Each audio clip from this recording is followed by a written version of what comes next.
Officially declare this meeting open.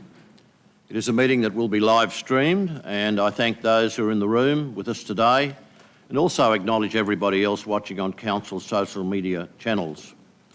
Can I begin by acknowledging the traditional owners of the land, the Aboriginal parties whose songlines traverse these lands we meet on today, the Western Waka Waka, the Gibel, the Jarrawa, the Bigambul peoples, and can I pay my respects to their elders past, present and emerging, for they hold the knowledge and the rich traditions and the bold ambitions of Australia's first people.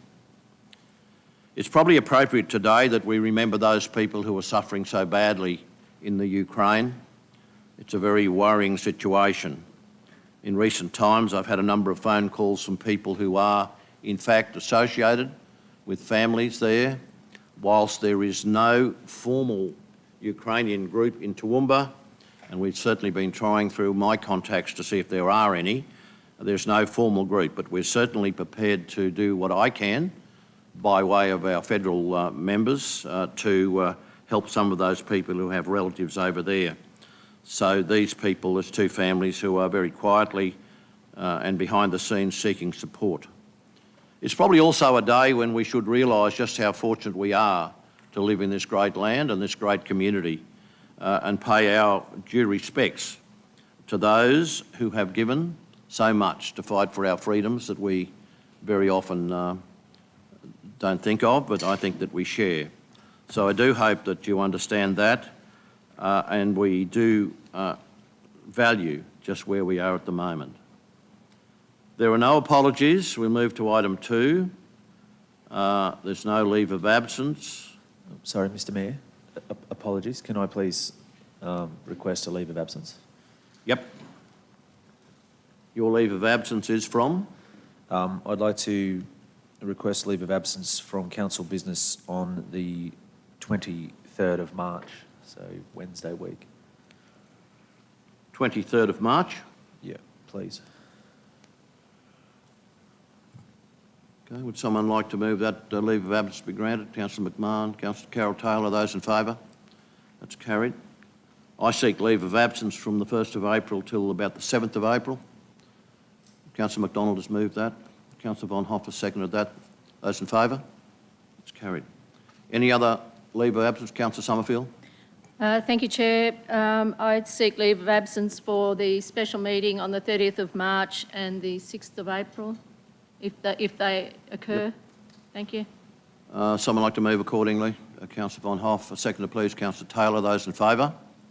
That's carried. Could I also seek leave of absence on the 12th of April? I'll be leaving here at 11:30 to attend a water meeting in Dalby, and that is a committee day, and I won't be available for the rest of the day. Would someone like to move accordingly, please? Councillor McDonald, seconder please. Councillor Von Hoff. Those in favour? That's carried. Anyone else seeking leave of absence?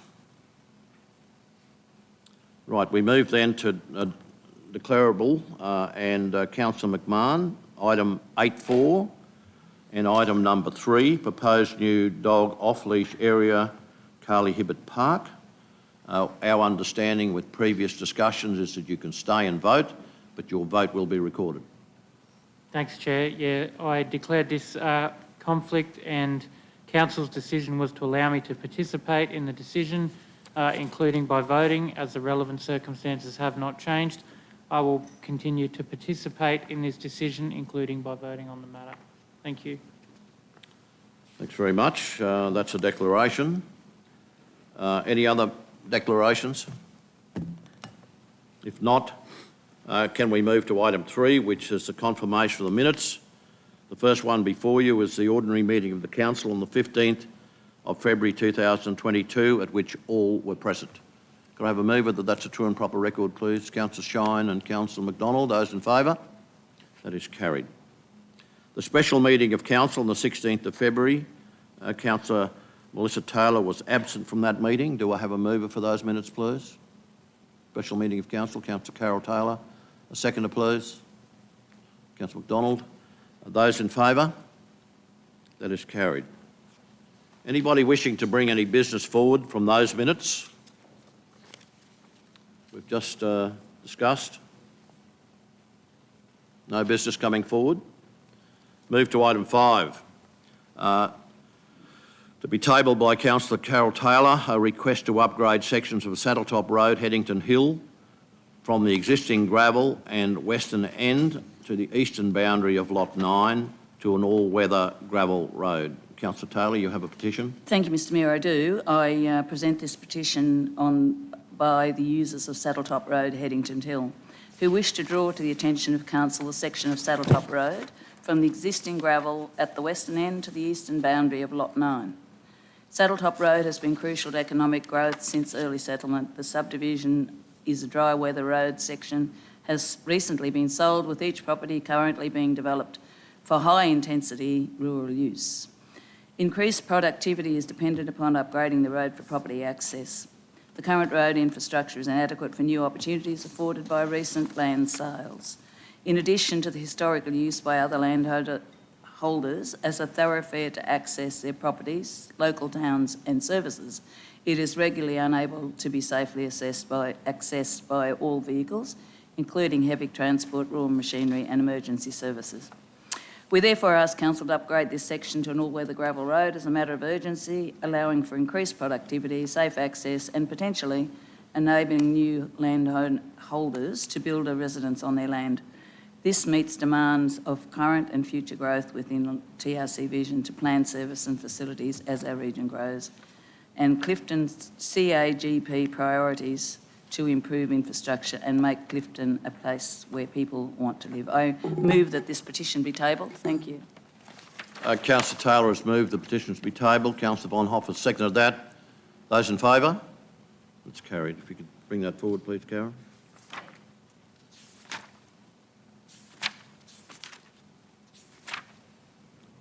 Thanks very much. Yep. Hand that up.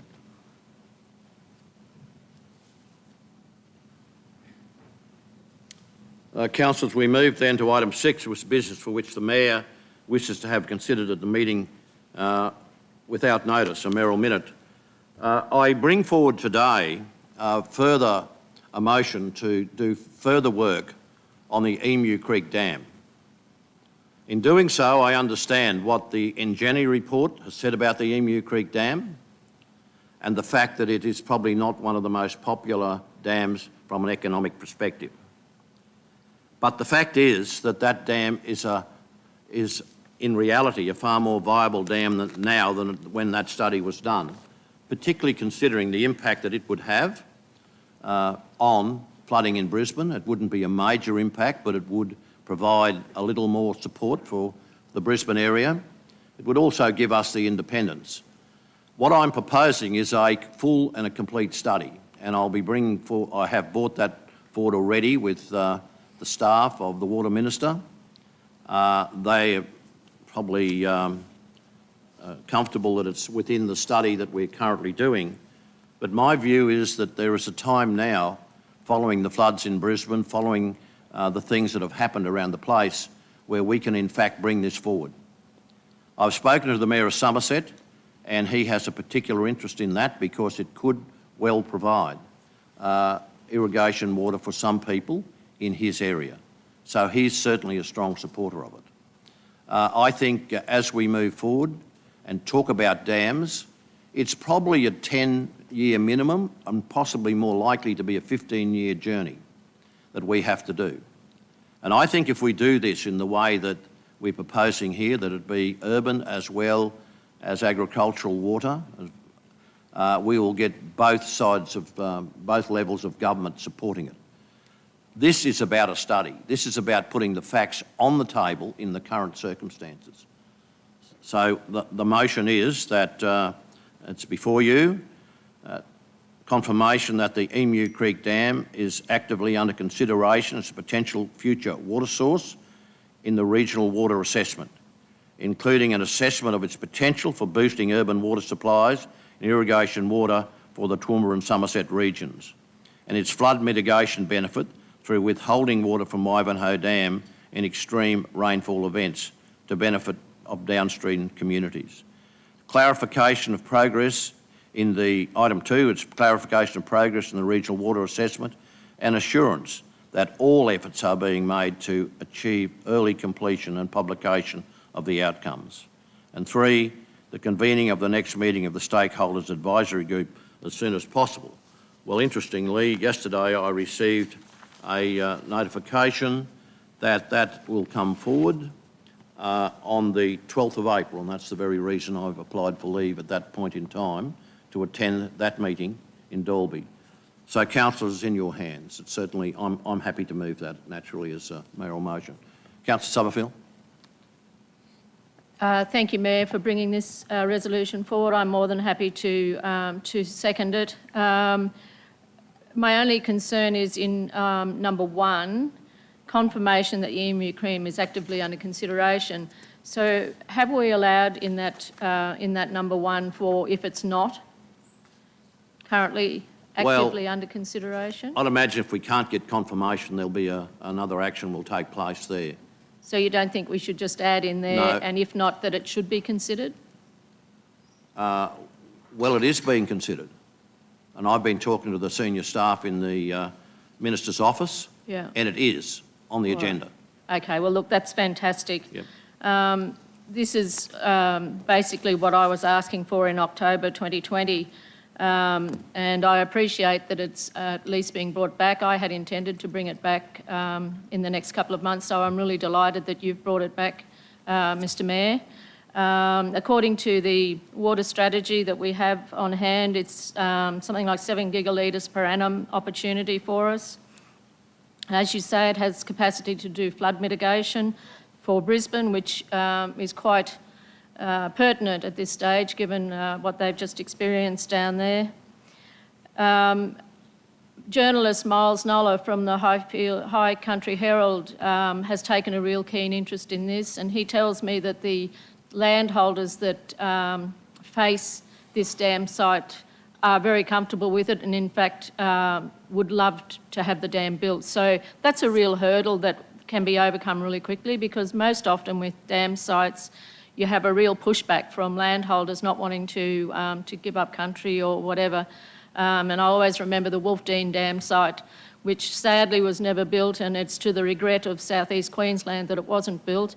But all that land was purchased and there was much angst. I know there was a Santa Gertruda stud based there, and there was a lot of angst over that long-term land holding, and all the properties were purchased and then it was canned by the Goss government, and it's to the detriment of Queensland that dam wasn't built. So look, I look forward to this resolution being supported by all the councillors and that we move forward with it. Thank you. Any other comments? Anyone wishing to speak against that? Councillor Shine. Yeah, no, thanks, Mayor. I do speak against it.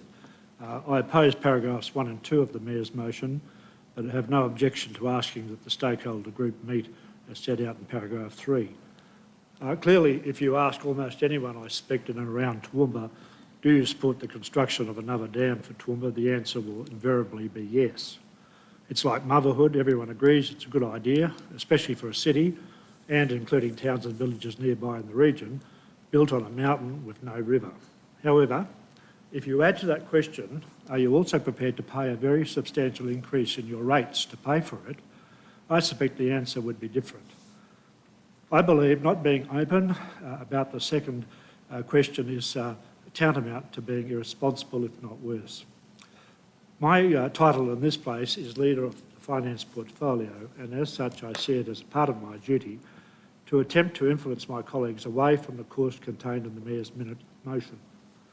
I feel strongly that we have a duty to our citizens not to raise extremely unlikely prospects, no matter how attractive they may appear at first blush, and how good a headline they may attract in the local media.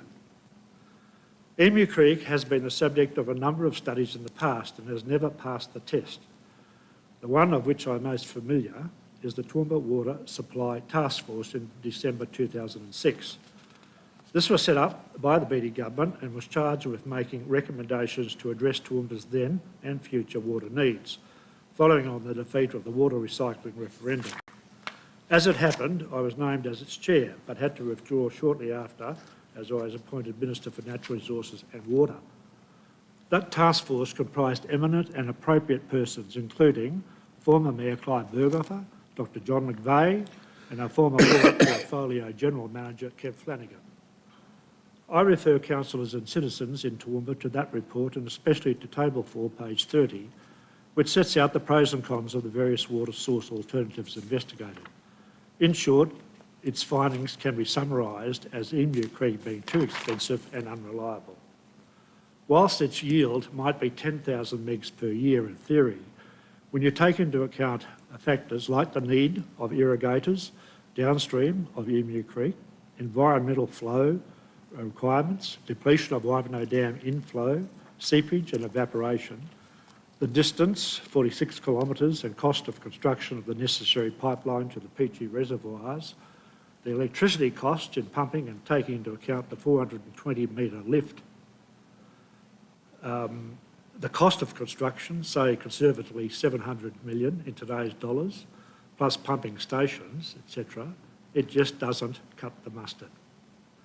I'm bewildered as to why we support time and money being undertaken on yet another study into this option, especially when we already have and enjoy the recommended task force solution of connection to not only the Wivenhoe Dam, but importantly to the South East Queensland water grid, guaranteeing as it does certainty of supply via the combination of the connection with the other South East Queensland dams, the desal plant and luggage point and Bundamba water recycling plants. If we really feel the need for a security blanket in order to sleep well at night, we should look again at recycling our own water at a cost of about 1/3 that of Emu Creek. Even the Howard government was prepared to subsidise that project. I think it unlikely that the state government would come to the party re Emu Creek for the reasons I've outlined, but also taking into account its own infrastructure in the form of the grid is already in place, and also its anticipated aversion to giving up the inflow from Emu Creek into the Wivenhoe catchment and all consequences therefrom. If the state, of course, doesn't come on board, there's no chance of a federal government doing so. I urge councillors to think carefully before voting on this issue, to reflect on the worth of this proposed dam, not just in terms of its yield, but importantly, its cost to our ratepayers in terms of its construction and running. For the record, I believe we should sell our dams and water infrastructure to Seqwater, use the sale proceeds to pay off our debt, lessen our general rates, pay the same water utility rates as the rest of the ratepayers in South East Queensland, and be free of the onerous and ever-increasing cost of maintaining our water infrastructure. Finally, we would hear no more of the call, when do we no longer have to pay for the Wivenhoe connection fee? Thanks, Councillor Shine. There's a few things there I'd like to sort of answer. I think the agreement that we currently have in respect to Wivenhoe is short to medium term, and it will underpin what we do. I take on board recycled water, all that sort of thing. But the construction of this dam, at a minimum, I would suggest, would be 15 years away. And I can't tell you the need for water at that point in time, but I think it would be an appropriate thing to do now to actually do the study and confirm the things that you're concerned about, or otherwise. I frankly think it is the only option that we have that's close handy. If we were to go somewhere else and look at the water costs, and I've got the Ingeni report in front of me about some of the other options that include, of course, the Mole River Dam down in northern New South Wales, which is far more expensive to get the water here. The Nathan Dam, which is a few hundred k's away, which would be particularly expensive, and there are other options for it that the people from up that way are certainly talking about. So, you know, this is about a study. This is about confirming everything in the current environment, which, can I humbly suggest, is quite different to the previous environments. Anyone wishing to speak for the motion? Councillor Cole, you're speaking for the motion? No, I have a question. Question. Mayor, in your proposal here, the fundamental question for me, and Councillor Shine's points reaffirmed why I have the question, is who would own this dam and therefore pay the construction costs? Would we own it and have the entirety of costs plus delivery to Peachy, or would the state own it and and we pay a fee for service. That's a fundamental question for me, and it's around the rising costs of treating and managing our own water infrastructure. In 15 years, pretty scary. So who would own it? Can I suggest that one of the most important advocacy things that we would be doing would be going to both state and federal government for support for that. Councillor Shine has mentioned, SEQ Water and those people owning dams. I sit with the mayors in South East Queensland, and many of those mayors are a little bit concerned about the rapid rise in costs as a result of that organisation that's running their water system. So, I think, Councillor Cole, I accept your question, but I think those are the sort of things we need to find out. Those are the sort of things. How can it be done financially and not impact as badly as it could, you suggest, on the ratepayers, and you and Councillor Shine suggest, on the ratepayers of Toowoomba? There is absolutely no doubt, as you said very early in your speech, Councillor Shine, that it's not a smart place to build a city that needs a lot of water right up on top of a hill. That is going to be costly, and I think that's an inherent thing when it comes to us discussing the water situation here. It will always be expensive for us to pump that water, and there's no question that, it's going to be more difficult to supply Toowoomba with water than a town that sits right by a river or something of that nature. Yep, they're all pertinent points to us, but am I to fundamentally understand that this study will not be looking at us as owners of this new piece of infrastructure? And I need to understand that in order to either support or not, because for my mind, the Emu Creek Dam is built on part of the same catchment as Wivenhoe, which has very little impact in TRC's region as far as flow into the region. So the reason why I'm asking is, if we step back from this and take a broader network view, a water network view, as Sunwater, as the southeast corner down the range from us, I just wonder the logic of constructing, would the state own this? It'd be great if they did. Would they construct it if they owned it on the same catchment when they potentially can let the water run down a natural watercourse into the Wivenhoe network, and then we pump it up the hill rather than catch it, let it run down the hill and pump it back up? Or we own the network, state won't pay for the network from Emu Creek, I very much doubt it, to our Peachy Reservoir. So they're the sorts of things I need to get my head around. If you're proposing that in the discussion that this should be a state-owned piece of infrastructure, or what's the likelihood of that, then I'm happy to support it. But if it's adding to our infrastructure solely, I don't see a lot of financial gain for us, or benefit in net gain for water and the cost per litre, because it'll run down the hill and we'll pump it up again. Well, we've got to pump it either way to Peachy Reservoir. Can I humbly say that this is a study, and I would hope that all those kind of facts could be put on the table and examined in respect to ownership and in respect to yield, all those, that's what we're chasing. Councillor Carroll, you have a Thank you, yes Mr or Mayor. Yes, question? I'm conflicted about this, and I just need to put this forward because it's not a panacea, I don't believe. And I've heard the comments around the community that Wivenhoe's too expensive, as Councillor Shine says. Somehow we've never got our message across. The access fee is not about Wivenhoe, it's about replacing our ageing infrastructure everywhere, plus Wivenhoe, plus a lot of things. I can't see how a new dam would be cheaper than pumping water from Wivenhoe. I can't see it. And at the end of the day, Wivenhoe's connected to the South East Queensland grid. And again, if the state government were to go with this, as Councillor Bill Cale says, and it were in their area of control as working with Wivenhoe, I would support that. I know this is just a study, but I mean, I have to bring Council's attention to the fact that for the last 5 years, the majority of our budget has actually gone to water projects, which I'm not saying it shouldn't. It's important that we look after that. But at the end of the day, you know, we're actually starving a lot of, like roads and other things that are past their usable life, I have to say. So it's a vexed question for me. The whole situation, I couldn't support it if it were our dam. I couldn't.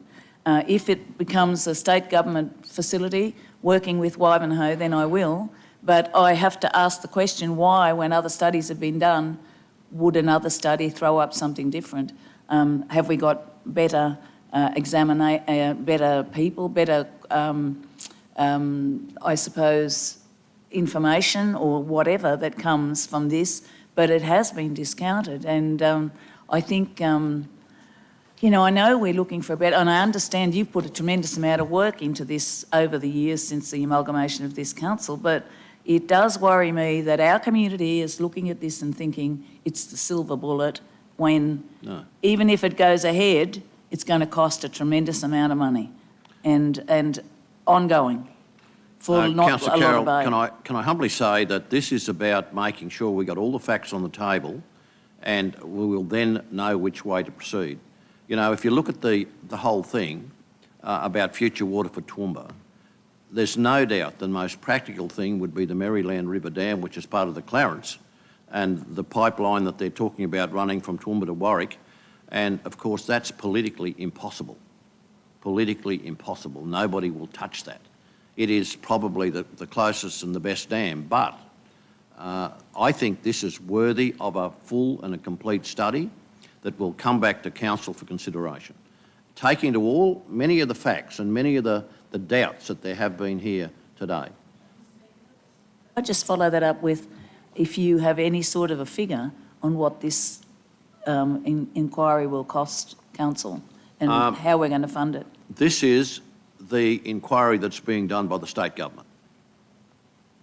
And to speed that up and to make it more complete and give us, as a result of us going to the various meetings they have about the assessment, give us some input into the future of it. Councillor McDonald and Councillor O'Hara-Sullivan. Thanks, Mr Mayor. Just picking up on a few things, good discussion. On Councillor Summerfield's point about the first motion, confirmation, and then going forward, as perhaps you answered that you'd spoken to the Minister Butcher's office, and this is part of the study. So you've spoken to the Minister's office, it is part of the study. So one has to question what we're actually doing here, if it's already part of the study, and whether we actually need this motion if it's happening. It's very useful information to have from Councillor Shine as far as history is concerned. But if a decision's already made by the government, they are considering this as a potential future water source, what are we doing? Do we actually need a motion, or in your words, you've spoken to the Minister's office and it's happening? Well, I think we need to officially get it on the table. And to officially get it on the table, a motion passed by this council would be very helpful. Officially push it further in a further, more complete study. Because we do have a state government running a study, and, you know, I don't want to be critical of state government. We depend on them for funding. But we as a council should be directing them and giving them advice in terms of what we want to see come out of it. And you see, this is a 15-year project. And in that time, a lot of things will change. A lot of things will change. So I guess if I could just follow up, part of that study, I would hope, as we've seen in our water futures, is the operation of the facility, similar to what's been spoken about, is the construction costs and all of those things, I assume, would come out of that assessment. That would come out of the study. That's right. So I don't want to preempt what the assessment might bring back. This is simply saying, confirming, and that's why I'm struggling. If we've had confirmation that it is part of it, that we need confirmation again that it is part of the study, if it's part of the study. If you think that that's required to do that, that's fine, but I would have thought you've already got that. So perhaps the second and third motions are where we are, and the first one's already taken care of. But if you feel that we still need it after your conversations with the Minister, then perhaps that's the case. I think we've got to make a fairly strong statement out of this council that we want to proceed with the study and we want it to happen. Councillor Began. Thanks, Mr Mayor. Sorry, Carol. Saying that I don't think that we as a council should say it should happen at any time, at any consequence. Only if it's viable should we be supporting it. That's what we're trying to find out. Councillor Megan. Thanks, Mr Mayor. My only, I guess it's a question or a reservation about if we're diverting out of the Wivenhoe catchment, would there be some sort of compensation that we would need to pay because of that? And I guess my other questions from a community point of view is until we've done a study to know, or until we get the answers to that criticality of what our water needs are in future, I sort of feel like this is sort of just going off a bit scatty, you know. It's so can you answer that question about whether there would be some sort of payment to Seaquick, water because of diverting away from Wivenhoe? I would hope at the end of the study all those facts would be on the table, because we don't know them now. We frankly don't know them.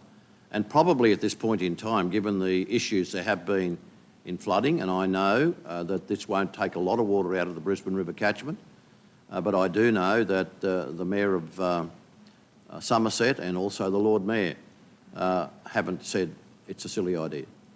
They think the Wivenhoe catchment has more capacity, but of course that is entrenched in legislation which we would have to do some work on, I would imagine, or the state government would, in terms of who can take water from where and when they can do it.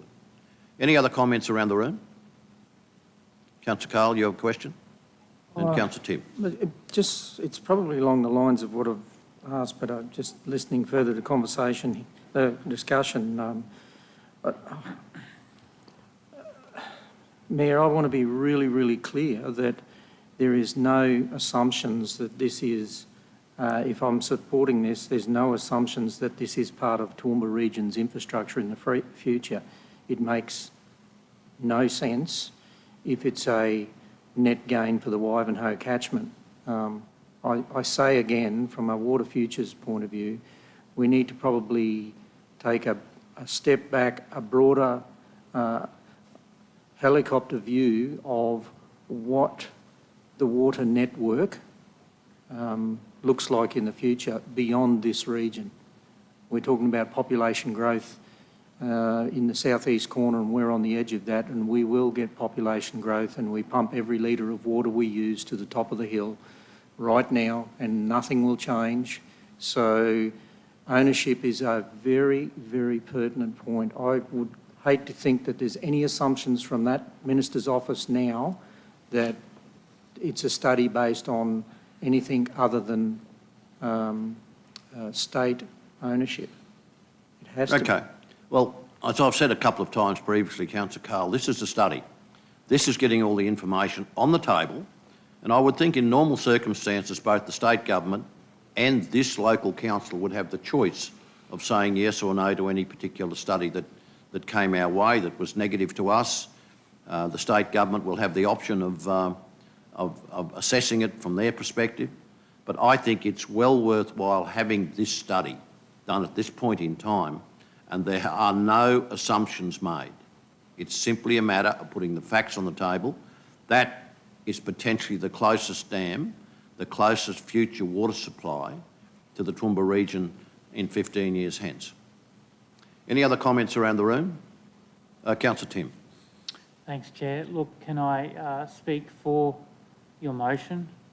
I think if we talk back 2 months ago, we're sitting around this table with our dams dropping below 30%, next level of water restrictions going, let's put all options on the table, and really thinking long and hard about where our water's coming from.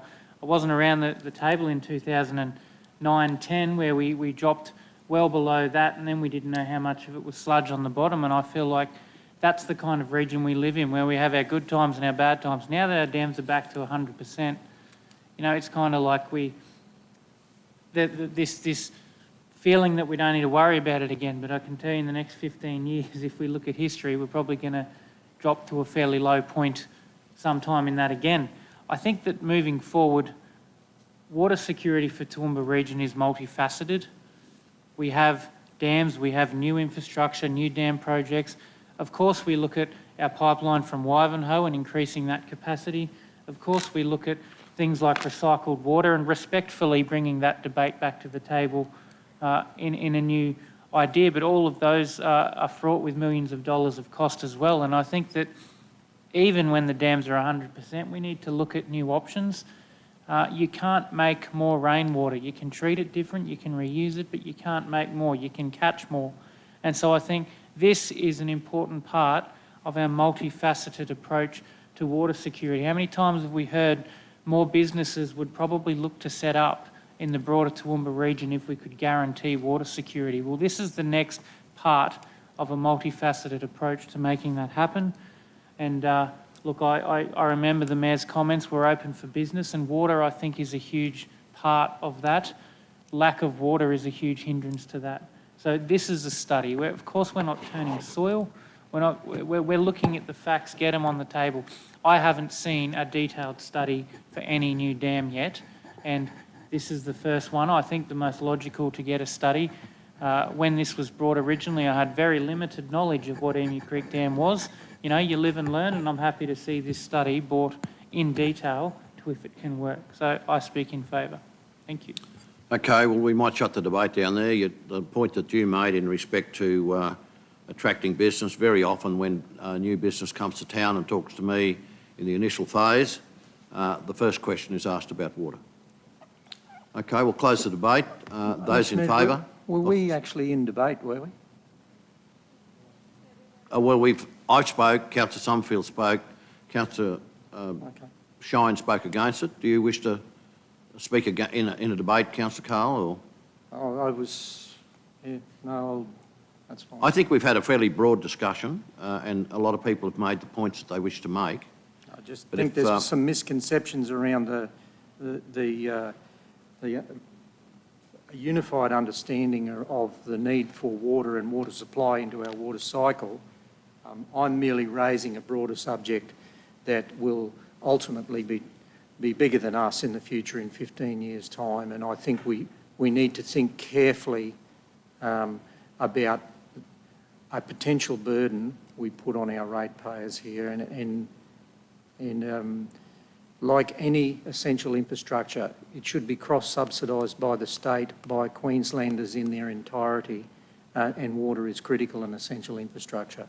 And I don't see a good path. I just need to be confident that, and I take Councillor McDonald's comments around some of the relevance of this.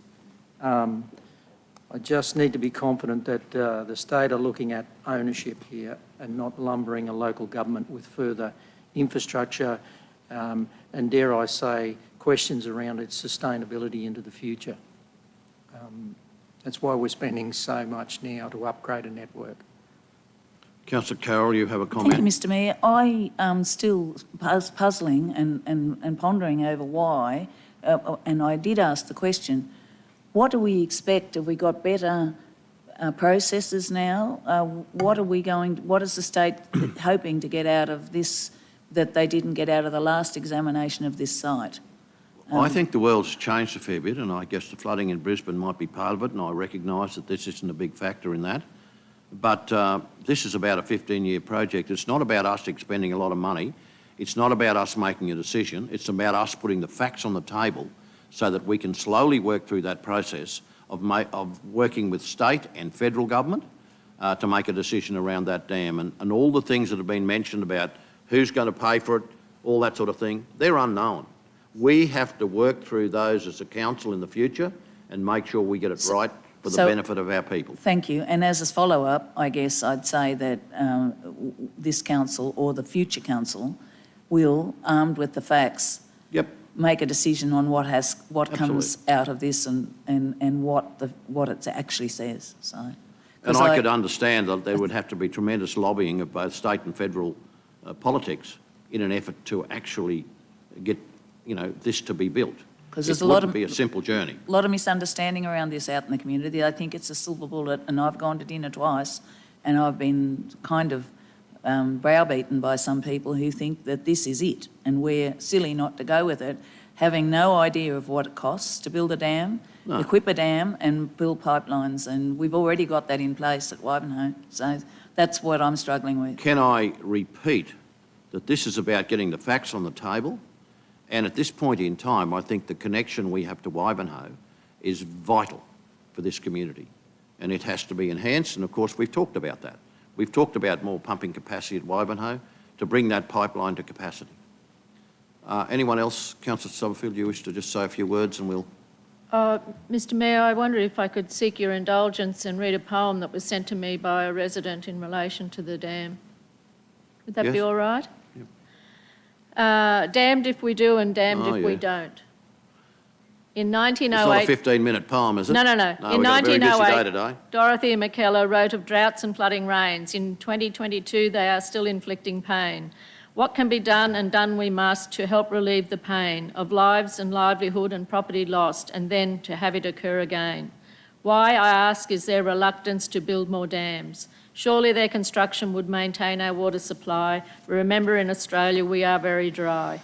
Due to continuing development and concrete everywhere, falling rain cannot be absorbed, resulting in flooding everywhere. Should dams be constructed, surely this would mean added water security and some relief from flooding rains. Oh, the cost some councillors shout out loud. However, one fact escapes their mind. Never will it be cheaper than to build dams now. Judy Malone. I think I've got that on file, that one. I thought it was a fairly inappropriate time, but you've got away with it today to bring it forward. Look, councillors... Could I just add one little thing I forgot to mention, not really relevant to the argument, but to explain. It's normal, as I understand it, a couple of issues I've raised recently where councillors seek the advice of their officers in relation to matters that are raised. I haven't spoken to either the General Manager of Finance or the General Manager of Water, because I didn't want to put them in an invidious position of going one way or the other, which now appears to be a divided council. So I just make that clear that they have not been asked, and I don't intend to ask them. Well, I'm bringing two motions forward today, and I've been very thankful for the support I've received from various departments who are working with me on that. And, I think that there's a lot of knowledge around in this organisation that's invaluable to us in the future, and we should use it. But I hear what you say. I'll close the debate, councillors, and I'll call for a vote. Those in favour?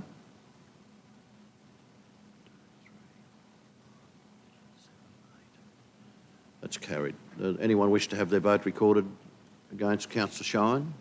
Councillor Carroll? Oh, you didn't? Okay. Thank you. Righto. Well, the motion is carried. Thank you very much for that. It's, and I guess in fairness for those who are sitting around the table, there is a degree of politics in this, and we need to just keep pushing things on the table. And there may be something else that'll come up next time following this study, and we can talk about that in terms of a potential water supply as well. So, councillors, we have a deputation from the Rapid Relief team. We've got Rick Sanderson, we've got Scott Jensen, and we've got George Miller. George is going to come down and present and tell us your story. It's not normal that you'd have to put up with a debate like that before your presentation, but come down to the lectern, please. Thanks, Bill. And you can present. We've got 10 minutes or so. We'll then have some questions. And thanks very much for coming in.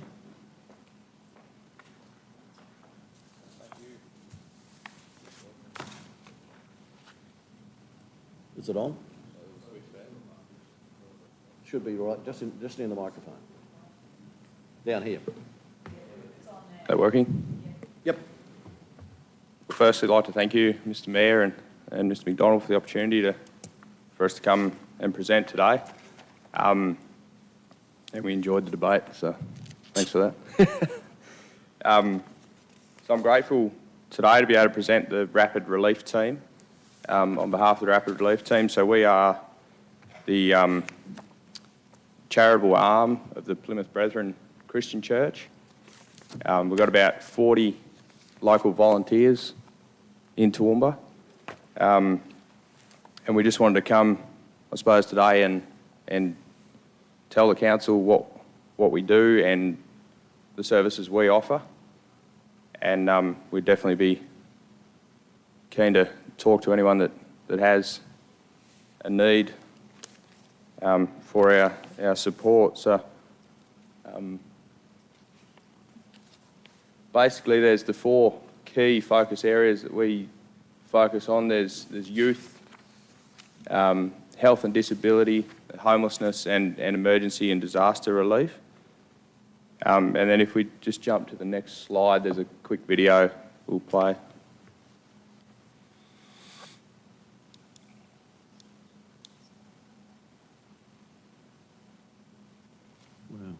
This is our work around the globe.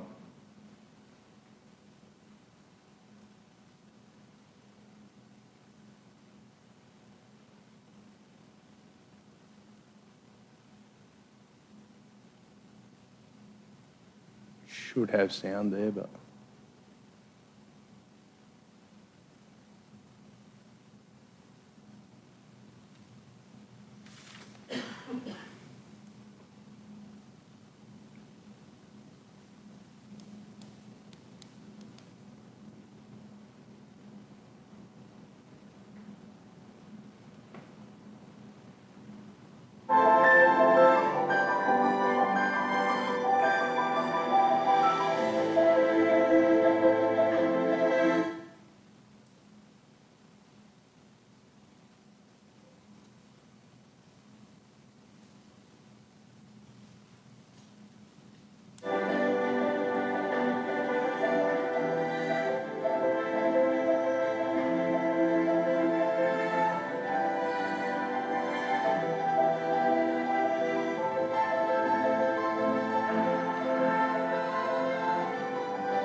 just the assistance, and equally importantly, just somebody asking them if they're all right.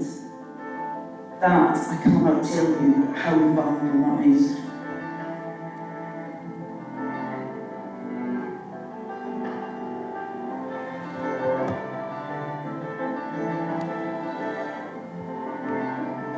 They did it all voluntarily. I've never struck anything like it. It was just perfection. Just feeling a better person, and wanting to be a better person because the way they conducted themselves, they were just incredible.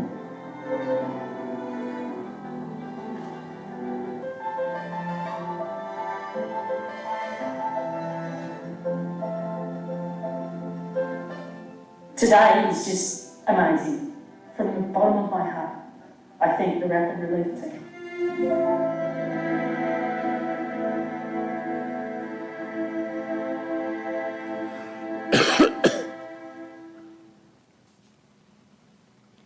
So, moving on from there, the way we look at what we do is in sort of 2 arms. There's the reactive side of what we do and the proactive side. So in the proactive, on this slide here, we have a range of products that we donate to government organisations and to charitable organisations. So things like our food box, which is down the slide a bit further, but that's okay. It's basically an emergency package of food that'll feed a family of 4 for up to 48 hours. And where we've found this, obviously, it really was great in the COVID time where people were in isolation. We could donate this food supply to them. And then now we donate these to sort of domestic violence support centres. There's 10 of these per month go out through the Protea Place, which is a local women's support centre, and also another 10 that go out through the Domestic Violence Action Centre as well. Then we have things like our care kits, which are a small hygiene pack that we donate. Our comfort snack packs, which are basically a really small version of the food box. So that's sort of what we do proactively in donating things like that to people in need in the community. And then on the reactive side, if we flick to the next slide, this is our, well, one recent one, obviously the next one again. Yeah, so the Brisbane Flood, obviously the flood that swept through Queensland and New South Wales a couple of weeks ago.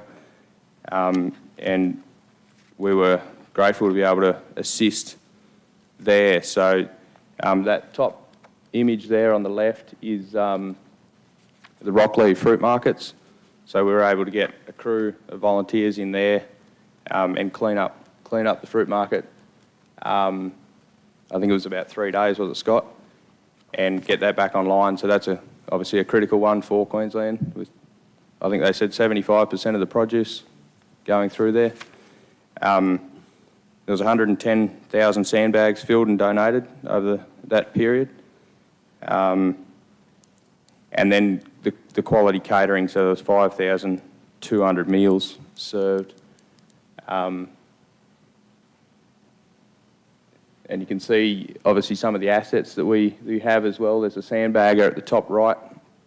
That's a very high-capacity sandbagger. And then down the bottom there, we've got the water cart. So I think there's about 4 of them. They're a 24,000-litre water cart.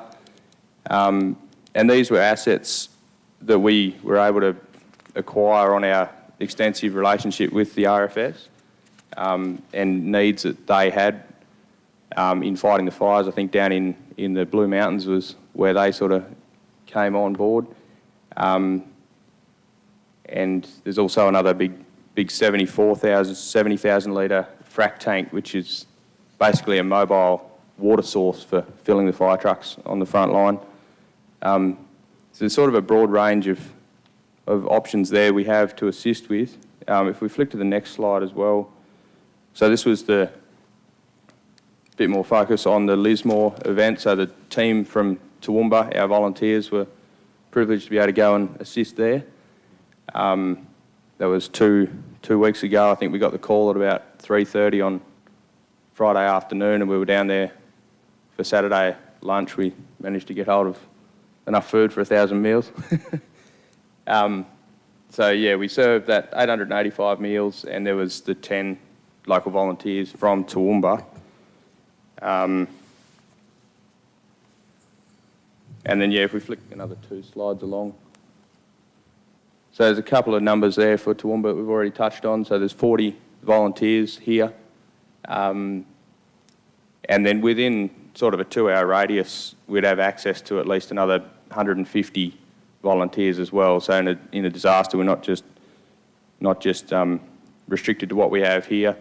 I think for the Brisbane cleanup, we flew about 60 volunteers up from Sydney, to help in Brisbane.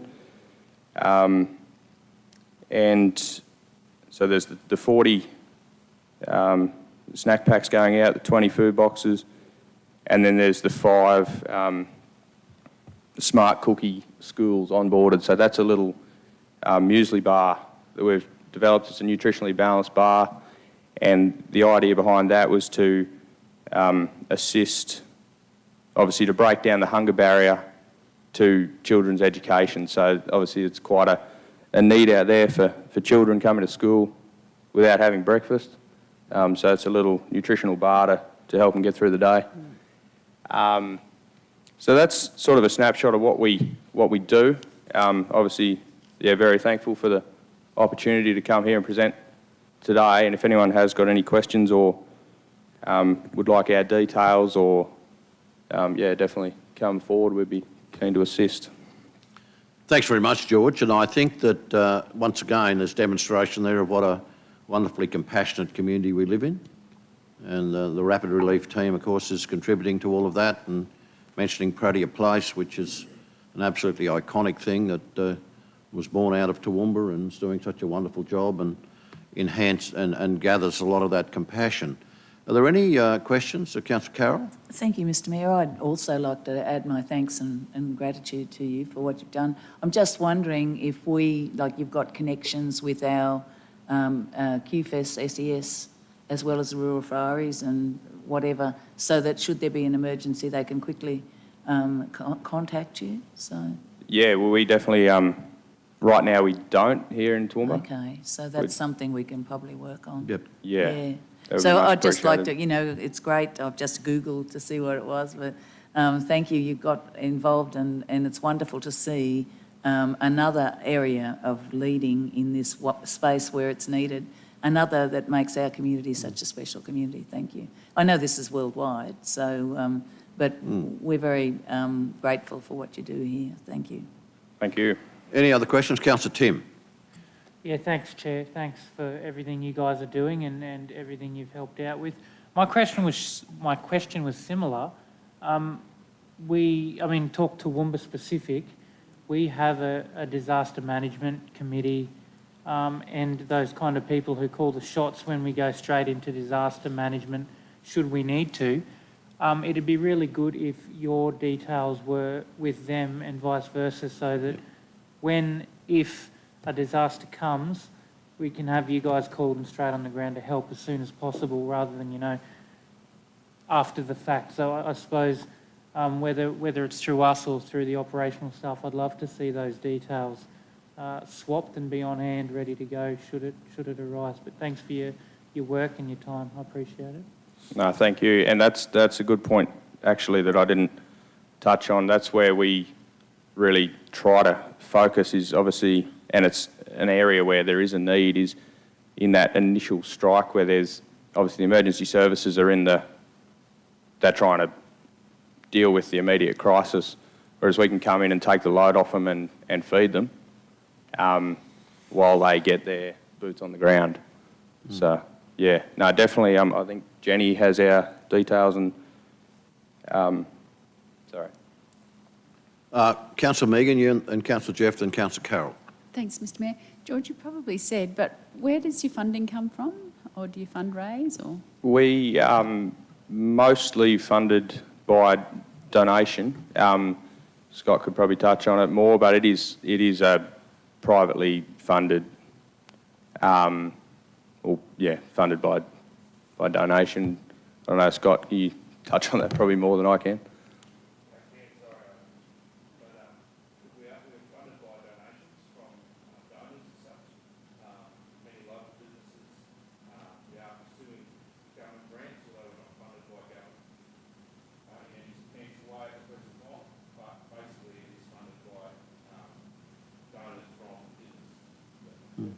No, that's great.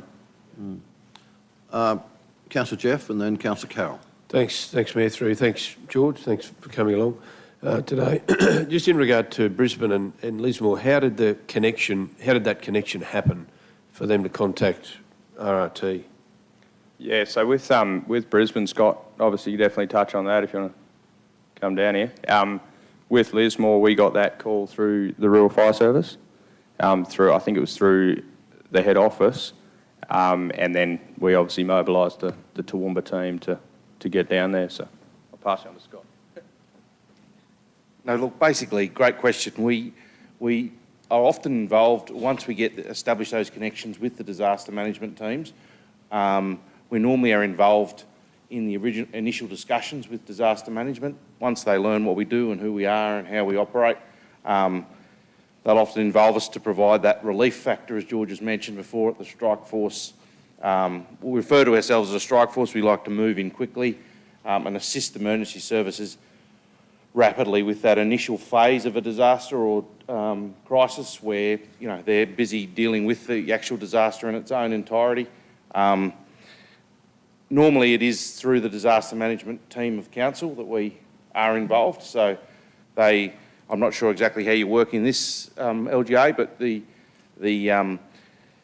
council often takes precedence over the SES or controls the SES and that in that type of scenario. Is that the way it works here? We'll work with them, be the best way of putting it. Work with them, yeah. Yeah, we work together as a, local disaster management group.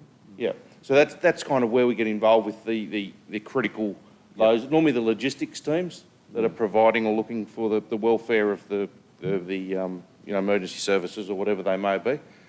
That's the departments we deal with against the RFS or the other emergency services through the logistics teams, and that just flows into the disaster management team. We get involved at an early point. We're very keen to be involved and assist in any way.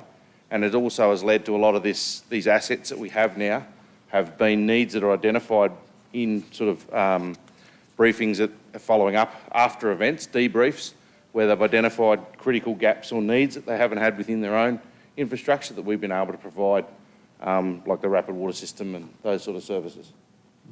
Okay.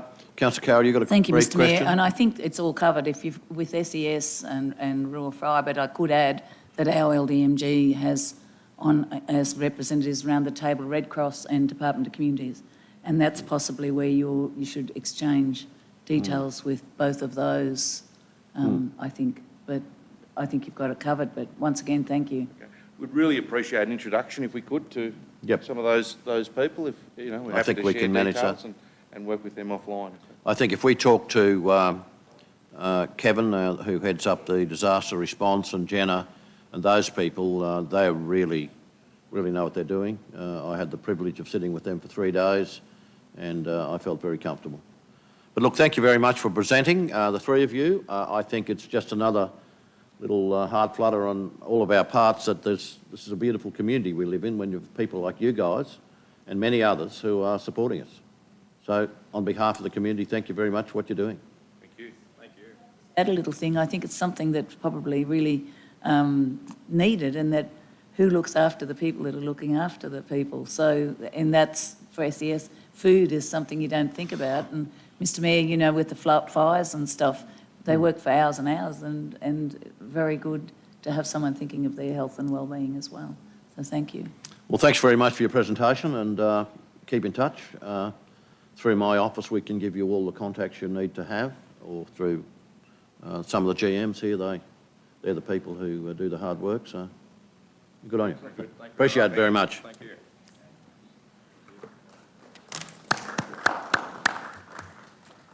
Councillors, we'll now move to the reception and consideration of committee reports, and as I do that, I'll once again do the values we have: honesty, accountability, respect, teamwork and safety and well-being. But can I, at the beginning of this, as I've mentioned Kevin's name before, I've mentioned Jenna and the whole team that I sat with for 3 days in respect to the disaster recovery and the disaster event that we had here. I think, in fairness, we dodged by far the worst of it. And as I sit with the mayors in South East Queensland, goodness me, some of those people have been through some tremendous difficulty. Something like 1,700 houses impacted in the Moreton Bay area, Moreton Bay Regional Council area. And if you take a drive down into the Lockyer Valley and see what happened down there, and I kept pretty much in touch with Mayor Milligan during the whole process, and goodness gracious me, we dodged the bullet. There's no question about that. But I just want to, as we move into this section of it, thank those people who did so much work for us in this area, and also reflect on the fact that the outcome of the 2011 flood was recognised, changes were made, and can I humbly suggest that that had an impact in this event of flooding. If you went and saw the Wilf Gowlett detention basin near the City Golf Club, you would have seen that it filled very rapidly, but it did not overflow, and it discharged the water at a rate that would stay in the creek. And that's precisely what the plan was when we came out of 2011. So to all the staff who've been involved in that, to the people who've done it, I think we owe a lot. We'll move on now to the reception and consideration of committee reports. Item 8.1 is planning. Anyone wishing to take any matters out for separate consideration there? Councillor O'Shea? Yeah, thanks, Mr Mayor. I'd like to remove item 6. It's in confidential, so it'll have to be at the... Item 6? Please. Okay. So items 3, 4 and 7. Would someone be prepared to move that, please? So Councillor O'Hara-Sullivan, Councillor Carl. Those in favour? That's carried. We move then to item 6. Would someone like to move accordingly, please? it's in confidential, so there'll be no debate, but just simply... Well, Sorry? Mr Mayor, I would like to debate it in confidential. You want to take that through back to confidential? Please. Righto. Someone like to move that we defer that to be dealt with in confidential? Councillor Shine and Councillor Summerfield, those in favour? That's carried. We'll move then to water and waste, where there is simply one motion, motion 3. Councillor Vonhoff moved the receipt of that report. Councillor Summerfield has seconded that. Those in favour? That's carried. We move then to item 8.3, infrastructure, where item 3 will be taken out and dealt with separately. Councillor McMahon, would someone like to move items 4, 5 and 6, please? Sorry? Oh. I'm jumping ahead. My apologies. Okay. So we will record your vote, Councillor McMahon. Oh, in Ra. Oh, God. Right. 8.3, would someone like to move it, please? Yep. Someone like to move it? Councillor Carroll has. Second, please, Councillor Melissa. Those in favour? Those against? Vote recorded, Councillor Carl. Good. Right. Catching up. Item 8.4, which is proposed, which is environment and community. That's where, Councillor McMahon, you will deal with items 4, 5 and 6. Someone like to move accordingly, please? Councillor McMahon and Councillor O'Shea, those in favour? It's carried. We'll then move to item 3, which is proposed new dog off-leash area, Carly Hibbert Park. Councillor McMahon, you've declared a declarable interest, but you stay in the room. Record your vote. Mover, please. I'd like to have that pulled. Sorry, this is the councillor. We're dealing with it separately. We're voting on it separately. Yeah, okay. I'll put that straight to the vote. Okay, yes, if I could move an alternate motion that, I don't know if you've got it there, Wendy, or not. Yeah. So you're moving an amendment? No, an alternate motion. Alternate motion? Yeah, that council deliver the dog off-leash area as proposed for Carly Hibbert Park as per the master plan. You've moved that. Do we have a seconder? Councillor Carroll? No, you're able to stay in the room. It's by determination of council. A mover and a seconder, moved by Councillor Shine, seconded by Councillor Carroll. Wishing to speak, Councillor Shine? Just very briefly, I made comments last week opposing the deferral on the basis that I wanted it dealt with straight away. Again, on the basis that there has been extraordinary amount of consultation already. The master plan was well supported, about 85% of people voted in favour of it. We then had a further consultation with a limited number of houses involved, which gave a borderline type result, and then sort of a follow-up one, which is fairly confusing. At the end of the day, the consultation has been enormous. I think that work should proceed. I take it the park hasn't been built yet, so the fence, if this is successful, will be built at the conclusion of the construction of the park, so some time will elapse for that to happen. But so that there's no further delay, no further consultation, that this go ahead at the appropriate time. Anyone wishing to speak against that? Question. A question from Councillor O'Shea. Yeah, thanks, Mr Mayor. I suppose just note the General Manager is in the room. I just want to ask that if this motion was to get up, what that means in terms of, well, yeah, just in terms of the project of where it sits, please.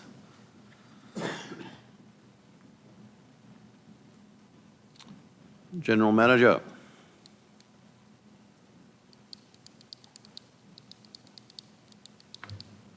Thank you, Mr Mayor. Good morning, councillors.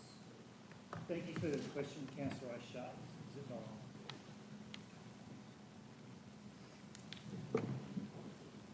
I'll start again. Thank you, Mr Mayor. Good morning, councillors. Thanks for the question, Councillor O'Shea, and a good one. The purpose for which we undertook the most recent round of consultation was for local law purposes, and at the moment that park is not included on the register for dog off-leash areas and would need to be. This motion would allow us to continue with the construction of the fenced dog off-leash area, which is a great outcome, but we'd still need a decision around the inclusion of that area on the register. So I was half anticipating some questions around this, and I have come prepared, councillors. And if we were to achieve that, we would need a motion along the lines of that council endorse the proposed area for the dog off-leash use in Carly Hibbard Park. And I have with me some plans, some maps. CEO, I imagine that would be appropriate for those to be tabled, I guess. If the recommendation could be as tabled, I could hand these maps out and we'd include those with the minutes. But we'd need the endorsement of the inclusion of that area on the register to allow it to operate as a dog off-leash area as well as the immediate construction. Would that be appropriate if I was to hand those maps out? Yeah, I think that would be appropriate at this point. I'm certainly happy to make the necessary alterations for that to be effected. Good. The seconder might agree.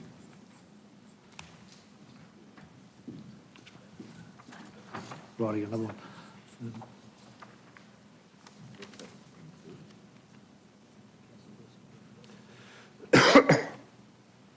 Further comments around the room? Councillor Summerfield and then Just Councillor... a quick question, if I could, just Bonhoff. clarity to refresh my mind. If we do this, it is actually fenced, isn't it? So there would be safety. Yes, that's correct. Yeah, thank you. Any further questions around the room? Councillor Bonhoff and then Councillor Carl. Thanks, Chair. Through you to perhaps to Councillor Shine. Sorry, Councillor, the weeks are long. The consultation, the community consultation that you referred to, can you just go over that again? So we had round one was 85%. I think it was 85, but the General Manager probably best person to tell us the exact figures of those various consultations, if you don't mind. The first round of consultation, 85% of respondents supported the version with the dog off-leash area included, and that was the only material or significant change between the two versions. And then the second round went back one extra street, was it? Less than that. And it dropped to 49.51 from memory. Yes, very close to those percentages, yep. And what was the time difference between those two rounds of community consultation? A year or two, was it? 18 months? No more than a year. Okay. No more than a year. Okay, thank you. Councillor Carl. Through you, Chair, to General Manager Nick. Nick, as I understand it, the second round of consultation was in keeping with the legislation around the changes for an off-leash dog park, and that was in keeping with the legislation, the extent of that geographical area for consultation, wasn't it? Not quite sure if I understand the question, So Councillor Carl. the first one was just a broader consultation, but when it comes to actually doing it and implementing it, there is legislation around off-leash dog parks. That consultation was done in keeping with the requirements of that legislation. Yes, Hence the lesser geographical area. that's my understanding, yes. So, I thought we arrived at a position last week, but anyway. And so I just wonder whether we're not considering the consultation in the right the two pieces of consultation in the right context. We've done exactly what is required of us as a council to consult with the community Mr Mayor, are we around the debating? legislation. No, I'm not debating. Is this a debate? I'm clarifying for my own mind that we've done everything according to the procedure correct and true. We have. Yes. We have.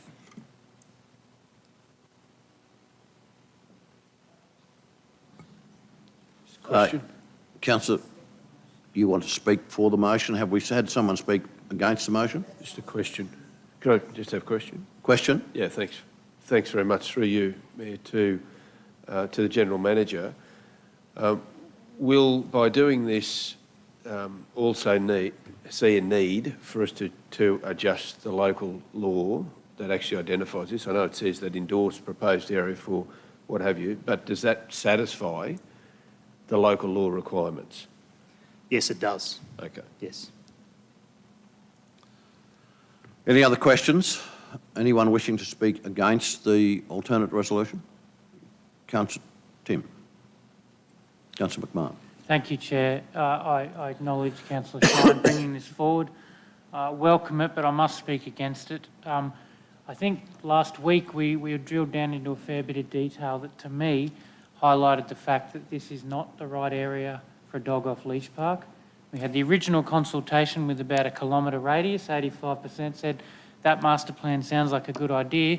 When we got down to the details of this, the local community, I'm talking those in Velodrome, Mockridge and Nywan Street, said we don't want a dog off-leash park there.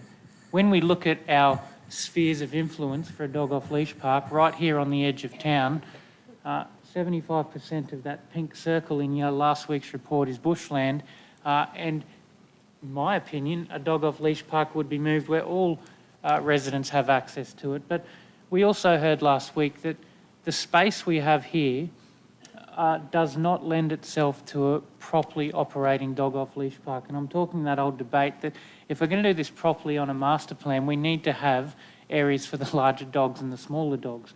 Last year, I endorsed a master plan in this chamber for Thies Park in Darling Heights, which had that adequately set out, a large dog off-leash park and a small dog off-leash park.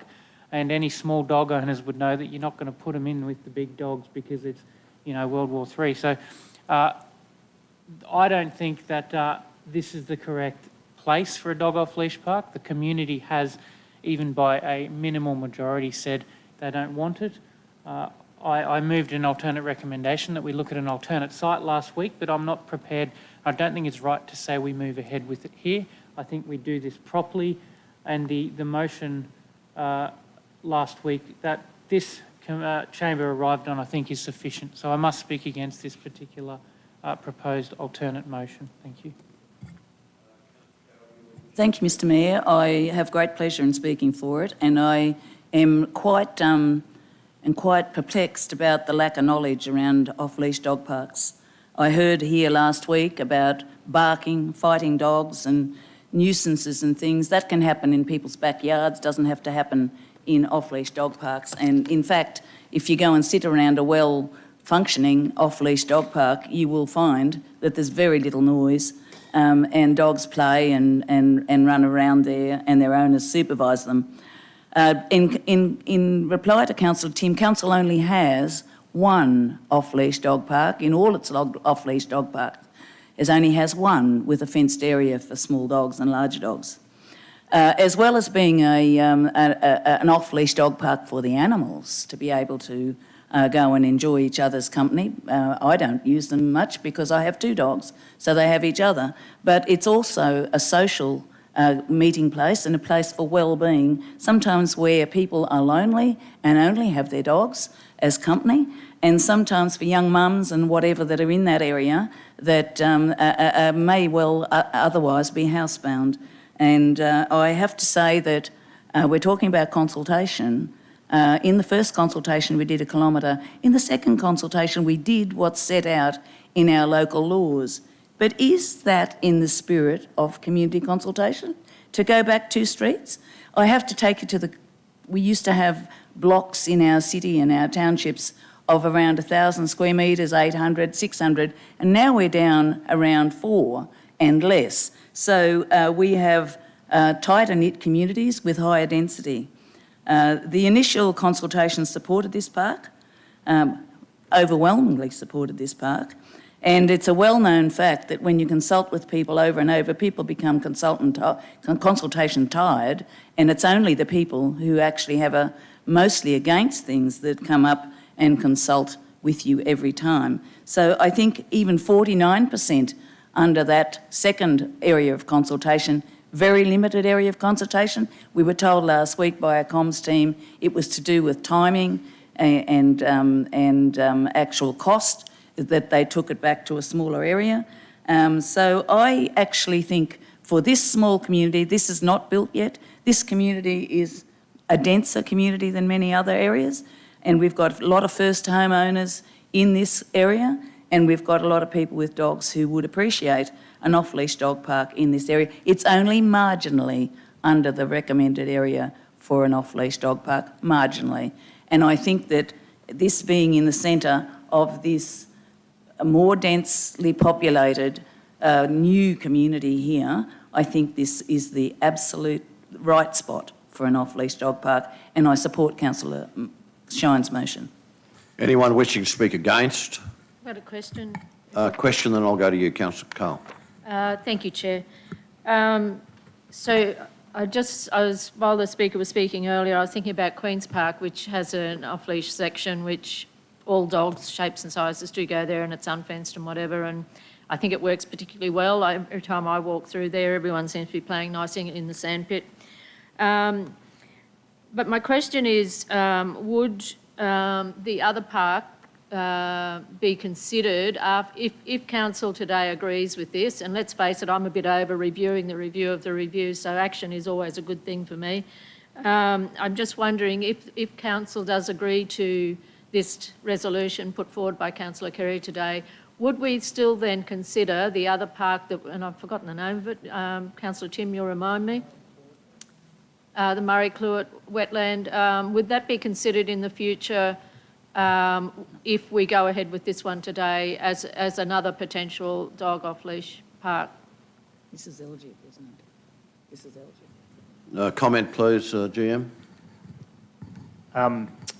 Look, I think we would still consider it, but this would be an input to that, and we would know that we've got a fenced off-leash park within the catchment, and so that might influence the outcome of the consideration for Murray-Cluett wetlands. I'm not right across the detail about plans for that. I know that it's out there in the next few years for us to have a look at, so we'd still need to consider it, but this would influence the decision to some extent. Okay, but that would come back to council for a final decision, whether we said yay or nay to it? Yeah. Okay, thank you, that helps me.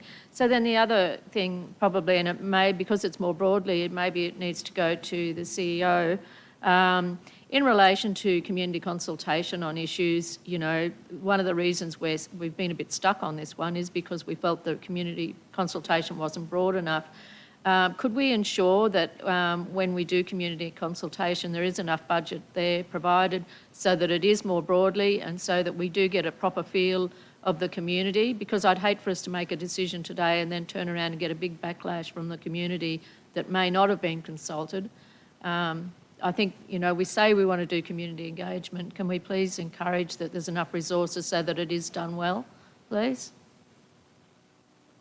Okay, we'll take that comment on board. Brian, you wish to respond or no? Councillor Cole, you wish to speak against, and Councillor Megan O'Hara-Sullivan, you can speak for the motion following that. Thanks, Chair. A question first, if I may, to the officer. Nick, can you refresh my memory? I was desperately scrambling on the report last week, but I can't find it. The hierarchy of this park is... It's a district recreation park. District recreation Yes. park, which entails, is that an automatic consideration for off-leash dog park?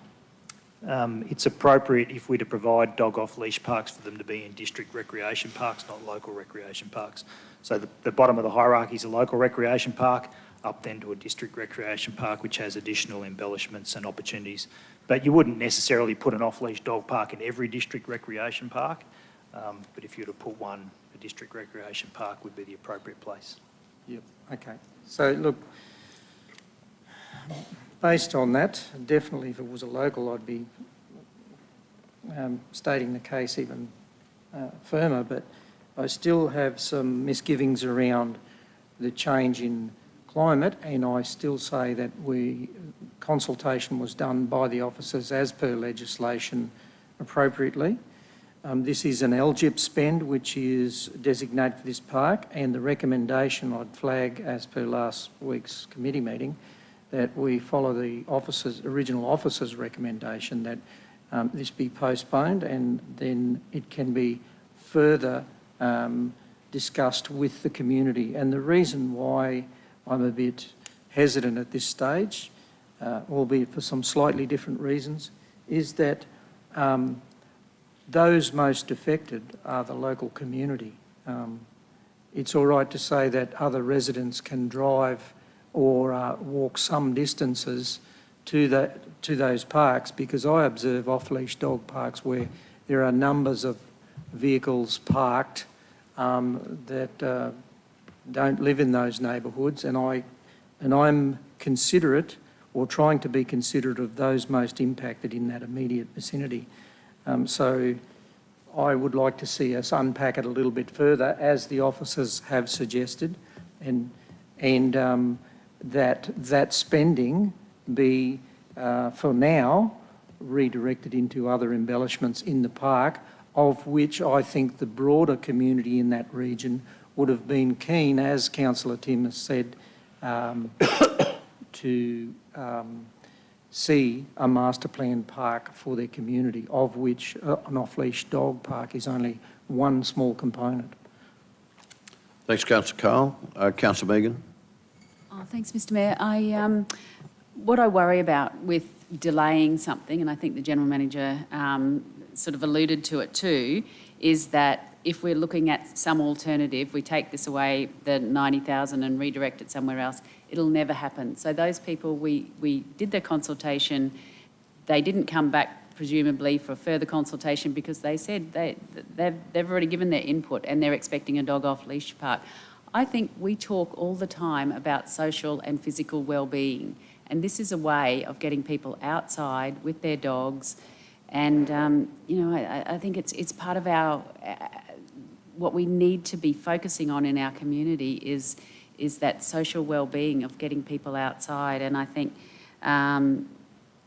this is so important that we go ahead, because we delay it, it might never happen, A, for a start, so those people in that area end up with nothing, or B, it's a long way away before they end up with something. Anyone wishing to speak against the motion? If not, Councillor Shine, would you sum up, please? Yeah, no, thanks, Mayor. Very quickly, I think the dogs are truly barking at the moment and want us to go ahead. I concur with the remarks, particularly of Councillor Carroll and Councillor Megan, and I commend the motion as added on the recommendation of the General Manager with item number 2 to the meeting. Councillors, that closes the debate. I'll now take the vote. Those in favour? Those against? The motion is carried. Councillor Tim, your vote will be recorded. Thank you. 2 against, Councillor Carroll and Councillor McMahon. Councillors, will move then to item 8.5, which is the Finance and Business Strategy Committee meeting. There are 5 matters there, one of which was confidential. Does someone wish to move the receipt of that report? Mr Chair, could we Yes. pull out 854, please? Pull out. 8.5.4, the community engagement one, please. 8.51.4. Community engagement. Okay. Handle that separately. Councillor Summerfield has requested that item 4 out of 8.5 is to be taken out and dealt with separately. We've now got item 3, item 5, item 6 and item 8 under 8.5, Finance and Business Strategy. Do I have a mover? Councillor Shine. Councillor McDonald. Those in favour? That's carried. Councillor Summerfield, over to you. Oh, thank you, Chair. My recollection from last week, and I could be wrong, I have been once or twice, that the admit to community that. engagement policy, we were going to workshop it, because I remember Councillor James bringing up a couple of issues that he was concerned about in that policy. And I just thought that we were going to workshop it. So could someone who has a better memory than me?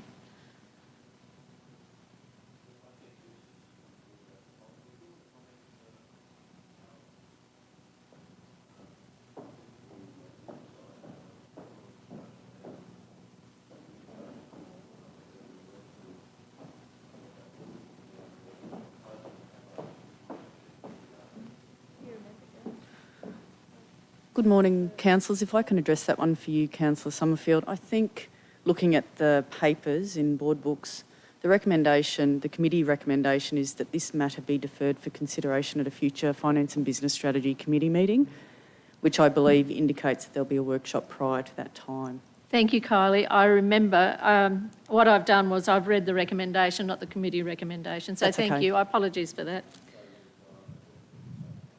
Yes, I have. You can take note of that, Mr. Mayor.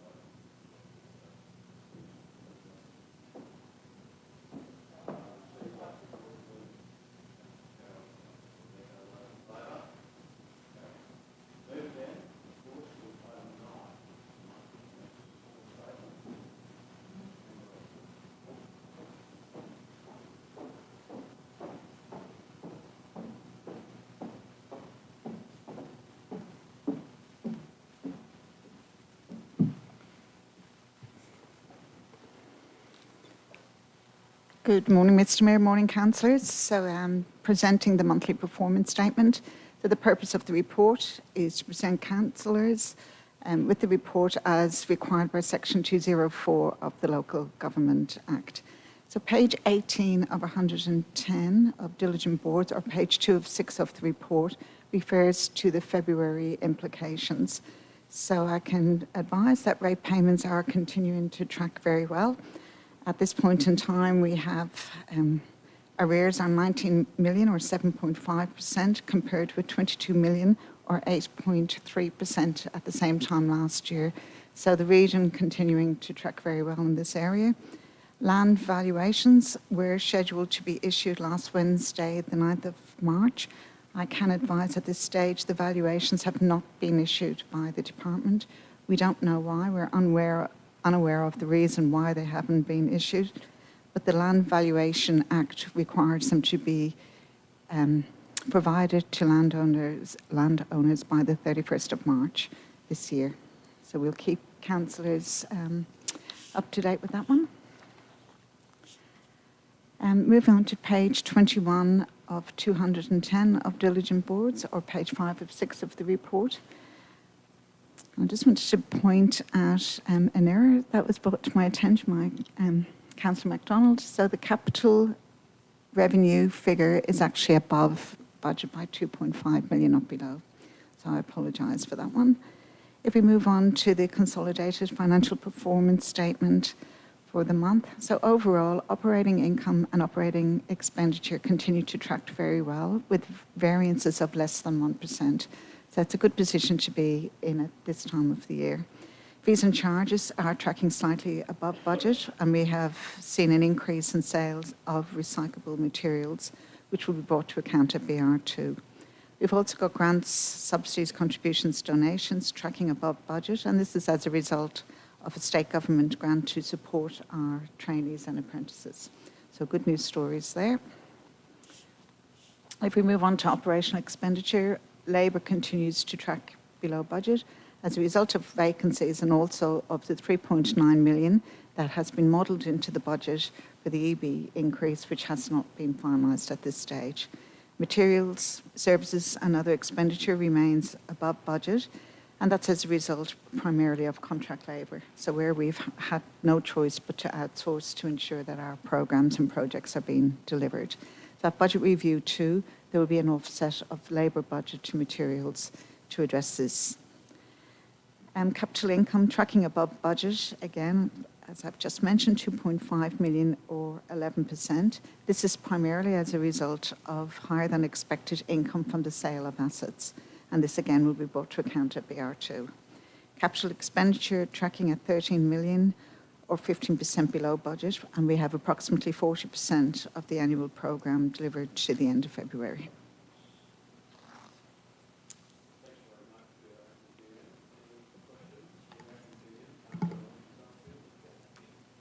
Thank you, Chair, and thanks for that report, Anne-Marie.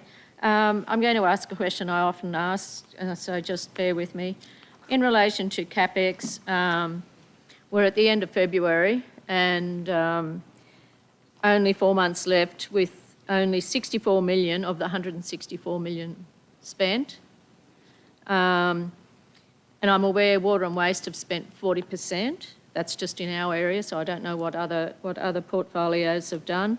In the pandemic section, 18 million is allocated and only $10 million spent. I'm really concerned, and we get to this every year, and we keep saying we're going to make changes to make sure that projects are delivered in the year that they're the money's set aside for. And yet here we are, and it just concerns me that here we are, end of February, and we're still looking at these sort of figures and the potential for the delivery of those projects to occur, not the payment of the projects, but the actual delivery on the ground, in the ground, above the ground, wherever it may be, is delivered. And so I just wonder what the solution is. This has been happening for me. I've been on council 10 years now, and I've been asking this question for at least 8 years. I just wonder, where we land with it, what we do. At this point in time, Councillor, we have identified about $7 million that we know we won't be delivering this year due to a variety of reasons. And we'll be bringing you the full details of those projects at Budget Review 2 that we're proposing at this stage that they will be deferred till next year. Thank you. And I must say, Anne-Marie, this is no reflection on finance because you just oversee the money that's being spent for these projects. So please don't think that even though the question's directed at you, I'm reflecting the outcomes at you. Any other questions for Councillor Tim? Chair, thanks. Councillor Nancy, you took the words straight out of my mouth. I had the exact same question. So I suppose when I started on council, it was very clear that one of the best ways I can represent my community was making sure the money we put aside for projects is, as best as possible, spent on those projects, because otherwise it just gets rolled over into the next year and then we minus it off the budget and then, it's less delivered to our community. And I very much appreciate that, you'll have specific reasons on where we are in water services or C&M for why we're below. But the usual rhetoric we're told is it kind of creeps below the bottom and then the last 3 months it kind of catches up. And my question was exactly the same. Here we are at the end of February and this is 15% below. My observation in looking at it is that in previous years, most of them were about 19 to 20% below our CapEx at the end of the year. That's my sort of statistic that I work to. Here we are tracking pretty much to that. So all the work we're putting in saying we need to make sure we spend our CapEx and we're 15% below. So I don't know, Councillor Summerfield's been saying it for 10 years, I'm only 2 in, but same issues. And I appreciate it's been a tough year, supply chain all over the place. I very much appreciate that, but what can we do? Councillors, I can assure you that these are numbers here on the page, but these numbers represent hundreds of individual projects that our teams are out managing, pursuing, doing their very best to deliver on the ground. So they might look like just a single line items or 3 line items here, but I know what's going on behind the scenes to try and get these projects delivered. And obviously, Anne-Marie, similarly, thank you for your work, and certainly no disrespect on our council staff because we all know they work hard, but then it comes to us in the boardroom and we're 15% below, tracking probably 2 every other year similarly. So it's got to be an ongoing conversation of how we can fix that problem. Councillor Carroll. Thank you, Mr Mayor. It's really interesting, isn't it, how we talk about we're aware of staff shortages, we're aware of supply shortages. Are we aware that there was a disaster event here in December, and we had one earlier in the year, and now we've got one that's just a few weeks past? Our people are out they're smashed, and they're out trying to assess what has to be assessed for the Reconstruction Authority, and trying to make things safe for our community. At the end of the day, the two have to marry. We have to understand what one thing means to the other. And as our acting manager, general manager has said, there's reasons for most of those things. And we sit in here every month and somebody tries to, say what they want to say, and that's fine, that's up to them and that's opinion. We have to actually look underneath that. Our staff teams are just that, they're people. Many of those teams are working with shorter people, haven't got the people they need to have, and other things. They're just human beings at the end of the day, and I would like that to be taken into account. And they're delivering, and out there at the moment, they're just smashed, including our general managers. So I take offence at that, and I actually think, we need to be even-minded about what we say around this table, because the press, the media go and put out there what they want to put there, and it's only one side of the story. So there's many sides to the story. Call for an information session, ask for the reasons, and have it there, but don't grandstand here and have a go at teams that are doing their very, very best. Point of order. No one's grandstanding here, Mr Mayor. We're just saying what we're concerned about, which is what our role is to do. We're supposed to ask these questions. And the question that really should be asking here is making sure that we are not putting too much pressure on our staff by putting too many projects in the budget. Only putting in what we are capable of delivering. A point of order, Mr Mayor, thank you. Yeah, look, I think we can go on with this argument if you wish, but I think there are moments when we do put significant pressure on our staff, and I see that. I interact with some of our senior staff who are, under a fair bit of stress, but I think that's a discussion for another time. I think we need to have that discussion about how that interaction happens. So, thanks, Anne-Marie. Any other questions for Anne-Marie? Councillor Thanks, Mr Mayor. Through you to Anne-Marie. Anne-Marie, that really good news in regard to apprentices and trainees. We've got additional funding because obviously that comes with the numbers that they come up. Perhaps it'd be nice for councillors to have an understanding of which areas those apprentices and trainees are in, because I think that's certainly good news in its own right when we're struggling right across all industries for staff. That's certainly a good news story in its own right.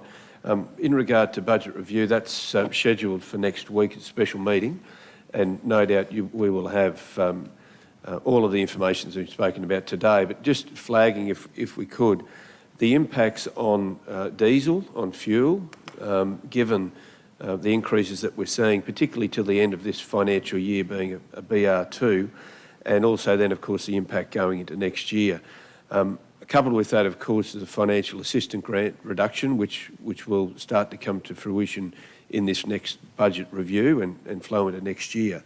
But there's a silver lining in regard to our dams being at capacity, and that's the fact that we don't need to pump up water into our dam system. So there would be a correction in that area for BR2, I would imagine, to the rest of this year and subsequent years from water consumption, but also for electricity, obviously. So I'm just raising those as areas that I'm hopeful we've got in BR2 because they will have an impact as well.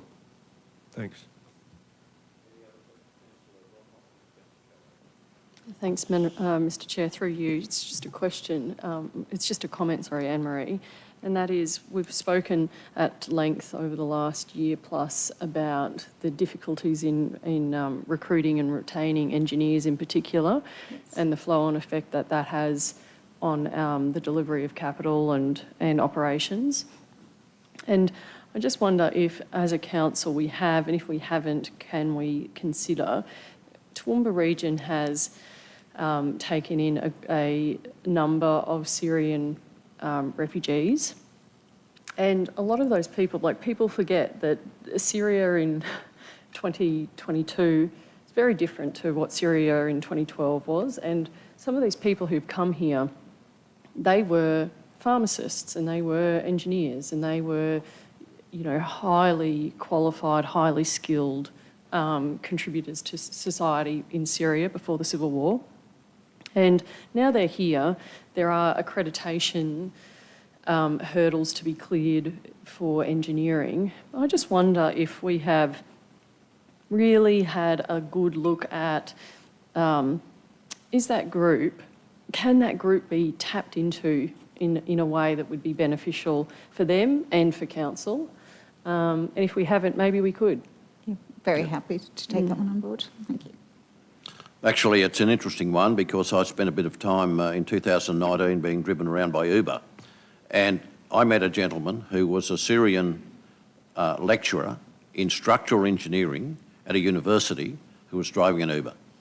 I agree wholeheartedly, absolute waste, but language, of course, is a barrier. And I think I've asked the university about that, if they could get an English academy to... We are missing so many amazing skills that are available here in this country. And they have been here now for a few years, so Yep. maybe those language barriers are more readily cleared now. Yep. I know that's an oversimplification, but just putting maybe a possibility out there. So talent and retention is the next senior role that we're finalising within the PCE team. So that's certainly something I can pass on there. Okay, I think Councillor Carroll, you were next, were you? Thank you, Mr Mayor. I apologise if I've upset anyone with my choice of a word. I just bring to your attention that in Europe right now, that diesel is the equivalent of $5 Australian a litre, and it's only going to go up. So I just mention this because it's going to be very difficult to model some of these costs going forward, and it will actually, the things that are happening in other parts of the world will impact on us right through the chain. So I actually don't know how we're going to model those things. But right now, in Europe, it's over $5 our currency for 1 litre of diesel, and petrol is probably a little bit more than that. Okay, there's a bit more to that story, but I won't go into it now, about the price of crude oil and its relationship with the price of petrol, and I saw an interesting matter the other day. Any other questions for the GM in respect to the monthly financial performance? If not, would someone like to move, please? Councillor Shine and McDonald, those in favour? Councillors will adjourn for 5 minutes. We do have a big day today. I have some pressing commitments. I have a lunchtime with Colonel Hassel regarding the training, the exercise there will be in Toowoomba soon. But I have a grandchild turning 16 and I want to pick her up from school at round about 4 o'clock if I can. So, under pressure. Motion, please, to... Councillor Carroll has moved that. Councillor Shine has seconded. Those in favour? Carried. Adjourn the meeting.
meeting, and I'll hand over now to General Manager Stuart Summers. Thank you, Mr Mayor. Good morning, councillors. The report's on the notice paper, and I assume that everyone has read that, and I'm happy to take questions, but I do have some questions on notice, actually, from Councillor Kerry Shine, and also Councillor McDonald. So I might just address those. Basically, the questions that Councillor Shine raised related to the first ones under strategic planning and what housing choices and what feasibility projects was being discussed in that matter. That's the projects related to those two sites, which were the subject of a confidential report earlier on last week, and also the nursery site. So that's what that was relating to. And why is the expert panel involved in lighting strategies? Well, the expert panel is an expert panel pulled together to look at a whole range of issues in the CBD. And that does include aesthetic issues relating to the CBD, such as lighting, trees and what have you. So we have called on that panel to provide some information and advice. So what if any results of the Eat Out competition? We haven't yet got any results in regard to that, and that's to do with the beef event, the Meat Out event that Council is helping to arrange, which is going to add a heck of a lot of impetus when that comes to town to local business. In the meantime, though, this particular competition that Councillor Shine's relating to is the competition that will give them free access, give winners free access to the events, and to do that, to become eligible for a prize, you need to spend at least $30 in a local business. What procurement are we talking about? That's the Transport and Logistics report in terms of procuring that report. So we're going to be going out, or have gone out, trying to seek consultants to assist us in regard to looking at that very important part of this region's economy, which is transport and logistics. It's one of the 7 pillars that Council has identified in its economic development plan. And what does digital marketing mean? A very good question. Basically, I will read this one. Digital marketing is the promotion of brands to connect to potential customers using the internet and other forms of digital communication, such as social media, web-based advertising and marketing channels and messages and that sort of thing. So that's what the training courses are in. And Councillor McDonald asked a very good question, and it made me remember that I hadn't fulfilled a promise to Council. That was to include this detail in my monthly notes, and that was of the 4 reconfiguring of lots, that's the RALs, how many lots were produced? Not a lot in this case, 9 lots altogether. Are there any other questions? Councillor Summerfield, you have indicated a question. Thank you. So, Stuart, thanks for that. But going back to the Toowoomba Region Warehousing and Distribution Attractiveness Study, yep. I suppose I was surprised to read that we were doing that. I would have thought that would have been something that TSB would have done on our behalf, given, you know, we do provide a fair bit of money to them each year and they do a great job. But I thought that was more something that they would deal with rather than Council. Yeah, absolutely. It's a sort of, we are working with TSB on that one. We're working together. In most economic studies and investigations and things, we do that. And we're working closely with TSB on that one as well. But this is one of the studies that we are looking at for a number of reasons. And it goes a little more broadly than just the economic development, because we're looking also at our planning scheme and how our planning scheme might facilitate Okay, that makes sense. this area of industry, because it is one of the 7 pillars that we've identified, a fundamental part of our economy. Yeah. Okay, thank you. That assists me. So then the other question I had was around the digital marketing mentoring program, which you've mentioned what digital marketing is, but I wondered why council is delivering these sessions, because to me it's not our core business, and I just wonder why we're engaging in it. Yeah, I guess there's a couple of reasons. One is we're working with TAFE on that. We also, TSB's role is more looking at the bigger and the bigger industries, the bigger influences to the economy, and it's an regional attraction type exercise. And where we come in is we're working with chambers of commerce. We're working with the small business people, the people that may be self-employed or employ a very few people, and they're the sort of people that can't afford to become members of TSB, and council has traditionally been working with that part of the economy for some considerable time.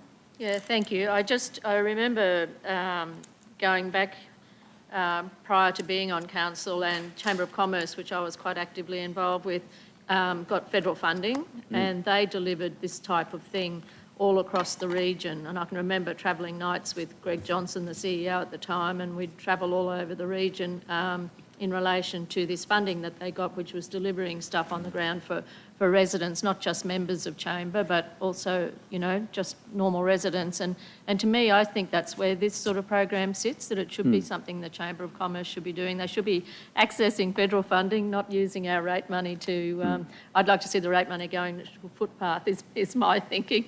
Yeah, I was just a bit curious and wondering whether we really should be dabbling in that pond, I guess. Thank you, Stuart. I do agree with you. And I think we're spending state money on this one, and state grants, I think that's the case. But I can certainly check that out. Yep. Any more questions for the GM? If not, would someone like to move the receipt of that, please? Councillor Megan O'Hara-Sullivan, Councillor Bill Carl. Those in favour? Carried. Yes, through your indulgence, Mr Mayor, and that of Council, I'd actually like to make a personal statement to Council. I'd like to take the opportunity to advise Council of my decision to retire from TRC, effective from August the 17th. This is one of those moments in one's life when there really isn't a best time to do it.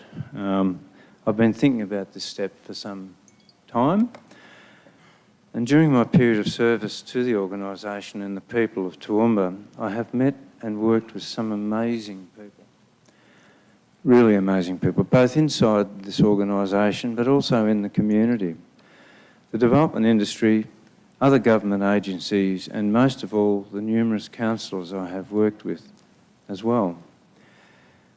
As a reflection, I do not know where the 14 years since August 2008 have gone. It's when I started. Those years have flown and a lot has changed in the organisation and in the TRC community during this period. I had the honour and privilege to work alongside 5 planning chairs whilst I've been here. Certainly the late Ian Orford was the first chair I worked with, and then councillors Peter Marks and Bill Carl, Chris Tate and Megan O'Hara-Sullivan. All these individuals brought their own personality and skills to the position of chair, and I enjoyed working with them all. In the same vein, I have worked with a few general managers and directors as colleagues and team members, and enjoyed and learnt many things from them along the way.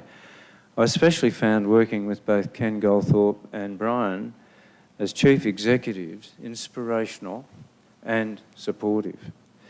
In my time, we all witnessed the extraordinary period of amalgamation and the very real evidence of mourning the loss of a way of doing local government.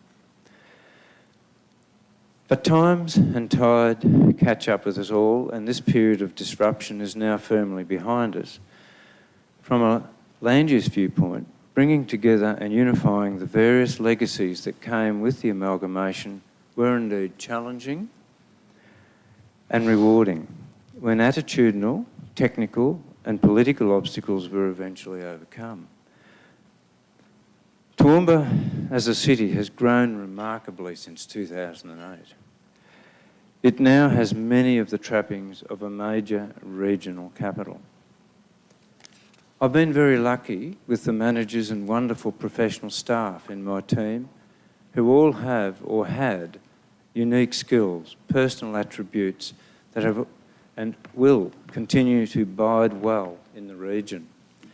This, of course, includes the administration and support staff. Particular gratitude goes to Elizabeth Cleavers-Shatton, who has been my PA for the entire time I've been at TRC. The managers are, of course, Daniel Fitzpatrick, Michelle Milton, David Quinlan, Jade Bebbington, Adam Gould, and, of course, the late David Crumans. I should also mention Di Curry and Paula Grant, both of whom left TRC to find greener fields in other councils and in academia.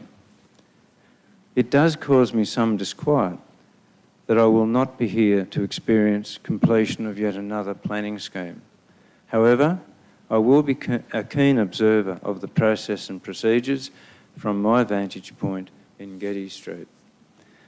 If all goes well, my time after August will be taken up with travelling both in Australia and probably mainly Asia. Continue with my renovation of lovely old Queenslanders, which I really love doing, and maybe pick up my dusty old consulting hat again. Before arriving in Toowoomba in 2008, I thought I'd done most things doable in land use planning. For example, I worked in local government and state agencies in Victoria. In fact, I feel quite dated when I think about the first state agency I ever worked for in Victoria. It was called the Victorian Town and Country Planning Board. And of course, that was set up under the Town and Country Planning Act of 1948, which was an exact copy of the British Town and Country Planning Act of 1942. Anyway, so a quaint name for a very important organisation in that day. I moved into private practice in Victoria, which brought me eventually to Queensland. I took an opportunity to join Gold Coast City Council following its amalgamation with the Shire of Albert in 1995. In 2006, I left Gold Coast to establish a consulting practice office in Brisbane.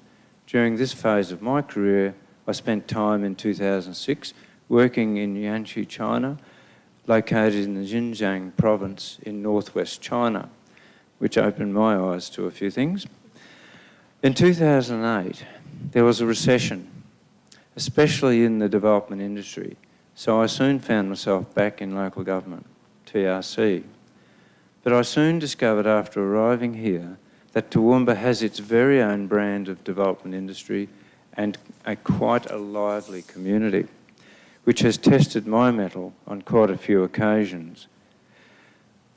In conclusion, I have appreciated the experience and camaraderie of working at TRC from all levels throughout the organisation and look forward to observing with some interest this wonderful region and as it continues to prosper and grow. Junga, my wife, and I have decided to make Toowoomba our home over the next chapter of our lives, as we both have interests in the region that make us want to stay. We thankfully only get to make this sort of speech once in our professional lives, I think, but I will be around until August to assist in finding a replacement, as well as to continue to support my team going forward. thank you all for this opportunity to address you. Councillor Megan, would you like to say a few words? I would, Mr Mayor. General Manager Summers only told me this morning that he intended to do this, so it's a bit off the cuff. But Stuart, I would like to thank you, not only from this council but from previous councils, not only here but in your long and illustrious career. I know that you are a respected and admired, and you will be admired for your past achievements. I have personally thoroughly enjoyed working with you. I always say that you're a very wily character. You've been around for a really long time, but you're a fixer, you know, not Christopher Pine type of fixer, but you will try and find a solution and work through the issues in a fair and reasonable way. And I have admired how you let your staff, your senior managers, you don't try and interfere with how they try and conduct their business. You let them have the autonomy to work without you always in their back pocket, and I think that they appreciate that, and that's something that I hope with your replacement that they can maybe emulate that. I know that it is a hard gig. You know, one half of the population hates you because you're letting too much development happen. The other half hates you because you're not letting enough. So I think you've been able to weave that path with sort of grace and dignity, and I know that Jungar will appreciate having you around a lot more. I think you've taught me a lot in my small time here. Councillor Carl and I can't speak for Councillor Carl, but I have really enjoyed it. It's been a learning curve for me, but to work around professionals like you have within your staff has just been a real honour for me. I think some of the things that you've taught me, you can't pull a piece of string. Now, you can pull a piece of string, but you can't push a piece of string, and that Getty Street is a two-chain street. So they will always remember that. You enjoy your time at Getty Street. I wouldn't throw the speech away because I think we've got a lot more thanking you between now and August. So thank you very much, Stuart. Thank you. Yeah, thanks very much, Megan. Look, can I just simply say that I go back to the then CEO of the day, Phil Spencer, coming to me one day and saying, "I've recruited a beauty." I remember that only too well. Now, I've been in local government for a while and I've always found planning to be quite puzzling. There seems to be so many variations and so many things to do, but look, you've been here since 2008 and I think you've done an amazing thing for Toowoomba. Thank you very much for that. It's the toughest job in town planning, there's absolutely no doubt. Sorry? I'm not summing up. Do you mind if I speak? No.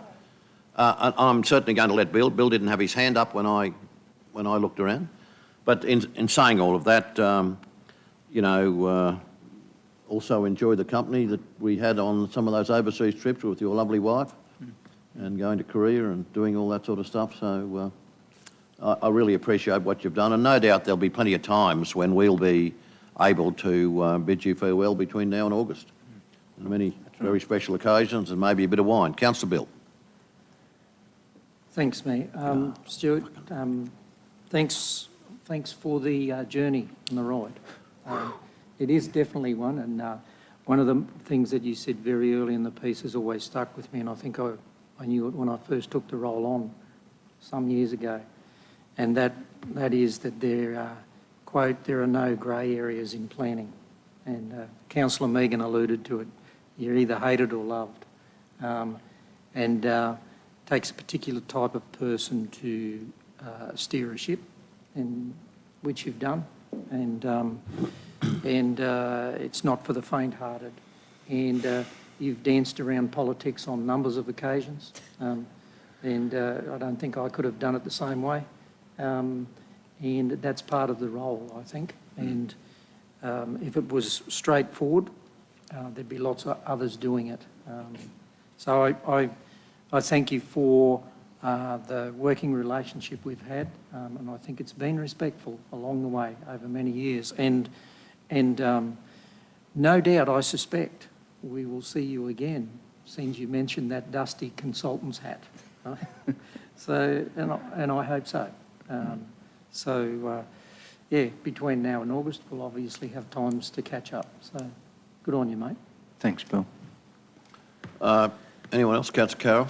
Thank you, Mr Mayor. I realise that it's probably a little bit out of order for me to speak, but I'd just like to very much pay tribute to Stuart as a friend, and Jungar as I regard Jungar as a friend, Stuart's beautiful wife.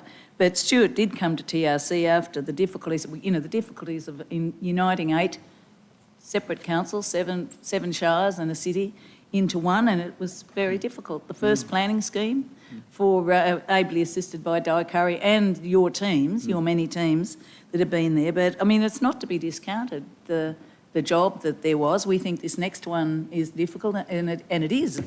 It's a huge task. But doing that first one was, we were just really swimming, just trying to keep our heads above water. And I know the 3 of us are still here that were there around the table in 2008. And I endorse every comment that's been made, but I'd also like to just mention that through any difficulty or whatever has beset us, and there's been some discord around certain things, but with our community and the expectations and others, and I'd like to congratulate you. You've always handled yourself with graciousness and dignity, and I think very professional. So thank you very much on behalf of our community. Thanks. Thanks, Carol. Anybody else wishing to make a brief comment? I think there will be opportunities for us in the future, but I think the gratitude of this council to you, Stuart, is real.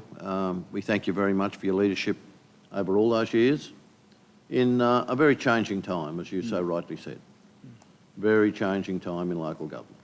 So thanks very much, and we look forward to working with you up until August the 17th, is it?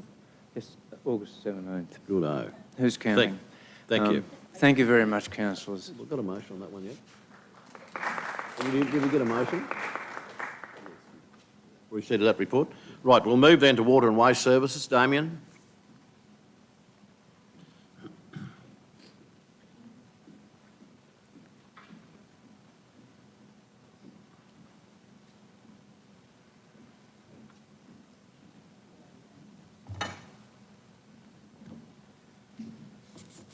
Good morning, Mr Mayor. Good morning, councillors.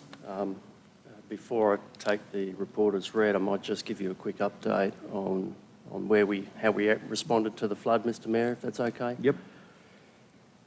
Mr Mayor, when the local disaster management group stands up and there is a flood in water and waste, we also stand up a flood control centre, and that involves 24 hours a day being manned by a general manager, a manager, principal engineer and a SCADA operator, and then we have 2 engineers ordinarily at Coobie Dam, 2 engineers at Cressbrook Dam, go between Perseverance and Cressbrook. We stood up on the Saturday afternoon, didn't stand down until the Thursday. Some very long hours. I'd just like to put out a shout to my people, very professional. We received a commendation from Mr Chris Nielsen, the Dam Safety Regulator, on the reporting and the response, the following of the emergency action plans. As we sit today, Coobie Dam has stopped spilling, Perseverance is still spilling, Cressbrook Dam is still spilling by about 150 mil. Mr Mayor, the highest level it was spilling was about 1/2 metre.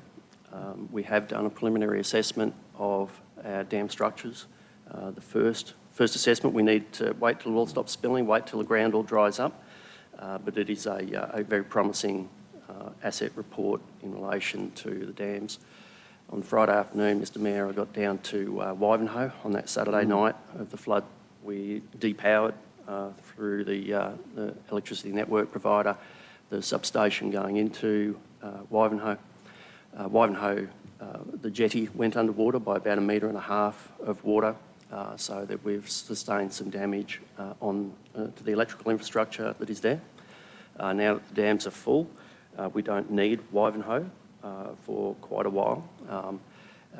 Fortunately, the expensive gear, Mr Mayor, the high voltage and the low voltage gear, it's not energised at the moment, but the preliminary inspection is that we think that that's very promising.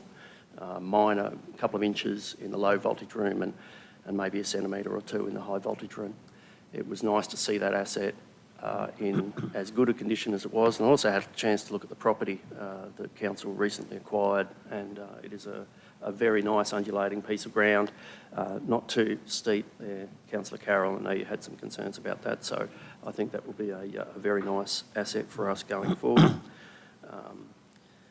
Mr Mayor, I'm happy to take that as the update. No, thanks very much for the work that you did, and I believe that you were doing the night shift and during that period. Mr Mayor, yes. Some of my managers have children, young families, so I did the chivalrous thing and did 6 p.m. to 6 a.m. That said, I was still functioning and receiving calls for various events through the week. We had a staff injury on the Wednesday, which is quite serious. And then we had a water quality concern on the Thursday. So I was pulling some very large hours that week, Mr Mayor. But all of our team, apart from me, were following our fatigue management, and I have been reached out through Mike, Brady, and through the combined leadership team to assist in these sorts of events, because now that the dams are full, Mr Mayor, any sort of small rainfall will have us porpoising through spilling over the dams, so we will stand up progressively, as you incurred in 2011. There was another event in 2013. So let's hope that the La Nina keeps going and we get some nice rainfalls over the summer, and that pushes back the time for when we need new water sources, and that helps. But we've proven that within the management group we can respond for 3 to 4 days in a sustainable way. But after that, I need to reach outside the group, because those people that were working on the night shift through with me were also the project managers doing capital delivery. So then they're on fatigue the next day. So that's sort of domino effect through the business unit, Mr Mayor. Any questions for the GM? Councillor Shine? Thank you, Damien. Thank you for the good works that you've done, particularly in relation to the flooding episode and the efforts that you and your staff have put in. You mentioned the new land that was purchased at Wivenhoe. Can you tell us whether that was above that level of flooding down there on this occasion? Yes, it was. Thank you. Well above. The dam peaked out at 183%. Nicer and even numbers, I think it's 84% now, so they've released 100% of it's actually been derated to an 80% level. So that's where they were managing the release of water from Wivenhoe. That property that we acquired is well above the full capacity of Wivenhoe. No, actually, that was the same question. So that's fine, thanks.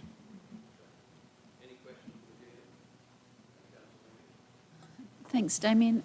Damien, in the report, where on page 5 of 5, where it says under waste operations, and it says an audit of all council active land sites was submitted for review to the Department of Environment and Science to evaluate on-site operational purpose waste levy exemptions. Can you just explain that to me, how that works? Councillors, we have to get weighbridges into all of those facilities that we want to continue to receive waste, and I know it's something a little bit later in the agenda where we're calling for nomination of projects for resilience. During the event of February and March, access to Bedford Street, our principal landfill, was denied due to floodwater inundation, and the vehicles couldn't get in there. So part of these audits is thinking about the progress of those weighbridges, operations, so that when we are denied, hopefully we can get a grant to provide access to Bedford Street. And also, Mr Mayor, Watala, we were denied access to Watala as well, so we're running that from remotely. So that is part of the process. I'm happy to take a question on notice and respond to anything further if that would be beneficial to you, Councillor Megan. Thanks, Sam. Thank you, Chair. Thanks, Damien, and can I reiterate, big thanks to you and your staff for the work you did during our flooding episode, and very much great to hear that you've done a good job. It seems like the questions are very significant compared to what you've been dealing with lately, but just wondering regarding water restrictions. On our website, we're still on Toowoomba City medium level, and across the region has varying levels of water restrictions. The dam's at 100%. Do we remove all water restrictions, or can you tell me the process? The short answer is we're reviewing it. Because the dams are at 100%, and thank you for the question, Councillor Tim, it's very pertinent. We are doing a project right now for the upgrade of the Mount Kynoch water treatment plant.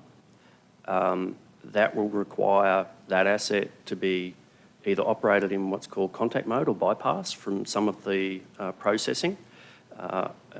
And that upgrade will take nice round even numbers until late 2023, round about October is where we're sort of aiming for.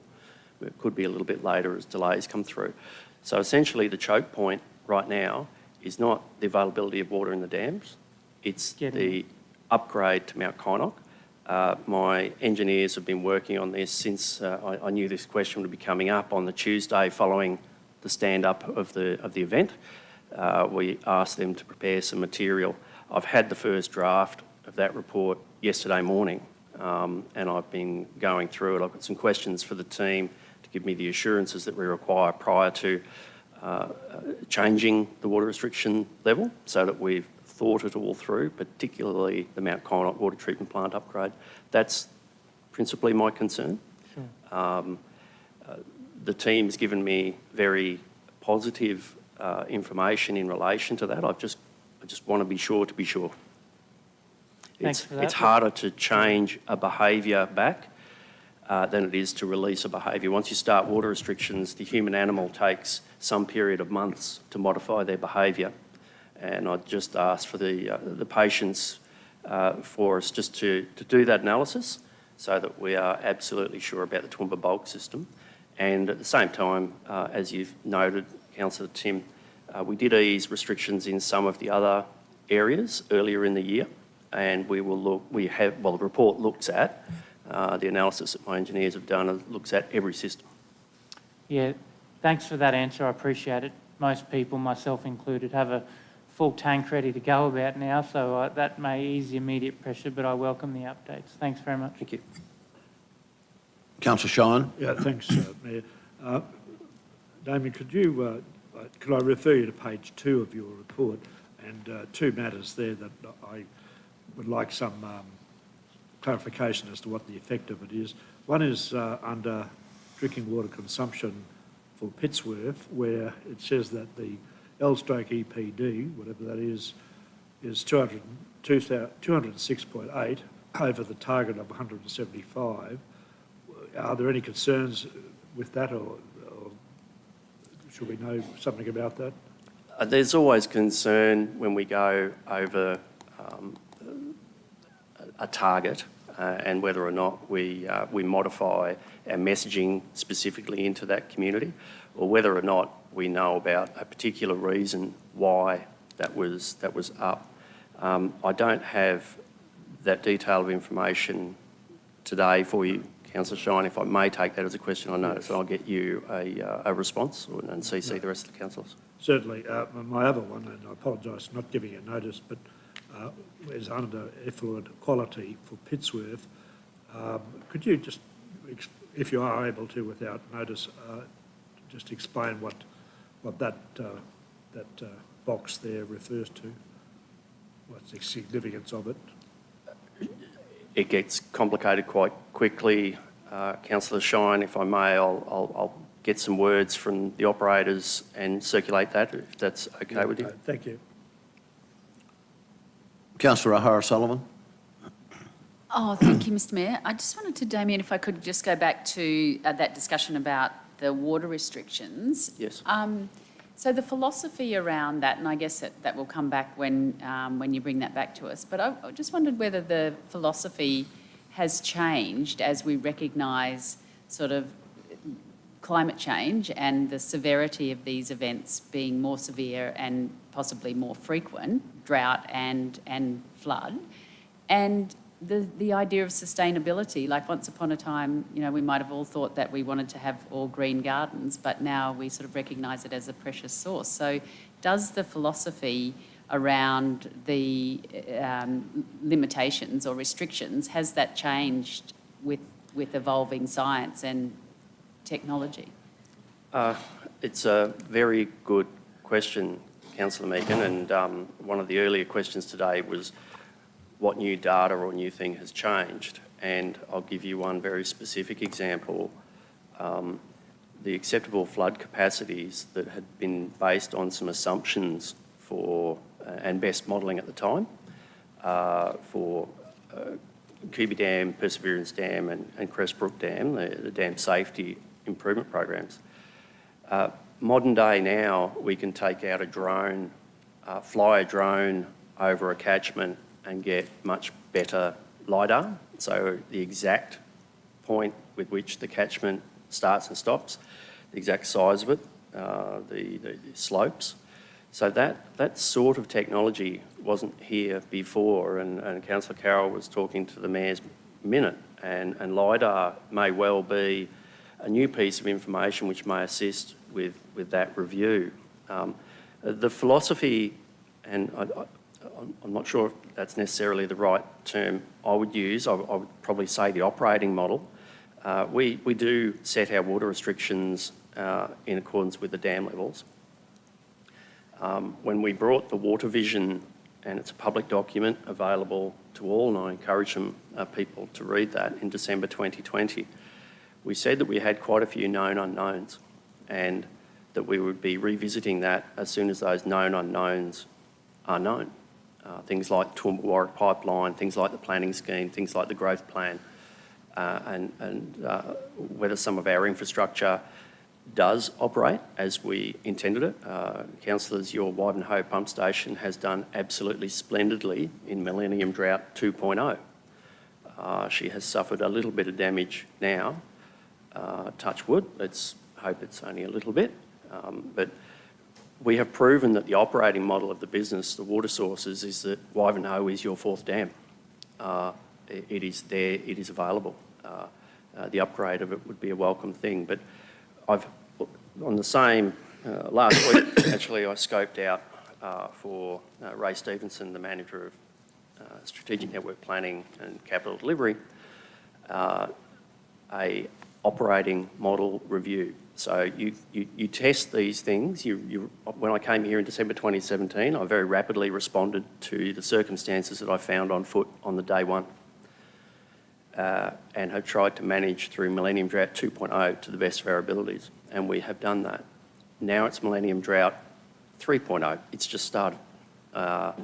We don't know when the next big rain event will be here, so let's assume that these dams have to last for anywhere between 10 and 15 years without a future rainfall event.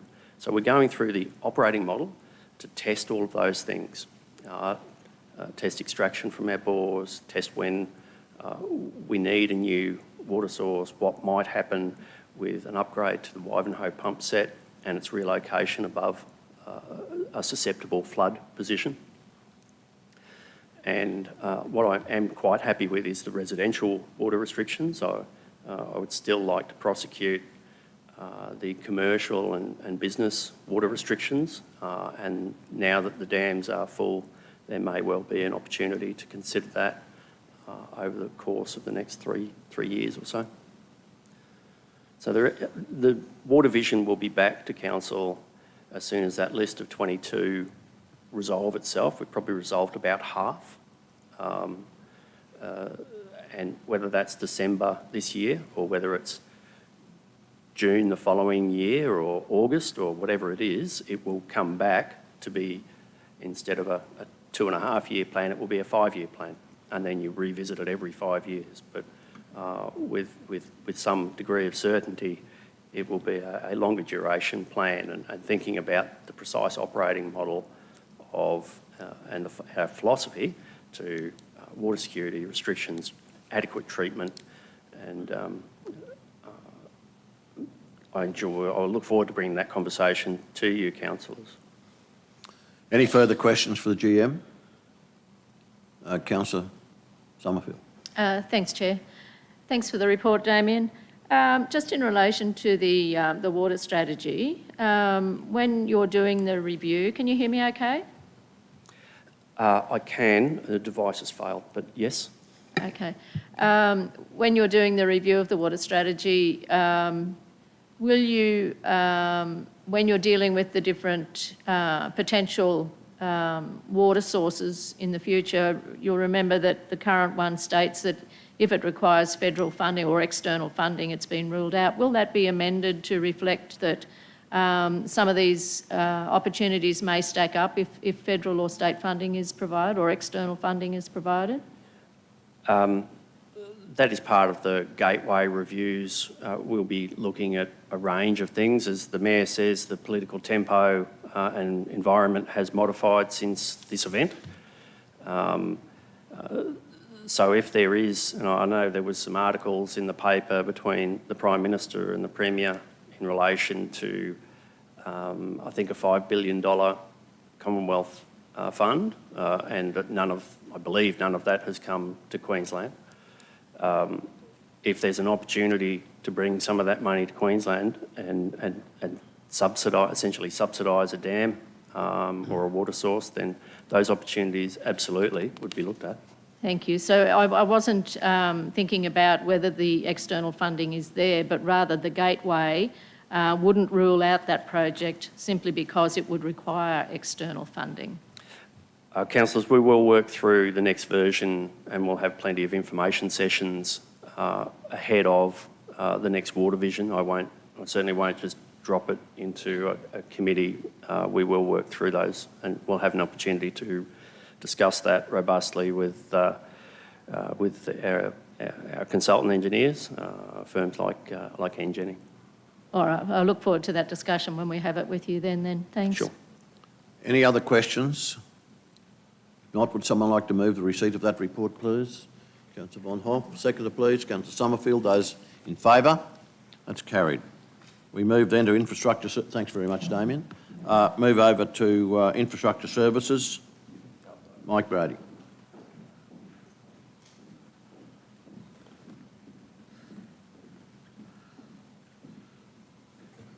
Good morning, councillors. Mr Mayor, through you, please note the report that's tabled for you for the month of February. Obviously, the report is focused on a lot of the stuff that was when things were dry, and by the end of February, we started getting a little bit damp. But happy to take any questions and can expand on flood events if that's so wished. Any questions for the GM? Councillor Von Hoff. Thanks. Councillor Shine. Thanks, Mr Chair. Through you. Thank you, Mike.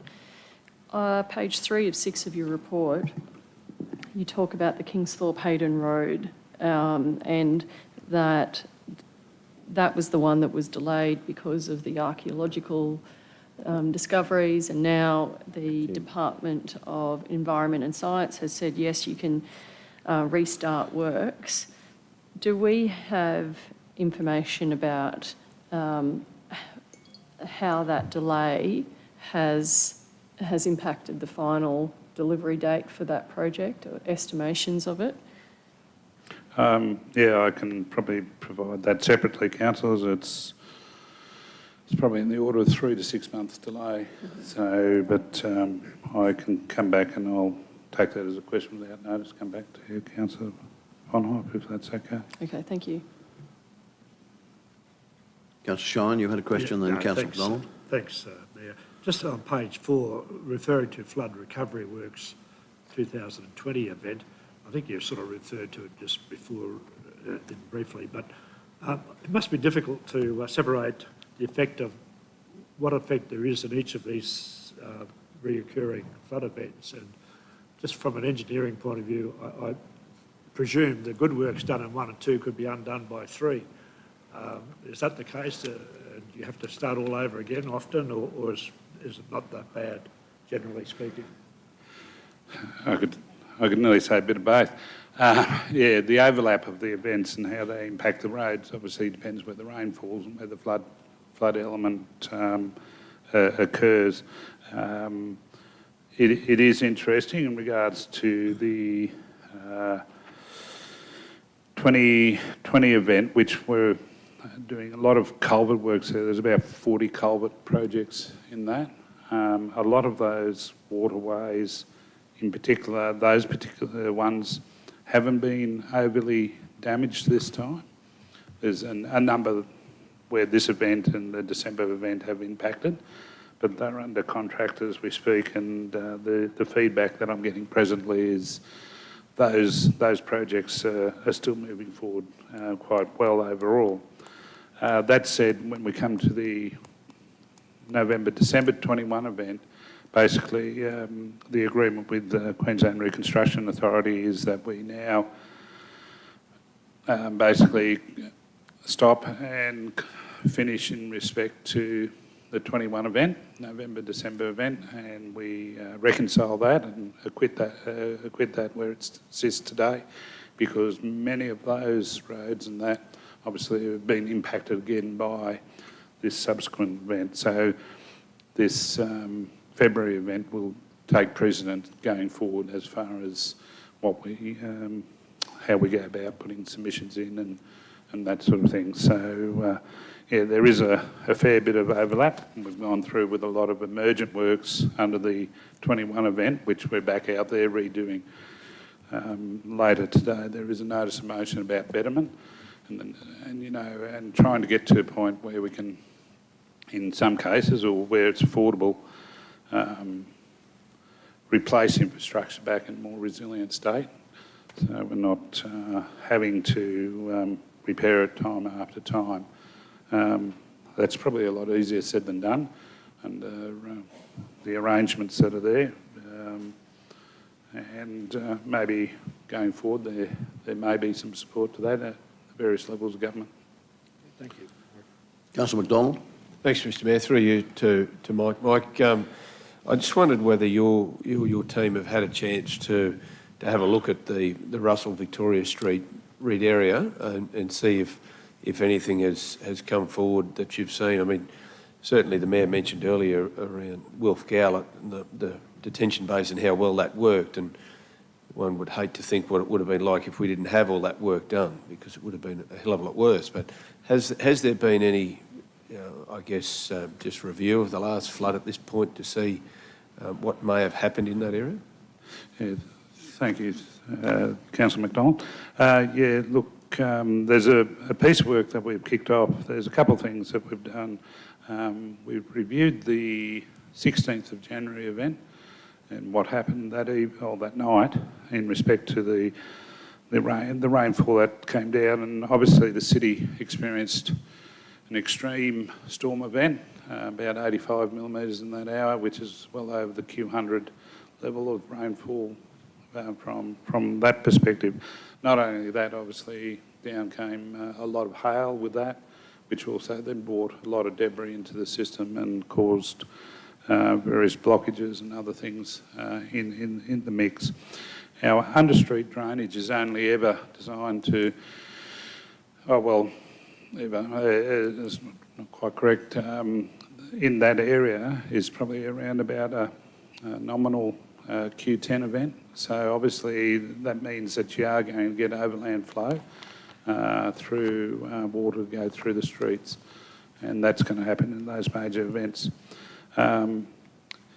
Further then, we then experienced the 25th of February event, which again, extreme storm event in the flooding that was experienced there, and obviously that caused more issues there. What we are doing is we've commenced or kicked off and we've got a fair bit of detail on each event and as background information at the moment. We kicked off a investigation review of drainage and issues that have been raised by the businesses in that area, as well as other persons in regards to the channel, the weirs, and other things that have been raised. So we'll undertake a fairly detailed review of that area of town, and see what comes out of that, and there may be some elements that we can then maybe, bring back to council for consideration for future funding or approach to improvement. Councillor McMahon. Thank you, Chair. Thanks, Mike. I suppose as a comment, I just wanted to congratulate your team. I wasn't around this table in 2011, but I know it was a terrible time, and we moved into that. There was a fair bit of spending on the appropriate infrastructure, the appropriate culverts, and no one ever had a grand opening parade for a culvert, and it kind of goes unseen. And I know that there's a heck of a lot of infrastructure that's been invested by this council and funded by external companies too. That has made us this last month, there was a lot of rainwater, and could there be more done? Yeah, always. Was there some minor flooding? Yeah, but it was good to see our flood infrastructure doing the job it was put there to do. And so I suppose congratulating you on that for a decade of flood mitigation works, and then it paid off on the 25th of February. So look, where I sit, I read the news reports in 2011 where it said we had 160 mil in, I think, 36 hours. The official rain data from late February said we had 160 mil 2 days in a row. So it would be probably far more water this time, and I think the infrastructure handled it well. My question, I suppose, is if 2011 was a Q100 and what we had in 25th of February was a Q100, that's 2 of them in 10 years. Do we need to look at our wording around what is a Q100, especially with the CSIRO saying we're going to get more water in a, more intense deluge? Have you got a comment, or am I way off the mark? Yeah.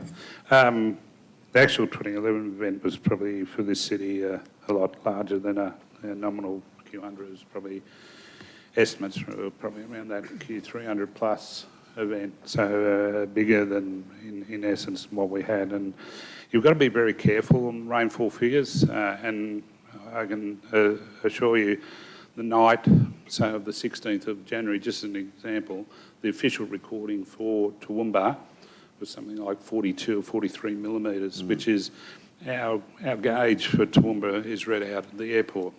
So, we then pick up exactly what happens in the city that night, and from a number of readings from around the periphery of the city, we were able to gauge that event was in the order of that 80, 85 millimetres in that same time period.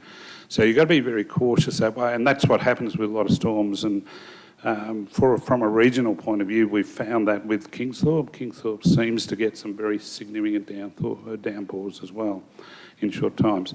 In regards to how we speak about and the language about events and that, it is challenging. A very good display that Cobb & Co put on not long after the 2011 floods was called Toowoomba Never Floods, and I think that is a fantastic display. I went up and had a look at it and the presentation that was given with it, and it shows that in the last 100 odd plus years that it is every 10 to 15 years we get an event that is not dissimilar to the one that we had a couple of weeks ago or 2011 and that sort of thing. And it does make you wonder when people talk about this as a 100-year event, how that is actually spoken about. The actual science behind it, and CSIRO is very involved with it, but also the industry from a fraternity point of view is there's a document called Australian Rainfall and Runoff, which is a national document. It's been reviewed for climate change post about 2018, 2019. It looks at the hydrology and impacts of climate change and all the storm events across Australia. And so there's information and graphical information developed for basically every locality across Australia. That sits as the underlying foundation from a hydrology point of view for what we use when we're doing our calculations and different things. And that sort of points out the scale of the event. You know, it's got, for the different hydrographs that it prints out for varying intensities. And, you know, we have, as communities, said that the affordability level for flood mitigation is somewhere around that nominal 1 in 100 year type event, because beyond that, to get a one, you know, to make it a 1 in 1,000 year event or even higher, you know, the cost to flood mitigation infrastructure is absolutely, you know, absolutely huge. And it's a bit like what we're having to do from dam safety perspective there. You know, the ANCOL guidelines there dictate or guide us to a very high level of being able to pass what they call a possible maximum flood, basically, in a safe manner or as safely as possible. So these are the sorts of challenges we have as communities, but yeah, that's a commentary to your question. It's a lot goes into it when you come to find a Q, you know, what is a Q100 event. Yeah, sure. No, thanks for that. Look, I stand by my previous comment of thanks for investing significantly. I think, similar to Councillor Jeff, the question about Russell Street, considering we've just done a refresh, even though it was a refresh, not a redo. But, you know, I look forward to the investigation of what went wrong there. But overall, you know, I think you can hold your head high of the work you've put in over the last 10 years. More to be done, as always. Last question is, we've talked a bit about petrol prices. Is it impacting on your fleet and logistics, having current prices? Have you got any data on that? Yeah, look, we probably hope to bring a little bit of detail on that bit tomorrow or over the next couple of weeks to Council. Look, yeah, so with fuel, with oil prices, its effect to us is not only our running of fleet, and you've seen where diesel's gone to, but also in the materials we use, bitumen products, asphalt products, those sorts of things, or oil-based. But then, you know, that then will flow through to transport logistics across the nation as far as moving materials and equipment around. So, and, you know, and all the oil products that we use. So it is going to have a flow-on effect. Its impact this year, we're just sort of trying to do some sums at the moment. We did start the year a little bit below average with fuel prices. In the middle of the year has been average, but now we've skyrocketed up. So we'll see how that will balance out. And look, just back to your first comment, it's a huge team effort, not only the people in the offices here and our consultancies to get to the city to where it's been, but to our staff on the ground. Our teams out there have done tremendous work over the last 10 plus years in regards to the construction works and maintenance works that they've undertaken. So I take my hat off to them. They're the real builders. Absolutely. Thank you. Councillor Megan, Jeff, you may have to take over in a minute. I've got this colonel coming to see me. I'll just find out when he's arrived. Yeah, I'll pop out. Thanks, Mr Mayor. Mike, would you be able to explain about, and I know the Mayor's motion is coming about betterment, but can you explain, I guess, to the general public about betterment, how, because there's all of this talk, particularly with the latest weather event, about how councils shouldn't be letting people live where they live, and, you know, it's kind of, I feel, a little bit like it's getting sheeted back to council, and why do we just keep doing the same thing and building the same structures and then sort of going through the same thing again in another couple of years? So can you talk about how stuff is funded and what betterment is? Yeah. I'll just pick up on Paddy's question. My colleague, he could give you some wise words on why we build where we've built over the years, but where we've built in floodplains is obviously historical. As a humankind, we've always built near rivers. We've always needed a water supply, and we've always needed somewhere to put our sewerage. So in one way or another, that's what we've done as, you know, humans forever and a day. And that's no different in Australia.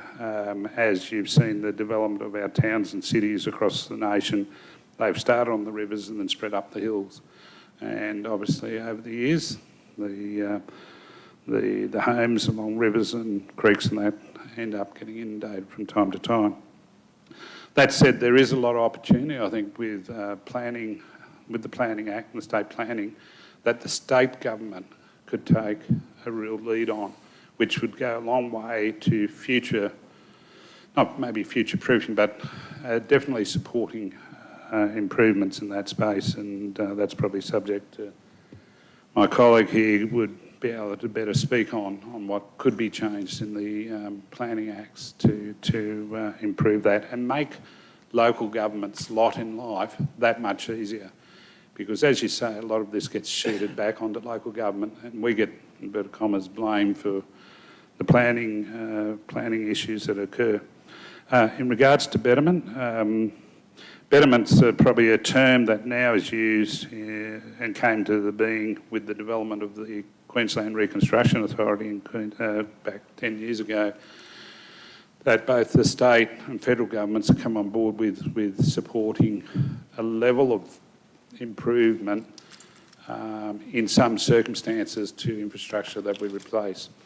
Both the previous guidelines, the NDRRA guidelines, which are Natural Disaster Recovery Guidelines, and now the current guidelines, the Disaster Funding Recovery Arrangements, both state fairly clearly that we're only supported to put like for like back. And that's where the quandary occurs in regards to that.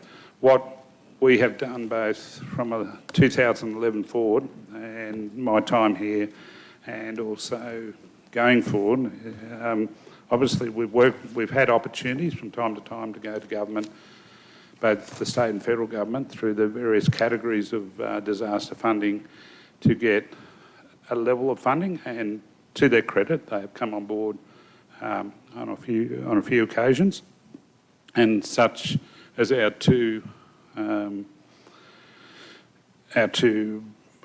Garnet Lehman and Ballon Drive detention basins. They were done under Category D, under the old funding arrangements, which allowed us, there was 10 million and 5 million by us into a number of infrastructure pieces.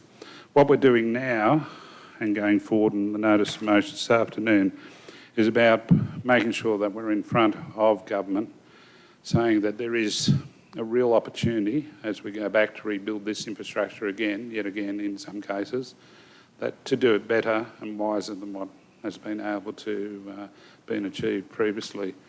And I think the issue, though, that is hard to understand in the public realm is the affordability of that.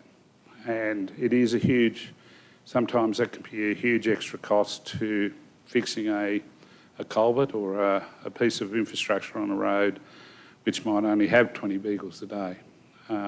So trying to get that balance, I think, is one of the most challenging things for all levels of government in the affordability equation.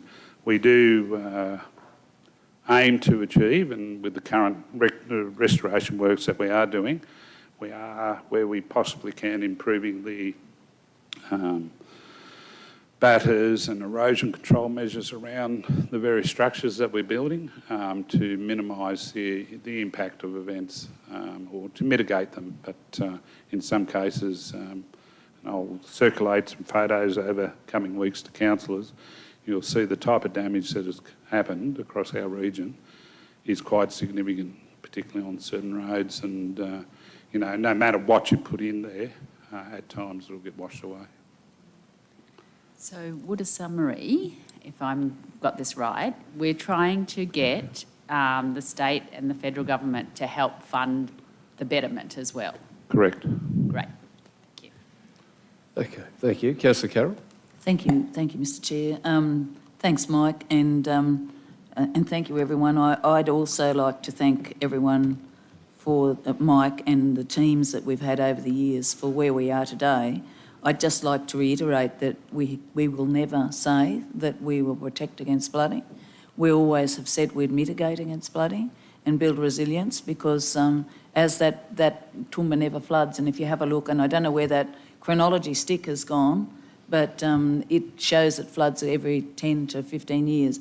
But Mike, the actual 1 in 100, 1 in 500, whatever, correct me if I'm wrong, but I think that doesn't mean that. It means a 1%. A 1%. 1 in 100 means a 1%, and it's just a way of speaking to the community about it so that they may understand. But, you know, I mean, it's like any percentage that you have.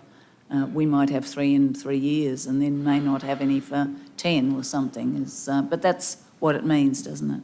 It does. It actually, annual exceedance probability is the terminology. So it's a 1% annual exceedance probability is a terminology. The old terminology was that Q100 or 100-year type event.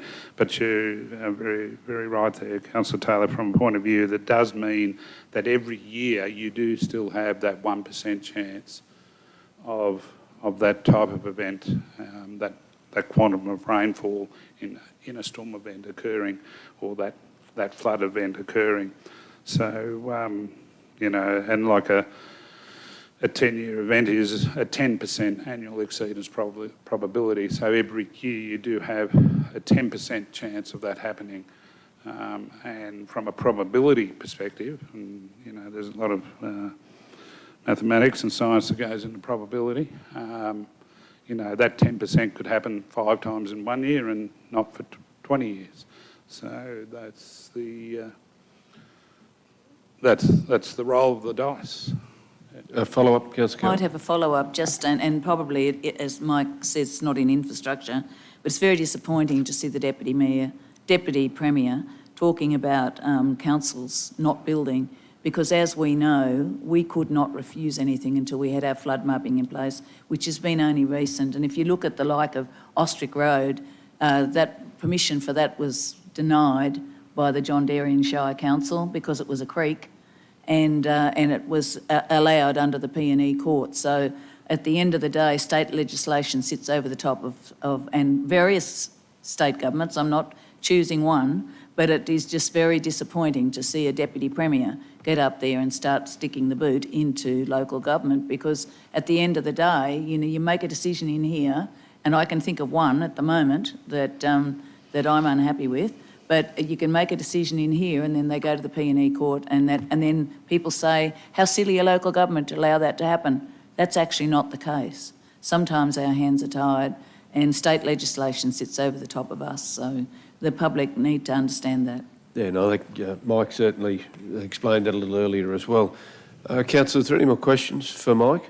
If there's no more questions, the motion's before us there that the Infrastructure Services Group report be received. Have a move by Councillor Carroll. Councillor Melissa seconds that motion. Those in favour? Motion's carried. Thank you, Councillor. Thanks, Mike. I'd ask now for someone to move that we adjourn the meeting. Moved by Councillor Shine, seconded by Councillor Rebecca. Adjourn the meeting until 1 p.m. Those in favour? Those against? Motion's carried.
And go straight to the next item, which is item number 10.4, Environment and Community, and ask for General Manager Nick Hauser to come forward to present this item, which is item number 10.4. Thank you, Chair. Good afternoon, councillors. The report's with you. Happy to take that as read, and I'll do my best to answer any questions that you might have for me. Any questions, councillors, in regard to item 10.4, Environment Community? Councillor O'Hara-Sullivan and Councillor Shine. Thanks, Mr Chair. Nick, I wonder if you might explain to me and, again, the people watching, the different stages of the local disaster management group, like what the sort of stand up and whatever those other terms are, lean forward, stand up, stood down, alert, and the difference, or what's, so that's the local disaster management group, and then what the local disaster recovery group is. Sure, I might take the second question first, if that's okay. So the local disaster management group convenes and coordinates the immediate response to the disaster. So that's what comes together, and it's what we do at the point of the disaster event happening. When that concludes, we move to a recovery phase, and the local disaster recovery group takes over from the local disaster management group. And that recovery might take a period of time, depending on the nature of the event. It might go on for months or perhaps even a year. So that's the difference between those two groups. And, sorry, Nick, who is on each of those groups? You're testing my memory now. Names, I think that but people from council, people from the emergency services. Yes, correct. So all of those agencies are represented on one or other or both of those groups. The local, the recovery group also has a number of subcommittees. So there's a subcommittee for environmental recovery, subcommittee for built infrastructure recovery, subcommittee for community and social recovery, and there might even be one more. Economic is the other one. So there are chairs of those. I think Councillor Taylor is the chair of the recovery group, the brought up local recovery group. So there's a focus and a function for each of those areas in guiding and assisting the recovery phase. Your first question was about the differences between... Terminology. That's a test for which I'm not prepared, unfortunately. I'd need to get some advice and circulate. But there are various stages that we move through from stand down and not activated to alert stage, and we have been at that stage since the commencement of the pandemic, would you believe? We've been at that stage for the longest period, and it progresses through the various stages where we lean forward and then stand up when we're in active response to the disaster. But I can get those definitions for you and circulate them. That'll do better justice than what I would here. Thank you. Yeah, sorry. Yeah. Thanks, Councillor Meakin. Councillor Kerry. Thanks, Chair. Nick, I was just wondering if you can enlighten us as to the effect, as to the results of the sale of the Harristown West and Harristown East depots. Any details about that in terms of sale price, or what's going to happen to those sites? With what's the intention of the purchasers to how they intend to deal with those sites? Any information at all that might be of interest to the public? Sure, thanks, Councillor Shine. We had a very successful campaign in relation to disposing of those properties.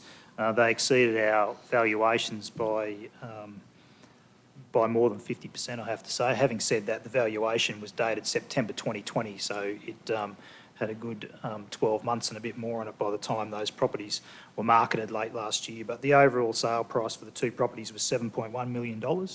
And that was broken down into $4.1 million for the Harristown East site and $3 million for the Harristown West site. So that was in excess of the valuation. The total valuation was $4.6 million. So we did well. In terms of the intended use for those sites, I'm not entirely sure what those vendors' intents are. I read something about one of the purchases in the newspaper, but I'd only be repeating what's available for everyone to read for themselves. Thank you. Thanks, Councillor Shine. Any other questions, councillors, for Nick? No other questions. We have a motion there before us that the Environment Community Services Group report be received. Moved by Councillor James, seconded by Councillor Tim. Those in favour? Motion's carried. Thanks, Nick. We move now to item 10.5, councillors, which is the Finance and Business Strategy Group, and welcome Acting General Manager, Finance and Business, Anne-Marie Johnson. Afternoon, councillors. I'll take the report as read. Happy to take any questions. Questions, councillors, for Finance and Business? Councillor Rebecca. Thanks, Mr Chair. Through you, it's a comment relating to page 2 of 4, and the Australian Cyber Security Centre has recommended that organisations adopt an enhanced cyber security posture, and then what council's doing in response to that. And when I read that, I thought that's exactly the sort of thing, if we had a risk matrix, that there would be a shift that would be reflected in that risk matrix, and we could see how close or above or below the line we were getting for our risk tolerance statement. It's just a really neat example of what could be done. Thanks, Councillor Rebecca. It certainly is something that's heightened, hasn't it, over the last little while? There's no doubt about it. But Anne-Marie, can you elaborate any further on what is being done? Yes, I can assure councillors that our ICT team work very closely with our enterprise risk management team, that we have rolled out training across the organisation, additional training for all staff to undertake in the form of Take Fives. The biggest risk for the organisation continues to be officers clicking on a suspect link and sharing information. So we're certainly doing a lot of work in this area. Thanks, Anne-Marie. Any other questions, councillors, in regard to finance and business? Just a comment, I guess, Anne-Marie, if we could, around the staffing turnover. The result for the month was 11.12. Target is 10. And information that was circulated to councillors suggests that South East Corner councils, or South East Queensland, of which we are part of, as well as the rural and regional, was around 8%, and 8% in the sector across the state, 5% South East Corner councils, rural and remote 14%. So our target of 10% seems to be a reasonable target. We were concerned it was challenged with this, but given that information, you're comfortable that that target is? I think the target is a little bit of a stretch target based on the information and our research and discussions with other councils. Okay. And it's interesting to note quite a few councils are not tracking this information in any form. Yeah, interesting. Thank you. Councillor Megan? Oh, thanks, Mr Chair. I'm almost too embarrassed to ask this, Anne-Marie, because I don't know whether we do or not, but in the media and strategic relations section there, do you always tell us what negative sentiment was recorded in the media? I thought the same myself, Councillor Megan, when I read that. I think it's just important to note that that is what our community are feeling. Yes, I just wondered whether I've missed it or whether... Yeah. I can take that question on notice and just get some clarification from Kylie.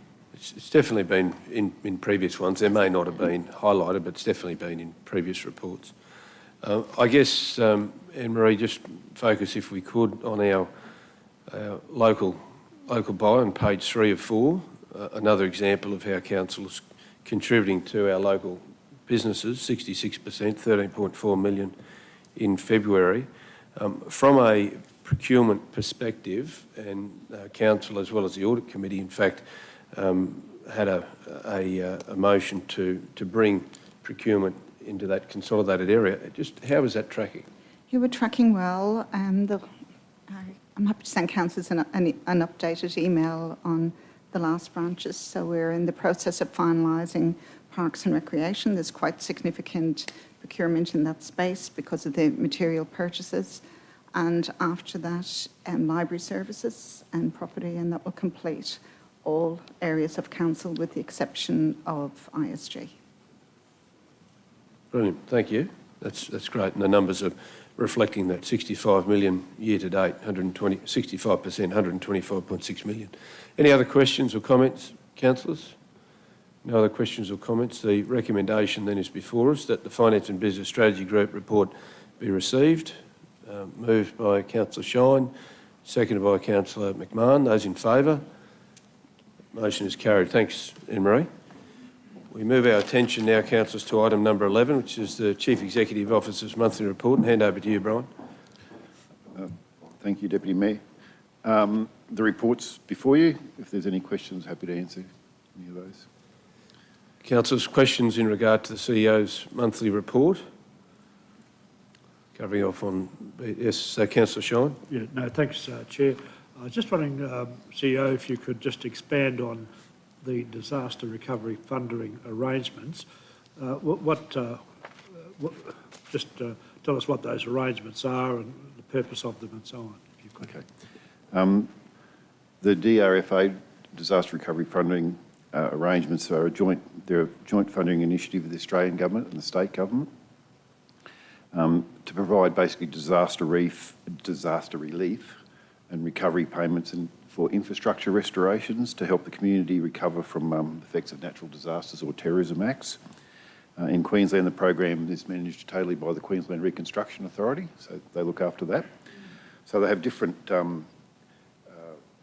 categories for funding, A, B, C and D, which are all various, and it's all encompassing. So it's depending on the Queensland Minister for Fire and Emergency Services is responsible for activating the DRFA, and the DRFA relies on information that it receives from government agencies and from councils throughout Queensland.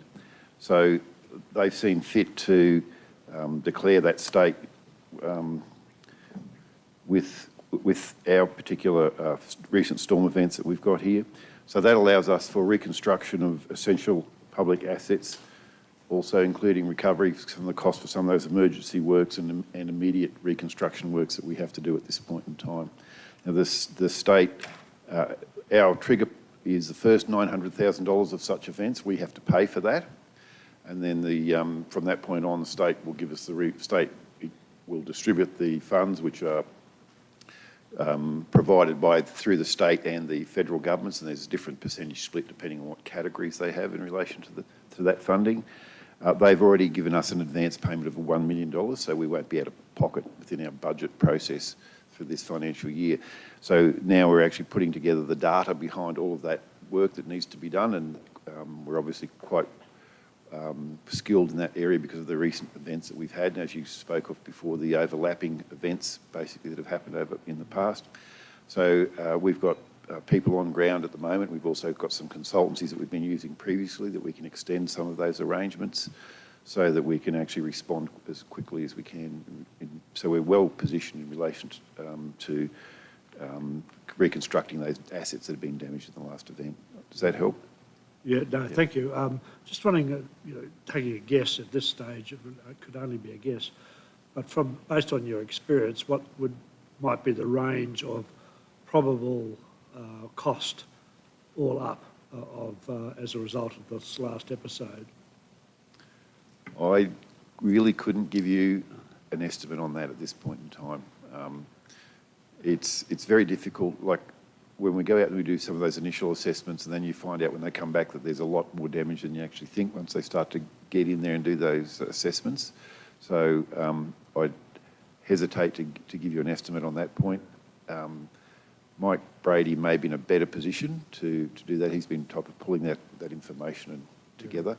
So further on, when we're talking about that betterment program, he may have some more up-to-date figures. But well above the 900,000. Oh, absolutely. Oh, yeah, we're into the millions, tens of millions. We're into. Yeah, sorry. Thank you.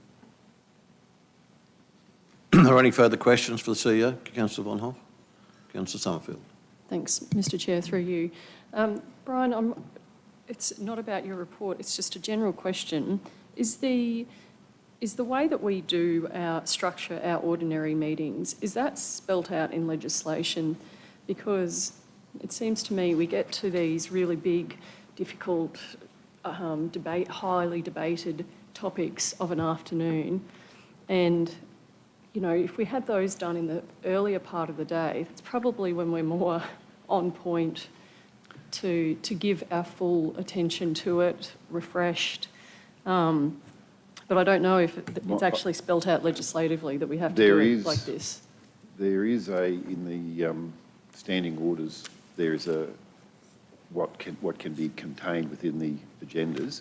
How council structures that, I think, is not an issue if council wishes to restructure how that actually, the process of dealing with those issues. So obviously some of them are naturally, obviously want to be dealt with earlier in the agenda, which are just procedural things. Yep. But yeah, I take your point. If there's other stuff that council can decide, if I would think, and I can confirm that with you if you like, if council would like to then review how they structure the presentation of reports and make a decision in relation to that, happy to do that. I think we Thanks. can Just do that. to my mind, it makes sense to sort of flip the way that the agenda flows so that those topics are dealt with early and because come 5, 6 o'clock at night after we've been doing this all day, it's probably not the optimum time to be considering it. Yeah, there's a lot of considerations in relation to the setup of the meetings because you've got people who, if they know they're going to be early on in the agendas, who are staff, that they can be here, and if you flip it the other way and they go all day, then you may not get to them. So there's a whole range of considerations which is beyond what we'll probably talk about here, but I think council could have that discussion if they wish to. Councillor Summerfield. Thank you, Chair. Thanks, Brian.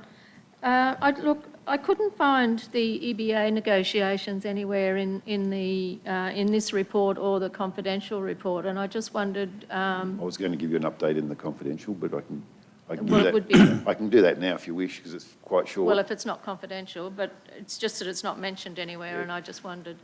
It's Yeah, pretty we're just to the important. point. We're just waiting for the ASU unions to respond. Still, we've had all others respond except for them, so we're just waiting for their response. Hopefully we'll get something back very soon in relation to that so we can go to the vote. But that's the only hold-up we have at this point in time. So it's been very slow getting that feedback through the ASU. Any further questions? Someone like to move the receipt of Brian's report, please? Councillor Carroll. A seconder, please. Councillor Megan. Those in favour? That's carried. Councillors, I've sent my report out. It's fairly lengthy. Quite a few of the things that we were doing were probably done jointly. The Council of Mayors board meeting and particularly the strategic planning day at Twin Waters was interesting, and I might bring up a matter in confidential in regard to funding. I did, by invitation, go and speak to John Rowe and Paul McMahon at Rose, and I'm very thankful for the work that's being done by Mike Brady and the team in terms of interacting with those people in respect to the issues that there are there. I think they're probably solvable, hopefully, in an average flood such as we had the other day. We had a couple of meetings with representatives of the farmers on the Condamine River at Cecil Plains, and that's an interesting matter in terms of the advent of gas extraction from that area and the potential impact there would be.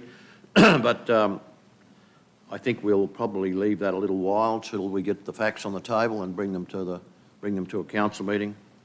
Fair few meetings with the government in respect to flooding and so forth, and I think there's absolutely no doubt that we've really dodged the difficult parts of this flood, comparatively speaking. When you talk to people like Sunshine Coast, Noosa, Moreton Bay, but particularly the Lockyer Valley, they really copped it again, so lucky with that one. Eric Donaldson and Labyrinth in Oakey, that's fine, that's a community thing, it doesn't necessarily involve us. They've chosen land and they've chosen to do it within a community. Attended the breakfast at Gatton. Mark Ryan was in town and we had the opportunity of taking him around and talking about the flooding and showing him the infrastructure that was successful, that's been put in post 2011. And I think that's a really good lesson for a lot of people. In fact, I'll tell you a little bit more about that later.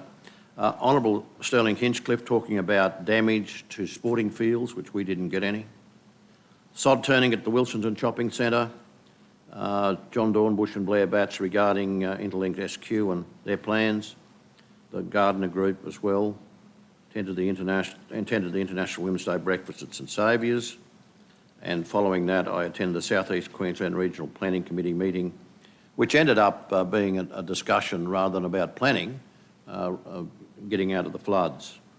Opening of the official music centre at the Toowoomba Christian College and meeting, a very interesting meeting yesterday, and I'd like to share it with you. As you would have noticed in the media, the Wagners Airport, the Wellcamp Airport, has built a partnership with a company in Vietnam, and this is the organisation, IPGG. They're an export company from Vietnam, and I think the overall plan that they have there is certainly to bring product here that's manufactured in Vietnam and take back our product, and I can't see a problem with that. They were talking about sister cities and all that yesterday, and I said, no, we're not into sister cities at this point in time, but we are into economic relationships. So that was where we got to on that one. I've just had Colonel Aaron Hassel for lunch, and that was about the Army exercise that will be held in Toowoomba in May this year, the same as last year. They're delighted with the way it worked out last year, and they're very keen to come back on a regular basis. It's good. I will be attending, of course, the Council of Mayors meeting at Cunnamulla with a number of you people, and I'm thankful that you're coming along. Now, tomorrow I leave for Townsville, where we have a Council of Mayors, a ROC, Organisation of Mayors meeting, Regional Organisation of Councils meeting for all the ROCs across Queensland, and I'll be representing, in the circumstances, I'll be representing not only the Darling Downs and South West, but Karen Williams can't get there, so I'll be doing ComSec as well. So fair few things floating around. You know, I've been on a teleconference with David Christofuli and Anne Lay regarding how I saw the impact of the floods here. They were wanting to pick up some learnings from us, what we've done. But can I conclude by saying the 2011 flood and the learnings from that put us in a very good position for the last few weeks that we've gone through. Are there any questions? Councillor Shine? No, thanks, Mayor. Just in relation to that last matter, your teleconference with the Leader of the Opposition and the Minister, Shadow Minister, I'm always interested to know what their ideas might be in terms of managing any problems in the future. Yep. Did they come up with any ideas, or you could tell us in confidential if you like? Well, I think we've got to do a lot of thinking. Some of the things that have been thrown on the table about, you know, and it's the logical stuff, where do we build houses in the future? And there's not much we can do about the Gimpies and the Lismores and those sort of places, but there is a lot that we can do about where housing will go and how we manage that. And also some of the houses that are currently being flooded, whether they can be modified to the extent where they actually are more tolerant of flooding. I've heard of a whole range of things that have been done. You know, cars can be put up in the air and all that sort of thing. Houses can be lifted. You know, 2011 was an amazing learning curve for us, and I think I'm so thankful, you know, and I know Mike Brady's here and the team who worked so hard on getting that all planned and sorted and funded. $250 million of flood mitigation and flood recovery work. It's amazing, absolutely amazing, and we ought to be very thankful for the work that went in. Any other questions? Someone like to move the receipt of that report, please? Councillor McDonald and Shine, those in favour? That's carried. Right. Catch up with a bit of paper. Matters for which notice has been given. Item 13. Item 13.1 is Councillor Melissa Taylor, John Dairy and Woolshed. Melissa. Excuse me. Thank you, Mr Mayor. I would like to put forth a motion requesting that a report exploring options available to Council for the future management and operation of the John Dairy and Woolshed including the proposal from Full Circle Projects Inc., be provided for Council's consideration at the ordinary meeting of Council on the 19th of April 2022. My reasonings for that going forward are councillors have received several briefings, including a delegation from Full Circle Projects Inc., outlining possible solutions for the management and/or business continuation of the John Darien Woolshed. The forum for a decision has not been forthcoming. Meanwhile, the concerns from the community continue to grow. Whilst the constraints on Council's budget and resources are considerable, the longer this entity lies without a decision, the longer the property, grounds, buildings, equipment, etc. lie in a state of disrepair, and the harder it will be for all concerned, all whilst waiting on a decision on its future. The community need and deserve an answer. Thank you. Thank you. Can I just simply say that there is a report coming forward, and it's not just about the company that you're suggesting. There's another party certainly interested in it, another party with significant resources and what would appear to be a good model. I'm not making a judgment, but I think we ought to put both on the table at the same time so that we have a good understanding of the impact of it. And look, I guess it's fair to say there'd be attitudes around the table that this has been a pretty difficult one from day one, and if we can get the right model around it, it should work well. And that model will require the people involved to have significant capacity, I would think. Thank you, Mr. Mayor. There is another group involved. Yeah. Yes, and I was aware of another entity interested, so that's hence my wording of the motion, exploring options available. Okay. I just didn't mention them because we haven't had a report or information session on that. So I just think we need to really bring it forth as soon as possible, because the longer it waits, the longer it deteriorates. Okay. Councillor O'Shea, you wish to make a comment? Can I ask a question, Chair? Sorry, yeah. May I ask a question? My question, I definitely support, I suppose, the intent of where we're going with this, but before I could confidently make any decision on this particular motion, may I ask or request a question of the General Manager of Environment Community? One is how realistic it is to get a report with all the relevant information to Council by the said time of April, and secondly, what exactly has, if anything, has happened with John Darien Woolshed since we released to the media in mid-December of what the situation was with this particular entity, please.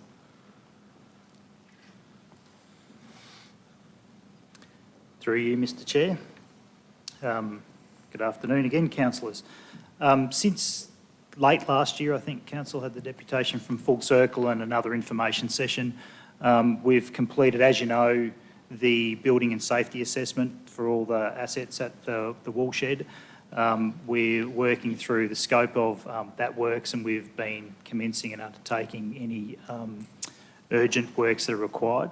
We've appointed on a temporary basis a facilities manager out there, and that person started early in the new year and has been focusing on building relationships with the community and volunteers and the Friends of group, and that seems to be going very well, and we've undertaken a number of activities on site there to re-engage with those volunteers and restore access, which has been received positively. In relation to producing a report by April, we could certainly have a report in April. I wouldn't be confident that it had the level of detail needed to recommend a preferred option going forward. In fact, we're in the marketplace at the moment to procure a consultant to do a detailed assessment of various options for us, including outsourcing to any particular entity and the other various options, such as hybrid models where we're using various providers to deliver parts of the service. So we're in the marketplace at the moment to procure a consultant to do that detailed report for us. Once they're on board, that body of work would take up to about 3 months, I think, to allow us to undertake appropriate and adequate consultation with all of those groups, plus the local community, those that have been involved for a period of time, and the volunteers. So coming back in April's achievable, but the level of detail I think would be lacking in terms of picking a model going forward. comment, Councillor James. Thanks, Nick. Yeah, well, I think we all want the same outcome with this. So, Mr. Mayor, may I foreshadow an alternate motion should this one be unsuccessful? Do you want me to say what it is, or? Oh, sorry.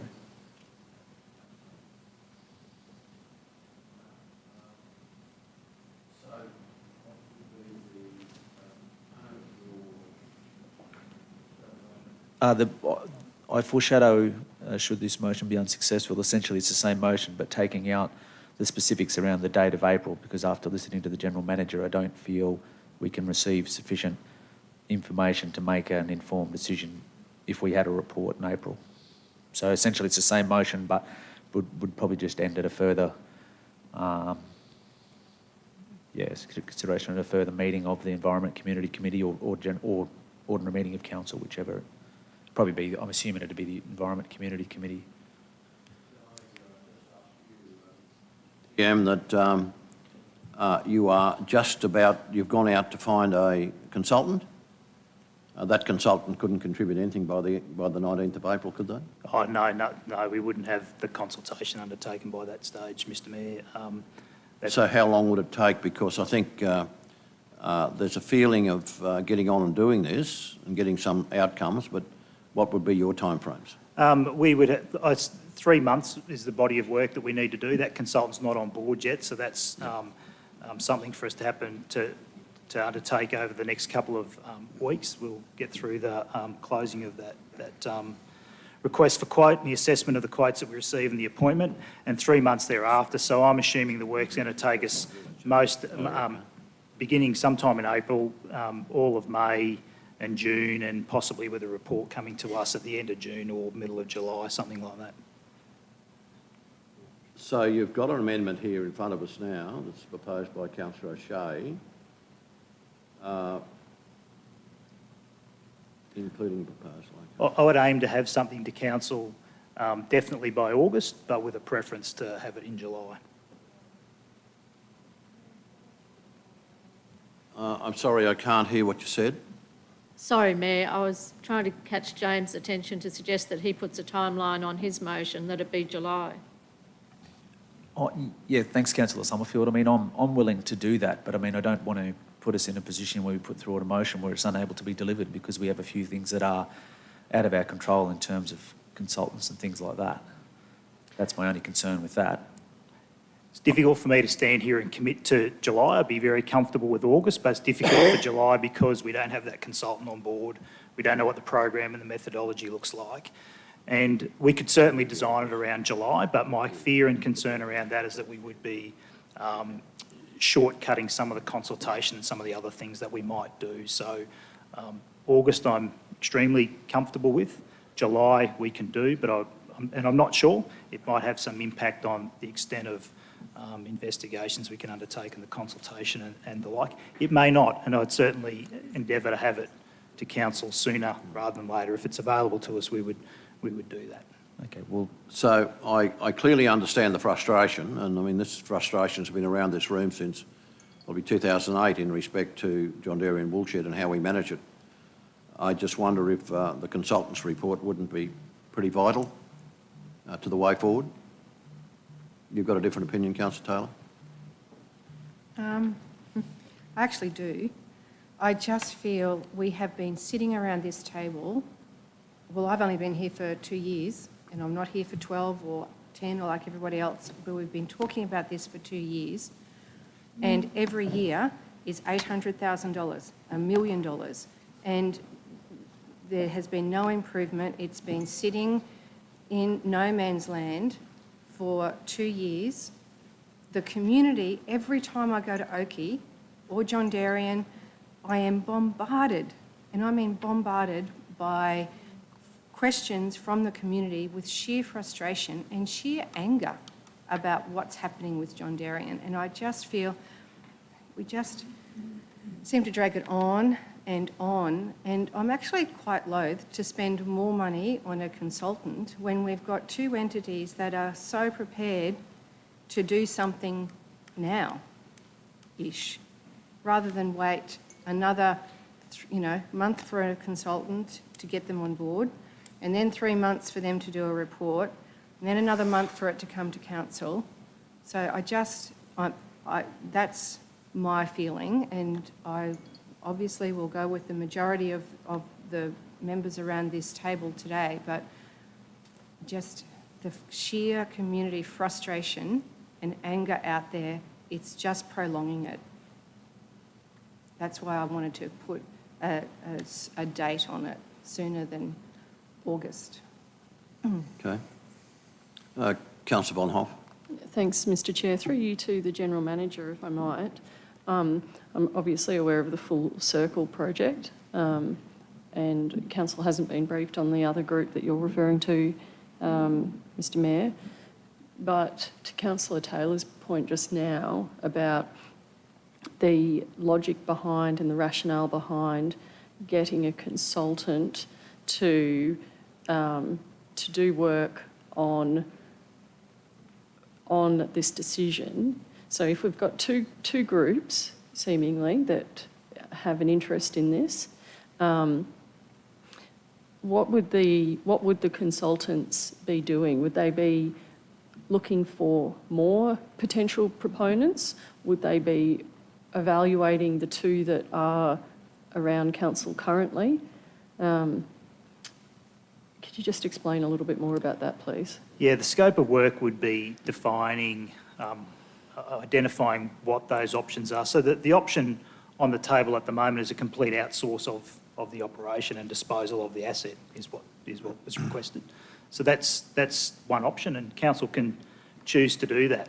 There are other options available. There's partnership models. There's council operating it on its own or having a role in the upkeep and maintenance of the assets at least, and using contractors to provide some of the services. It's been spruiked and sprouted as a tourism destination, so exploring what that means and its value as a tourism destination, the feasibility and realism behind what might be achieved there. So it's exploring all the options that we can see, and they're the basic ones really: outsource it, dispose of it, maintain the asset and subcontract other parts, or a partnership model. And there's been various entities thrown around like Queensland Museums and the like, and exploring what that might look like. So it's doing that body of work and articulating exactly what the vision for the facility is and how best to achieve that. Mm-hmm. And then if a second one, if I might, then thank you for that. So at Councillor Taylor's motion, which has the April date, wouldn't then allow for the consultants to contribute the report, but would council officers be in a position that they would be making a recommendation based on the information that you just discussed then? Would they be in a position to make a recommendation to council in April?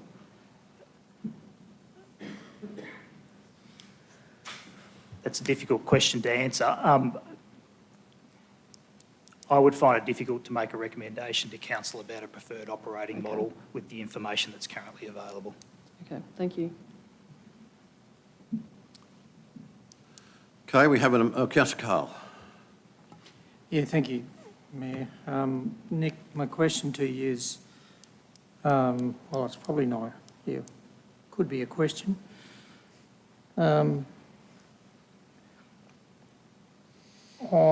Which one of those options that you've just articulated, none of those sound new to me. Not one of them. The only one that's new is the option to completely outsource it, the asset. I recall the very first consultant that was engaged by the Amalgamated Council at the beginning of amalgamation suggested all of these options, along with the sustainability of that entity, which has never, ever arisen, and it didn't even track, according to the consultant's recommendations to council. I'm Sorry, but the more I listen to the conversation here this afternoon, I concur with Councillor Melissa. And the question is, what is the consultant going to tell us? Based on what you've said, I don't see that the consultant will tell us anything new other than the option for pursuing a partnership or an outcome with two interested parties. I don't think we need a consultant for that. I think we're going to spend a lot more money to tell us the same as what we've already known over many years, at 800 to $1 million a year. I'm sorry, that wasn't a question, Chair, I apologise, it was a statement. And I don't think that's fair to the ratepayer. We should get on with it and unpack the two interested parties, get them in, explain to us what their proposals are, and then we move forward from that. But the longer we dilly-dally around, there is not, and that is the only different option I've heard. So why spend money when we've got two interested parties who are going to put something before us? And I'd suggest it's a pretty reasonable one if it's a operations model that they will take over the asset. And how could we assist them to relieve the burden, and I say a burden, on the rate base? It is a burden on the rate base. And I'd go to the next election on that issue alone. We've got a few questions lined up. Councillor Megan, then Councillor Nancy, then Councillor Jeffrey. I guess I wanted to ask Nick, while I understand Councillor Melissa Taylor's frustration, why we need to be so careful is it's because it's a public asset and it's so historically significant that we have to do it properly. And I know that's really the way that local government works. It churns very slowly, the wheels churn very slowly. I guess I just wanted to know, we talk about these two entities. How do we get on in terms of having to do proper procurement and for it to go out to general sort of interest? That's absolutely a consideration for council, and the detail is in unpacking what those proposals are. One of the proposals provided more detail than the other has, and there's those disposal considerations. There's probably some exemptions in the Act that would allow us to do that, but council's disposing of a significant asset and one that's on the State Heritage Register and has all of those complications and considerations as well. So just, Mr Mayor, so the report will cover all of those? Yes. Yeah, thank you. Councillor Summerfield. Thank you, Chair. Thanks, Nick. So just in relation to the options that could be available, the consultancy work's already been done on that previously, and it's been circulated to councillors previously as well. You'll recall, I can't think of the name of the report now. I think there's two, but there's one more recent one.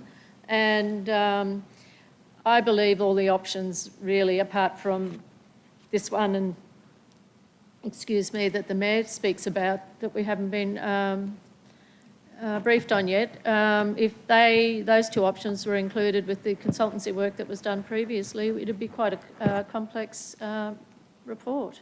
So I really am leaning towards the 19th of April because it is a lot of money every year that we keep putting out there, and we need to make a decision so that we're getting better bang for our buck and so that it's open so the community can use it. So I'd be keen to do the 19th of April thing using the consultancy work that's already been done, that previous report that was compiled, which is quite complex, complete, about all the various options that could happen out there, and let's get on with it.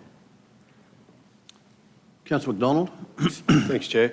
I get the frustration, understand it fully. Nick, in regard to the work that this consultant will do, is it not also about looking at other options that might be available. I know Councillor Carl's talked about this is the only other option, but these are two community organisations that have actually come to council with a plan of what they can do with it. As far as my knowledge is concerned, council hasn't actually gone out to a broader net, casting a broader net on other options that could be available. Is that a body of work that this consultant would do? Yeah, I think the consultant will bring a skill set that doesn't exist within the staff and a body of knowledge that we don't have, and would be bring other ideas to the table as well about how we might capitalise on that asset as a tourism venue, if that's what the vision is for it. And certainly all the work that's been done before would be reviewed and taken into consideration. There's no need to go back over that old ground, but both of those reports have been done. The most recent one's a few years old. I think the community sentiment would be worth testing again and reviewing, but I'm in the hands of council. It's your decision to make. So I guess if the original motion was more to say an update on it to give, so it wouldn't be bad to be informed as to when the consultant comes on board and what the next phase is from consultation, because Councillor Mitchell's right, you go out to those areas and obviously it's very topical, as it should be. They have real ownership of that venue, so it would be nice to keep councils informed along the way. So perhaps that might be something. If there wouldn't be a recommendation at that stage, and I can certainly understand why there wouldn't be, it might be that council receive an update on where we're at, and that way it would then become because there could well be a stakeholder engagement strategy that has to be part of that consultation, I would think. So I just plant that in the minds of Councillor Melissa, perhaps, if we can't get to this full stage. Thanks. We really need to make sure that we had a very strong information-backed recommendation, I would imagine, as soon as we can. And that may have to be July to get all the information on the table. Now, I've got Councillor Carroll. Thank you, Mr Mayor. This is a public asset of historical significance to the pioneers and the birth of the wool industry, and it's very pertinent, I think. I believe it's the only wool shed of substantial size left in Australia. The rest of them have burnt down. I get that everyone's frustrated. Some of us have been sitting around here for nearly 24 years this month. So at the end of the day, it's been run by council, then it's been run by a board, now it's back. I don't believe that consultation with the community has been done with the view of either of these options. And I think, I too get a lot of things. I actually have a friend who lives out there near the woodshed, and every time I see her, we get comment that what's happening and why haven't they been told? And even if we've got nothing to tell them, maybe we should just be saying to them, look, we're still working through it. But I don't think just because we're frustrated that we should charge into something that we can possibly regret later. And I support, and I actually don't, with some of the decisions that this council makes, I don't agree with the 19th of April. Our people are we either do one of two things. We've been told by the General Manager that a consultant can't be in place and there'd be nothing meaningful to be done by that time, or do we just want to go through the motion of saying, well, we're going to have it on the 19th of April and we don't care what comes out of any sort of an investigation, because that's what would happen. So if we're either going to do a meaningful look at it, or we're just going to go on something that's been sort of half put together over the last few years. So I'm not in favour of I'm in favour of the motion, not the timeline. I'm in favour of getting the consultant so that perhaps somebody from outside can see some options that we don't have the total views of what could be perhaps done out there. So I'm in favour of us getting the consultant, going through that, and having both presentations put. I happened to miss the full circle one. I had it, but I wasn't here for it. I had to go to an appointment at that time. So I'd be very interested in seeing both, and then seeing what the consultant's synopsis of both of those, and or anything else that might come up, might throw up. So that's where I'm sitting. Councillor Carroll. Councillor Rebecca. Thanks, Mr Mayor. The first question is actually to you. Your group, would they be in a position to have pulled together their information in time for April, in your opinion? Well, I'm probably talking out of turn, but they were prepared to bring in a consultant. And because of the other interest in it, I guess that we had to say, look, you know, we'd better step back a bit from this, and there's two parties involved in this, and we better make sure that we're controlling the consultancy. I think that might have been the only way that we could possibly go forward. But I can assure you that the second party, you know, would not be dependent upon council for the way forward to any large degree. Okay, thank you. And had a particular purpose for the whole thing in terms of tourism. Okay. I guess before I go to my next question, which is through you to the General Manager, it is to say that, to my mind, I'm encouraged by groups coming to council and showing enthusiasm and willingness and a desire to do something. I think that that's a really positive step. But my question through you to the General Manager is, Nick, have we already committed to this consultant, and at what cost? No, we haven't committed yet. We're in the marketplace right now, so Okay. if the decision today affects that, we could pull the pin. Okay, and how much would the consultancy cost? Oh, look, I think it'd be, I don't know if I should say this because they might be watching and then they'll know how to write their budget, but don't say it. Anne-Marie's saying don't say it. Don't say it. They love that. They love to know what the budget is, and then they write their... I appreciate that. It's hard though, because we are worried about spending money, more money. So that's the difficulty. I would say I think sometimes it's wise to invest up front and know where you're going rather than discover something unforeseen down the track. Any further questions?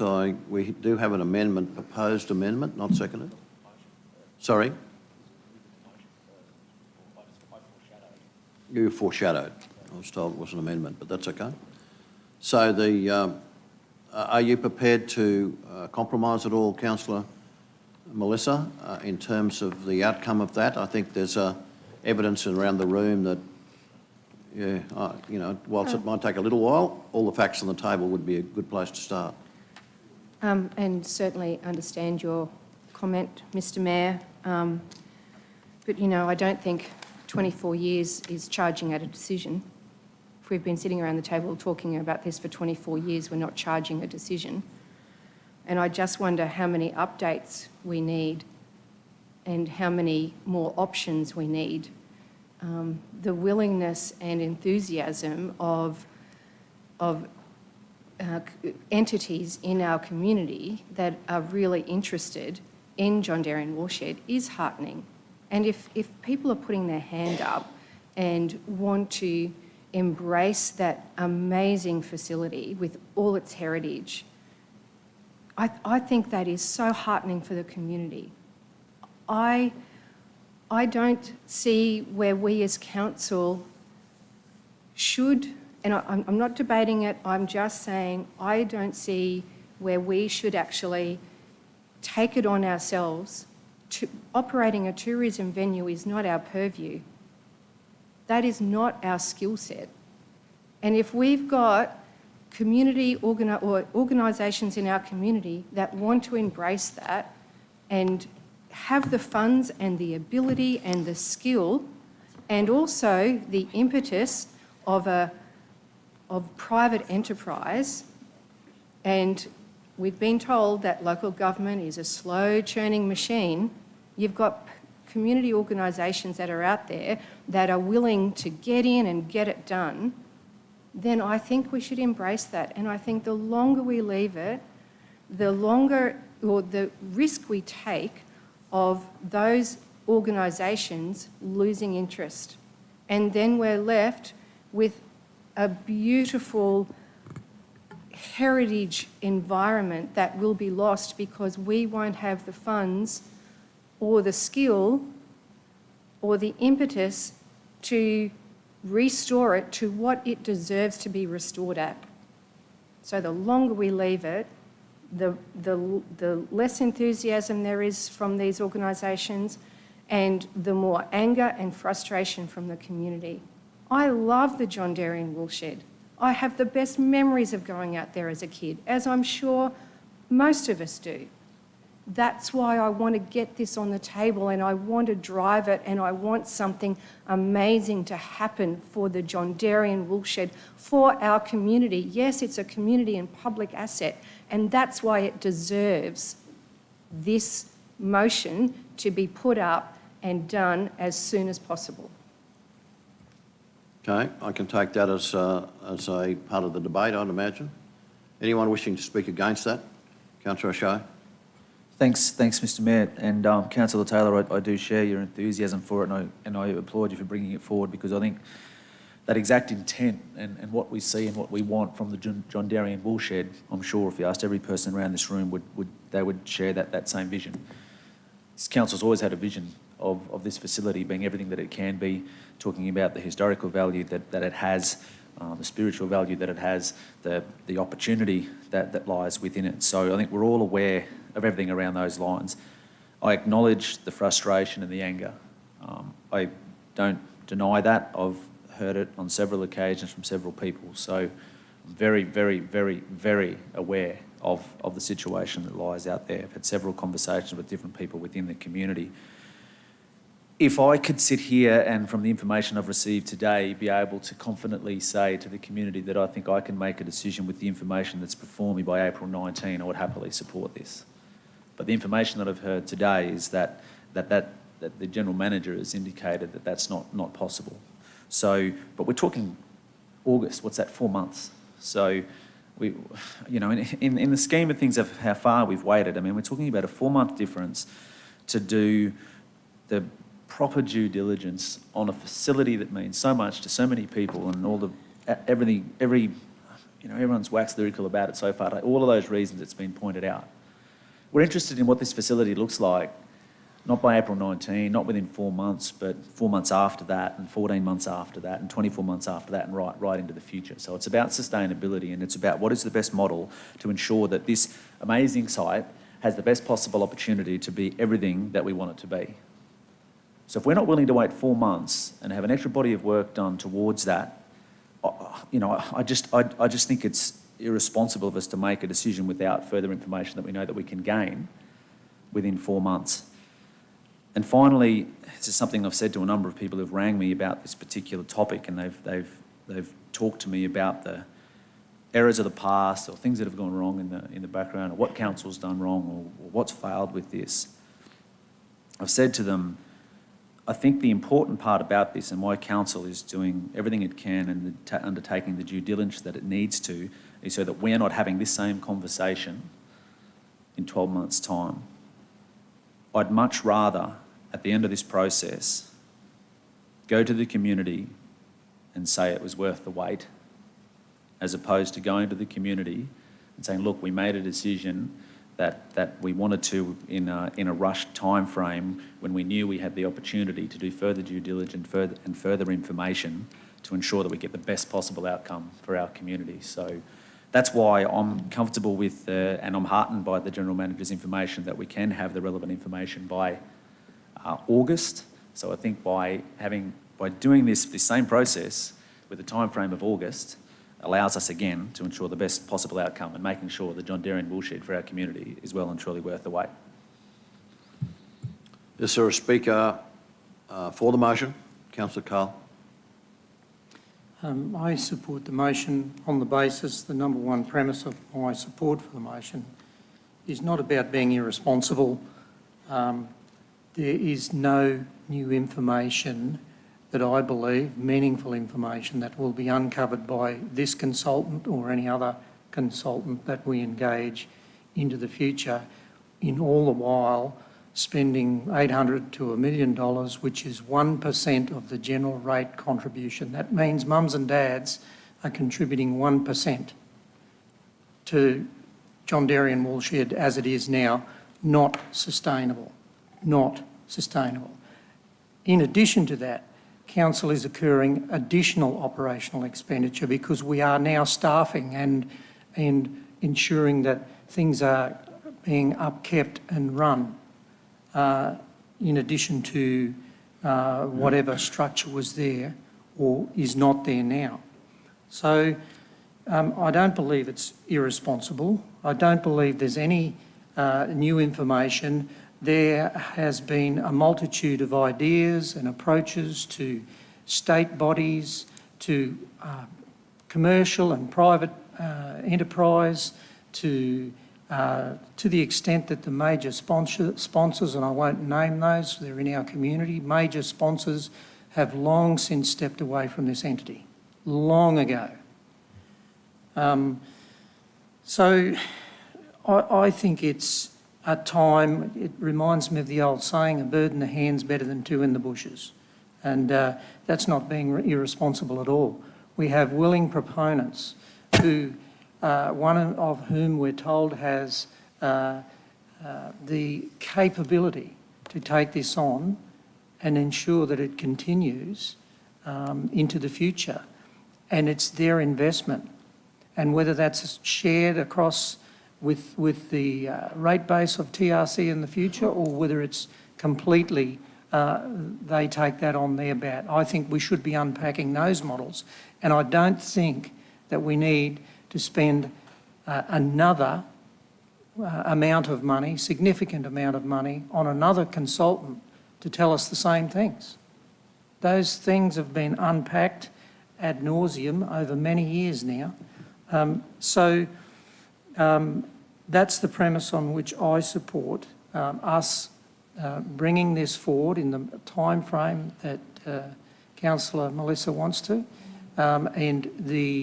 I'm sure those proponents who are eager would be more than happy to have a deputation to council, one whom we've heard will engage in a consultant to unpack their option.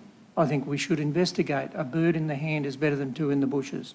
And additionally, I believe the General Manager is correct. There are levers and options that council can take in disposal of an asset or such things as a ministerial request. So it's not impossible, but I think we should progress. While we have keen parties, and I am dead set concerned that they will become disinterested the longer this drags on. So that's why I support the motion. Thanks, Councillor Carl. Is there a speaker against the motion? Councillor McMahon. Thank you, Chair. I welcome Councillor Melissa bringing this to the table. I just think we need to get all the facts on the table before we make the next decision, and that's vitally important. Our operational staff are already writing the committee reports for next month, and I just don't think that we have enough time to do it at the ordinary meeting for April. Regardless of whether it's 1 month or 3, we've got a heck of a lot of works that need to be done out there to get the thing up to scratch before we start talking about what we're going to do, and those works are proceeding at present between our operational staff and the Friends of, and will continue happening regardless of this. So I don't agree with the comment that's being laid to ruin out there. Council's actively fixing it, and I think due diligence is an important concept in something as complex as this, and I'd hate to get this far into it and rush the final step. So I just urge caution that we give it a few more months and do it properly. Thank you. Is there a speaker for the motion? Councillor Summerfield. Thank you, Chair. And I appreciate the comments that have been made to date, and it is a big decision to make. It's really important that we get it right, and I think that this motion does actually provide that for us, because the work has already been done by consultants. We won't get any different options provided by doing it again. It's that doing the same thing and expecting a different outcome. We've already paid consultants to do the work. If those 2 reports could be circulated to all councillors at some stage after this meeting, that would be very helpful, so you'd all understand all the options that are already available in a document provided by consultants who we paid. Why would we pay them again, any consultant, not the same ones, whoever it is, to provide us with the same information that we've already got? I just don't understand why we're going to go round and round in circles when we could just provide those 2 documents. We could get the full circle report and the other report that the Mayor refers to, to There come is no to report. council's next meeting, and we can chew the fat on it then. Let's save the money on the consultancy fees and build a footpath with it that the residents can enjoy, and get on with it. If I can just correct that the second group that I would have a fair bit of faith in, and I believe they have a lot of capacity, they wanted to bring a consultant in themselves and do that work. They haven't finalised that consultancy, but, you know, if I was to make, if I owned the John Dairy and Woolshed privately myself, I would be a little bit inclined towards the second group because of their capacity to deliver and their interest in the place. Thank you, Mayor. If I could just follow up on that. Well, we don't know what that is, and it may be something that we're all very supportive of, and until we know what it is, we really can't make that decision. But the other thing is that one of these two options that we're talking about here could actually be prepared to do the remediation work as well. So Do some of the... the repairs, remediation work. Could be, Yeah. but you know, this second group that I spoke of That's what I'm talking about. would want to bring a consultant in to see how to manage it, how to do it all. Well, that's And- up to them to do that. We can't be involved in that. They have to do that themselves. Well, I would imagine they'd be looking at the same sort of thing our external consultants would be now in terms of how it could grow in the future. Well, they can come to us with that.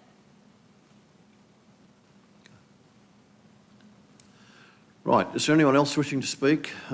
Speaker against the motion? I suggest we put the motion, Mr Mayor. Sorry, Carol. Mr Mayor, I'd like to move a procedural motion that we put the motion. Okay, well, we don't need a seconder for that, so we'll do that. Sum up, Councillor Wilson-Taylor, briefly. I think I've said all I need to say. Thank you, Mayor. Righto, well, the motion is before you. Sorry? Motion be put. Councillor Carroll. Doesn't need a seconder, does it? Got a vote on that being put without a seconder. It's been moved that the motion be put. Those in favour of it being put? One. That's carried. Right, the motion will be put. Those who wish to vote in favour of the motion in front of you now, that the report options available to council for the future management and operation of John Dairy and Woolshed, including proposal from full cycle projects, be provided to council for council's consideration at the ordinary meeting of council on the 19th of April. Those in favour? 1, 2, 3, 4. Those against? Motion is lost. Is there an alternate motion? Councillor. Apologies, sorry, Mayor. I foreshadowed the motion of exactly the same, just the change of date to the... Do you want your votes recorded? Want their votes recorded? Councillor Von Hoff, Councillor Carl, Councillor Summerfield and Councillor Taylor. Carol Taylor? No. Oh, sorry. Me. Melissa Taylor. My apologies, Carol. My apologies.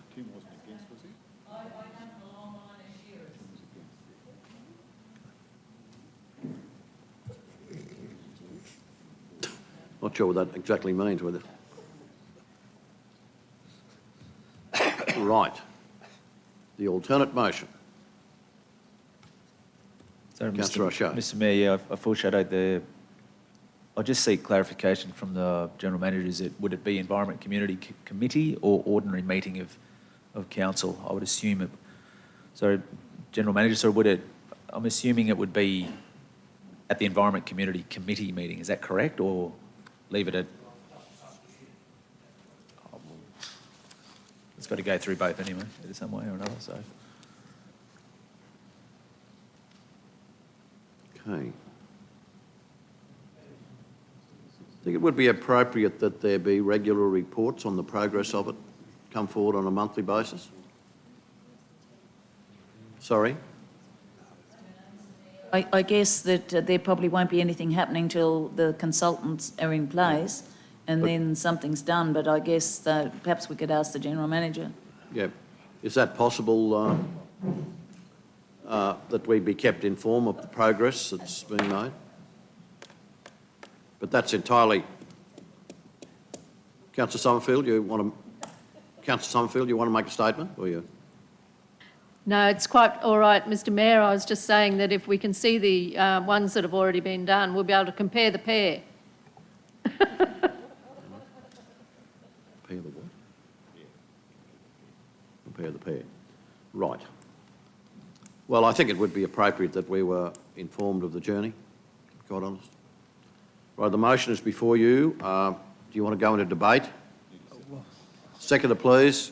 Is that Councillor McMahon? Seconded that. Do you wish to go into debate? If not, I'll put the motion. Those in favour? Those against? Vote recorded, Councillor Bill? Motion's carried. Right. Councillor Summerfield, shopping trolleys. You're on. Sorry, Mr Mayor, I was just talking about something else. So in relation to the shopping trolleys, I've received lots of emails in relation to complaints about them littering our streets. We all see them, you can't help but they've become quite an eyesore in our beautiful city. And we're a bit like a toothless tiger. We can't do anything about it. I've met with the lovely lady from Coles and written to both Coles and Woolworths and trying to get some sort of action on it and having a lot of difficulty. We have a gentleman who very kindly sends in reports to me on the various ones he sees. He takes a photograph, tells me where it is, and we've recorded them all in pathways. There's a lot of trolleys, and so there was something like 19 trolleys he reported in just in the CBD one weekend. So it's a big issue for people. It's a litter issue. It's a visual pollution issue. And it also has the opportunity to cause issues down in our flood channeling. You know, we've just recently had the East and West Creek well and truly flooded, and in amongst all that were quite a few shopping trolleys, which if you add a shopping trolley to some of the growth that's down there in Gowrie Creek, well, that's where you actually get difficulties that can cause flood extra backing up of the floodwaters. So it's really important that we get something done about it. And I've sent you through a link to the Ipswich City Council's policy that they've done, and it's really quite a good policy. And I think there's opportunity for us to develop a similar type policy about containment systems, which means that, I discovered it myself, how these things work myself one day. I was down at the Gold Coast and pushed this trolley. I had the great load of groceries to take up to the unit and couldn't get too far, and I had to lug them all up in bags. So I just found out about that yesterday as a confession from our CEO, who was...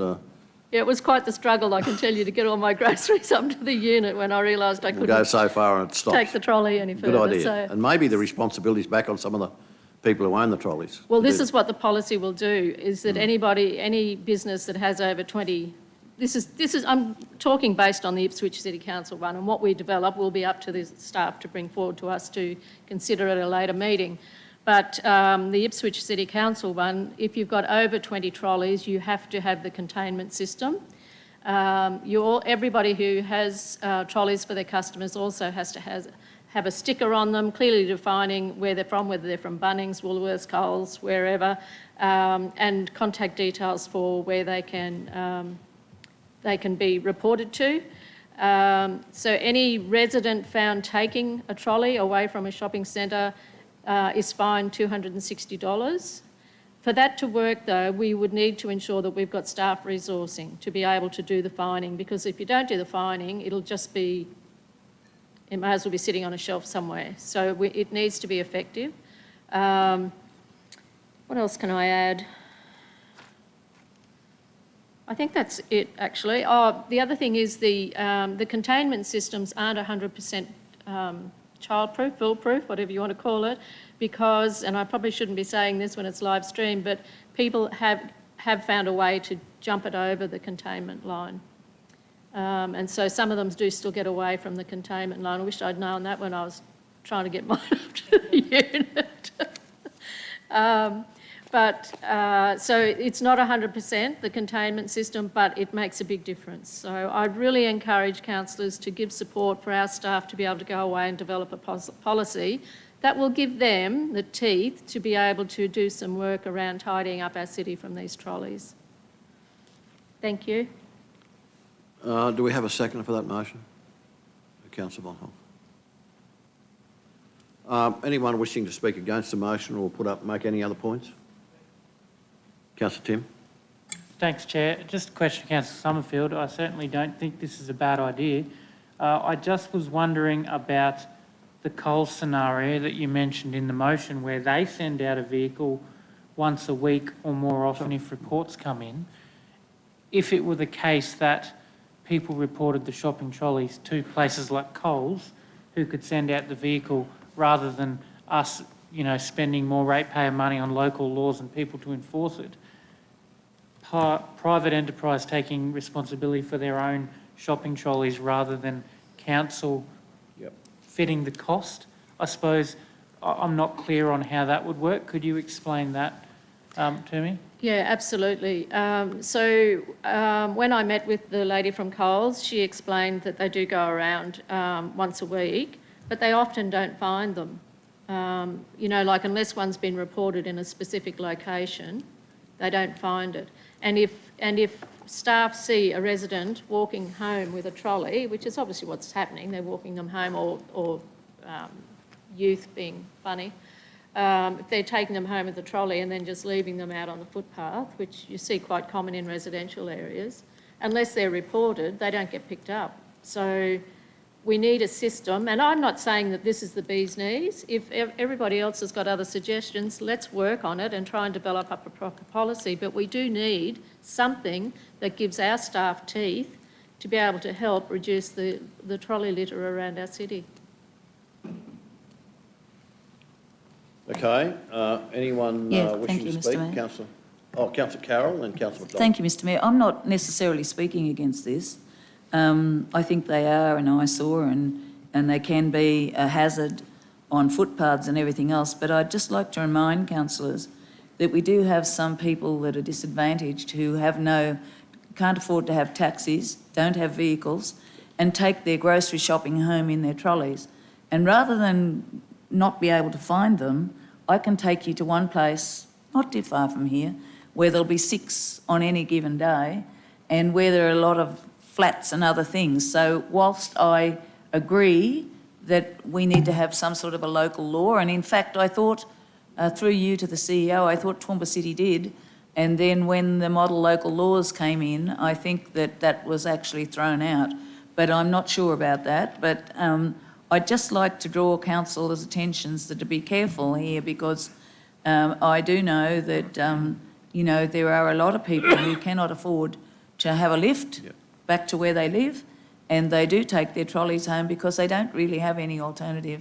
And I wouldn't like to see them impacted by that, and I don't know where that would leave them. That's not speaking against it. I don't mean to do that, because I do agree that, they shouldn't just be left everywhere. But I'm very aware that there's a lot of that happening in this city, and I can take you to a lot of places where there's trolleys right there right now. So, I think that I do agree with Councillor Tim. I think the onus needs to be put on the and in fact one of these places is just across from Clifford Gardens. So you'd pick up at least 10 every 2 days over there. So it's not too hard for them to drive around and find them. So I don't know what I'm saying here. I guess I'm not speaking against it, but we need to keep a bit of compassion when we're talking about this. Can I just say that the impact and the responsibility really is very squarely at the feet of the people who own the shopping trolleys, isn't it, really? That's the best target that we can get, because they won't be losing an asset if they do it right. Yeah, could I speak, Mr Just Mayor? a comment, then we go to Thank Councillor you. McDonald. Thank you. So, and I agree wholeheartedly, and I've thought about this in relation to people that don't have vehicles and whatever, but surely there would be opportunity for them to at least keep it in their yard and then take it back when they go back to do their shopping again next time, rather than just throw it out onto the footpath, which is what we're seeing occurring. And so I think, we can respect them, but they need to respect that they've taken that trolley which they don't own, and they could keep it in their yard and take it back the next time they go to Woolies or Coles or Bunnings or wherever it may be. I just think that we need to be open to all sorts of opportunities here. Councillor McDonald. Thanks, Mr Mayor. Just through you, perhaps if Nick was available to comment just around the local law that we have for abandoned goods at the moment and whether that could stretch into this, or if we need a separate local law that would cover trolleys separately like Ipswich have done. Through you, Mayor.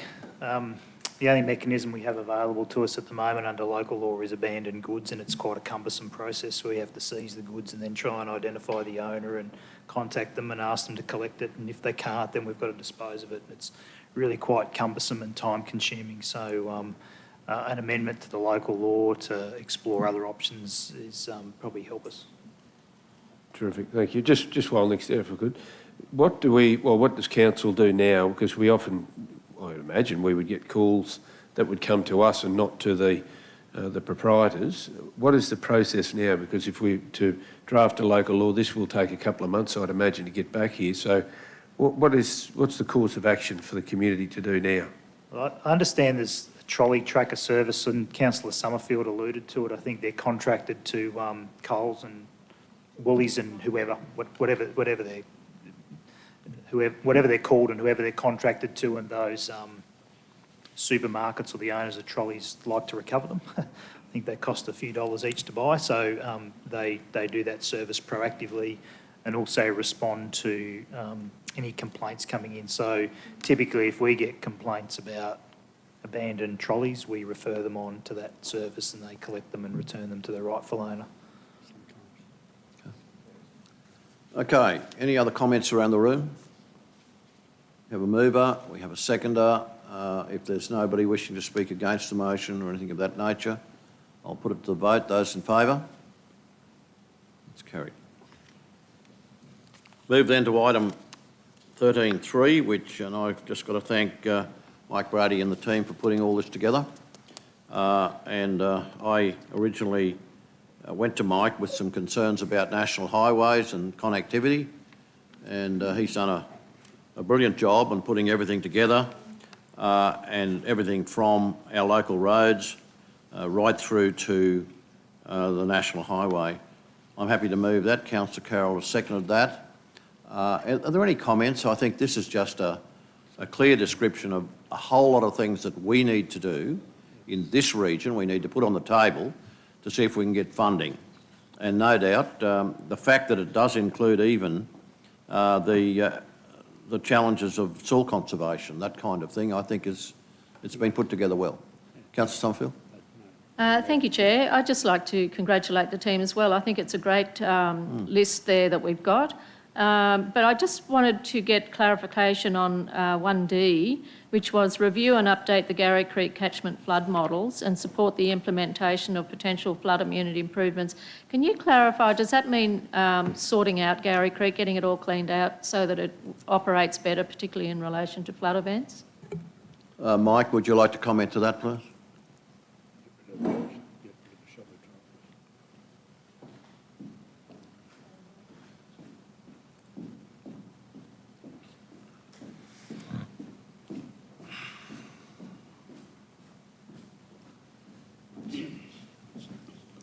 No, thank you, Councillor Summerfield. It's a good question because it's the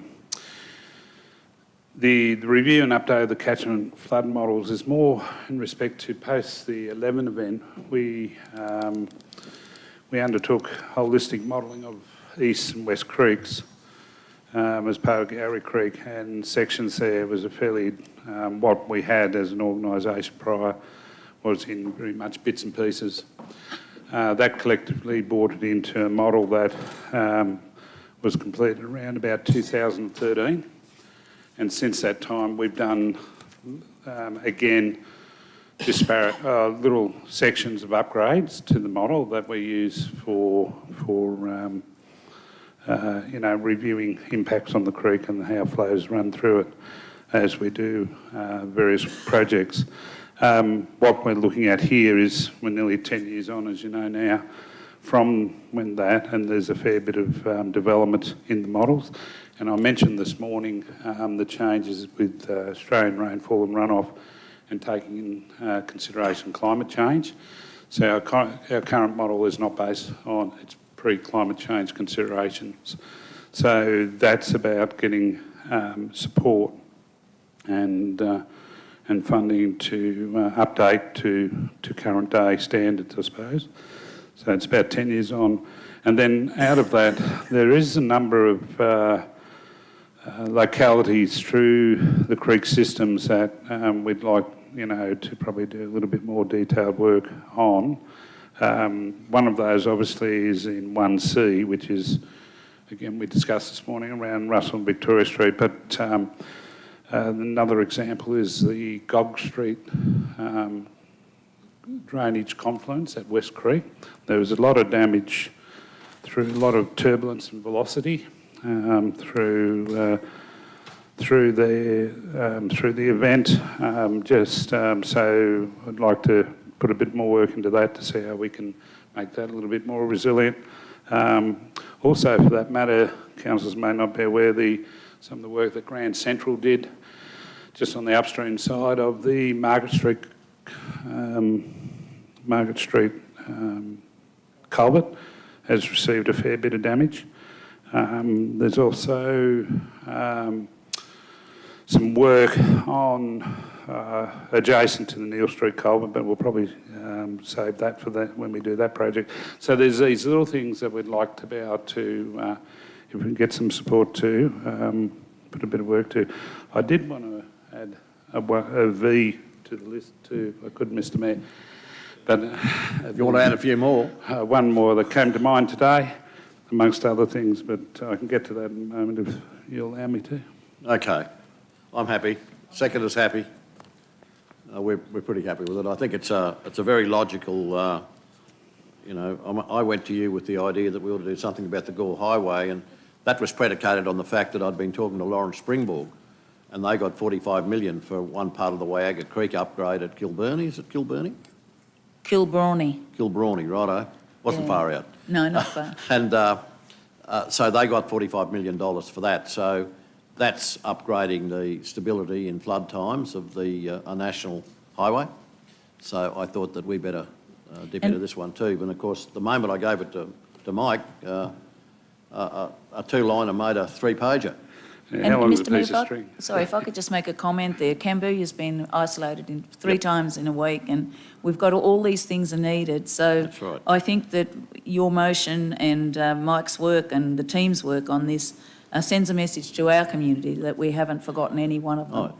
And there's all these things need to be there, and there's a reason for them to be there, and it just tells them that we've got them in mind. And with the model for Gowrie Creek, I mean, it is some time since that was done, and probably they should be updated. It's a live model, isn't it, Mr Brady? So, and it actually, no flood is the same, so it's pertinent that it be as up to date as it can be. So I think that's... Okay, any other comments around the room? I think this is a pretty logical one, isn't it? We just wanted to, I think the General Manager wanted to add a V to the wording. Yeah. Yeah, so if I could, and look, it's, as you imagine, councillors have been a fair rush putting this together, but one area that we haven't touched on, and I'm sure General Manager Nick would be supportive of, is resilient improvements to our parks, reserves, walking and fire trails across our region, particularly along our escarpment. We've suffered a lot of damage on those, and that's going to come back again to bite council in a fairly costly manner over the coming little while, and trying to get prepared for next year's fire season and all those sorts of things. So that sort of thing. This isn't an exhaustive list, councillors. It does say this is an initial in some respects.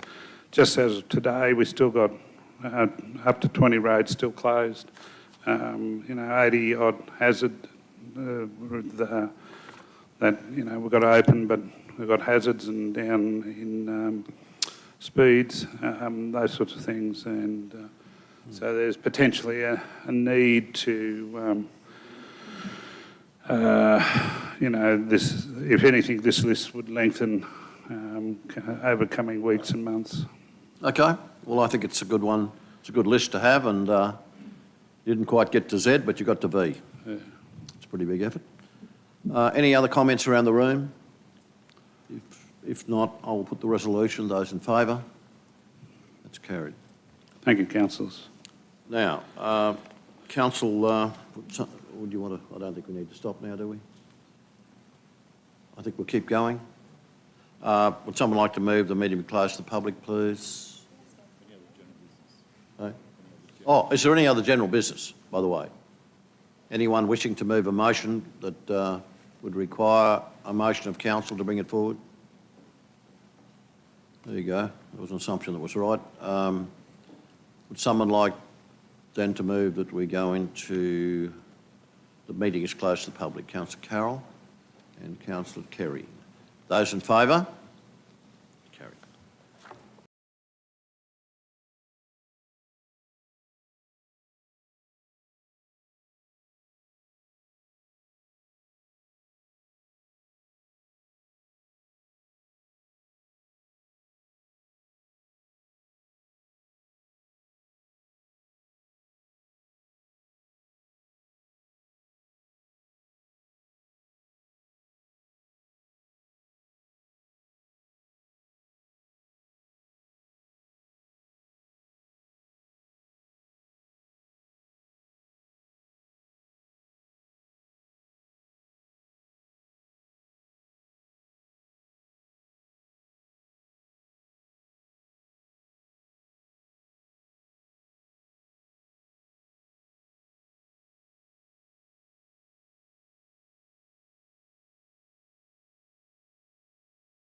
There is a resolution before you. Could you please show us that one, please?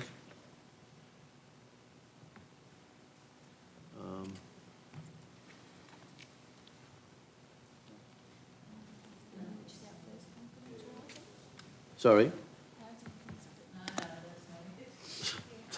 Well, we do have to do, now that we've moved out, that was item 6 from the Planning and Development Report.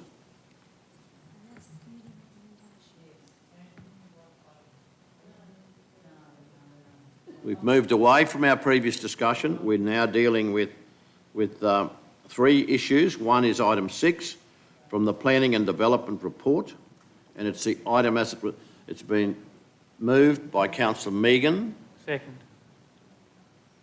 Seconded by Councillor Tim. Item 6 of the Planning and Development Report. Those in favour? It's carried. We then move to item 16, which is Chief Executive Officer's monthly legal update. Do I have a mover in respect to that? Councillor Summerfield and Councillor McDonald. Those in favour? That's carried. And the final motion.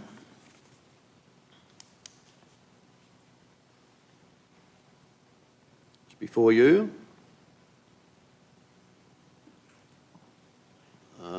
There's items 1, 2 and 3. Are you... Councillor... Moved it. Councillor Carroll has seconded that. We'll put that to the vote. Those in favour? And those against? That's carried. Request a division of the vote, and just to clarify, Councillor Von Hoff, Councillor Carl, Councillor Summerfield and Councillor Melissa Taylor voted against that motion. Absolutely. That was just about to be done. Thank you for that. Right, that closes the meeting. No, not Megan. Melissa, Councillor Melissa Taylor.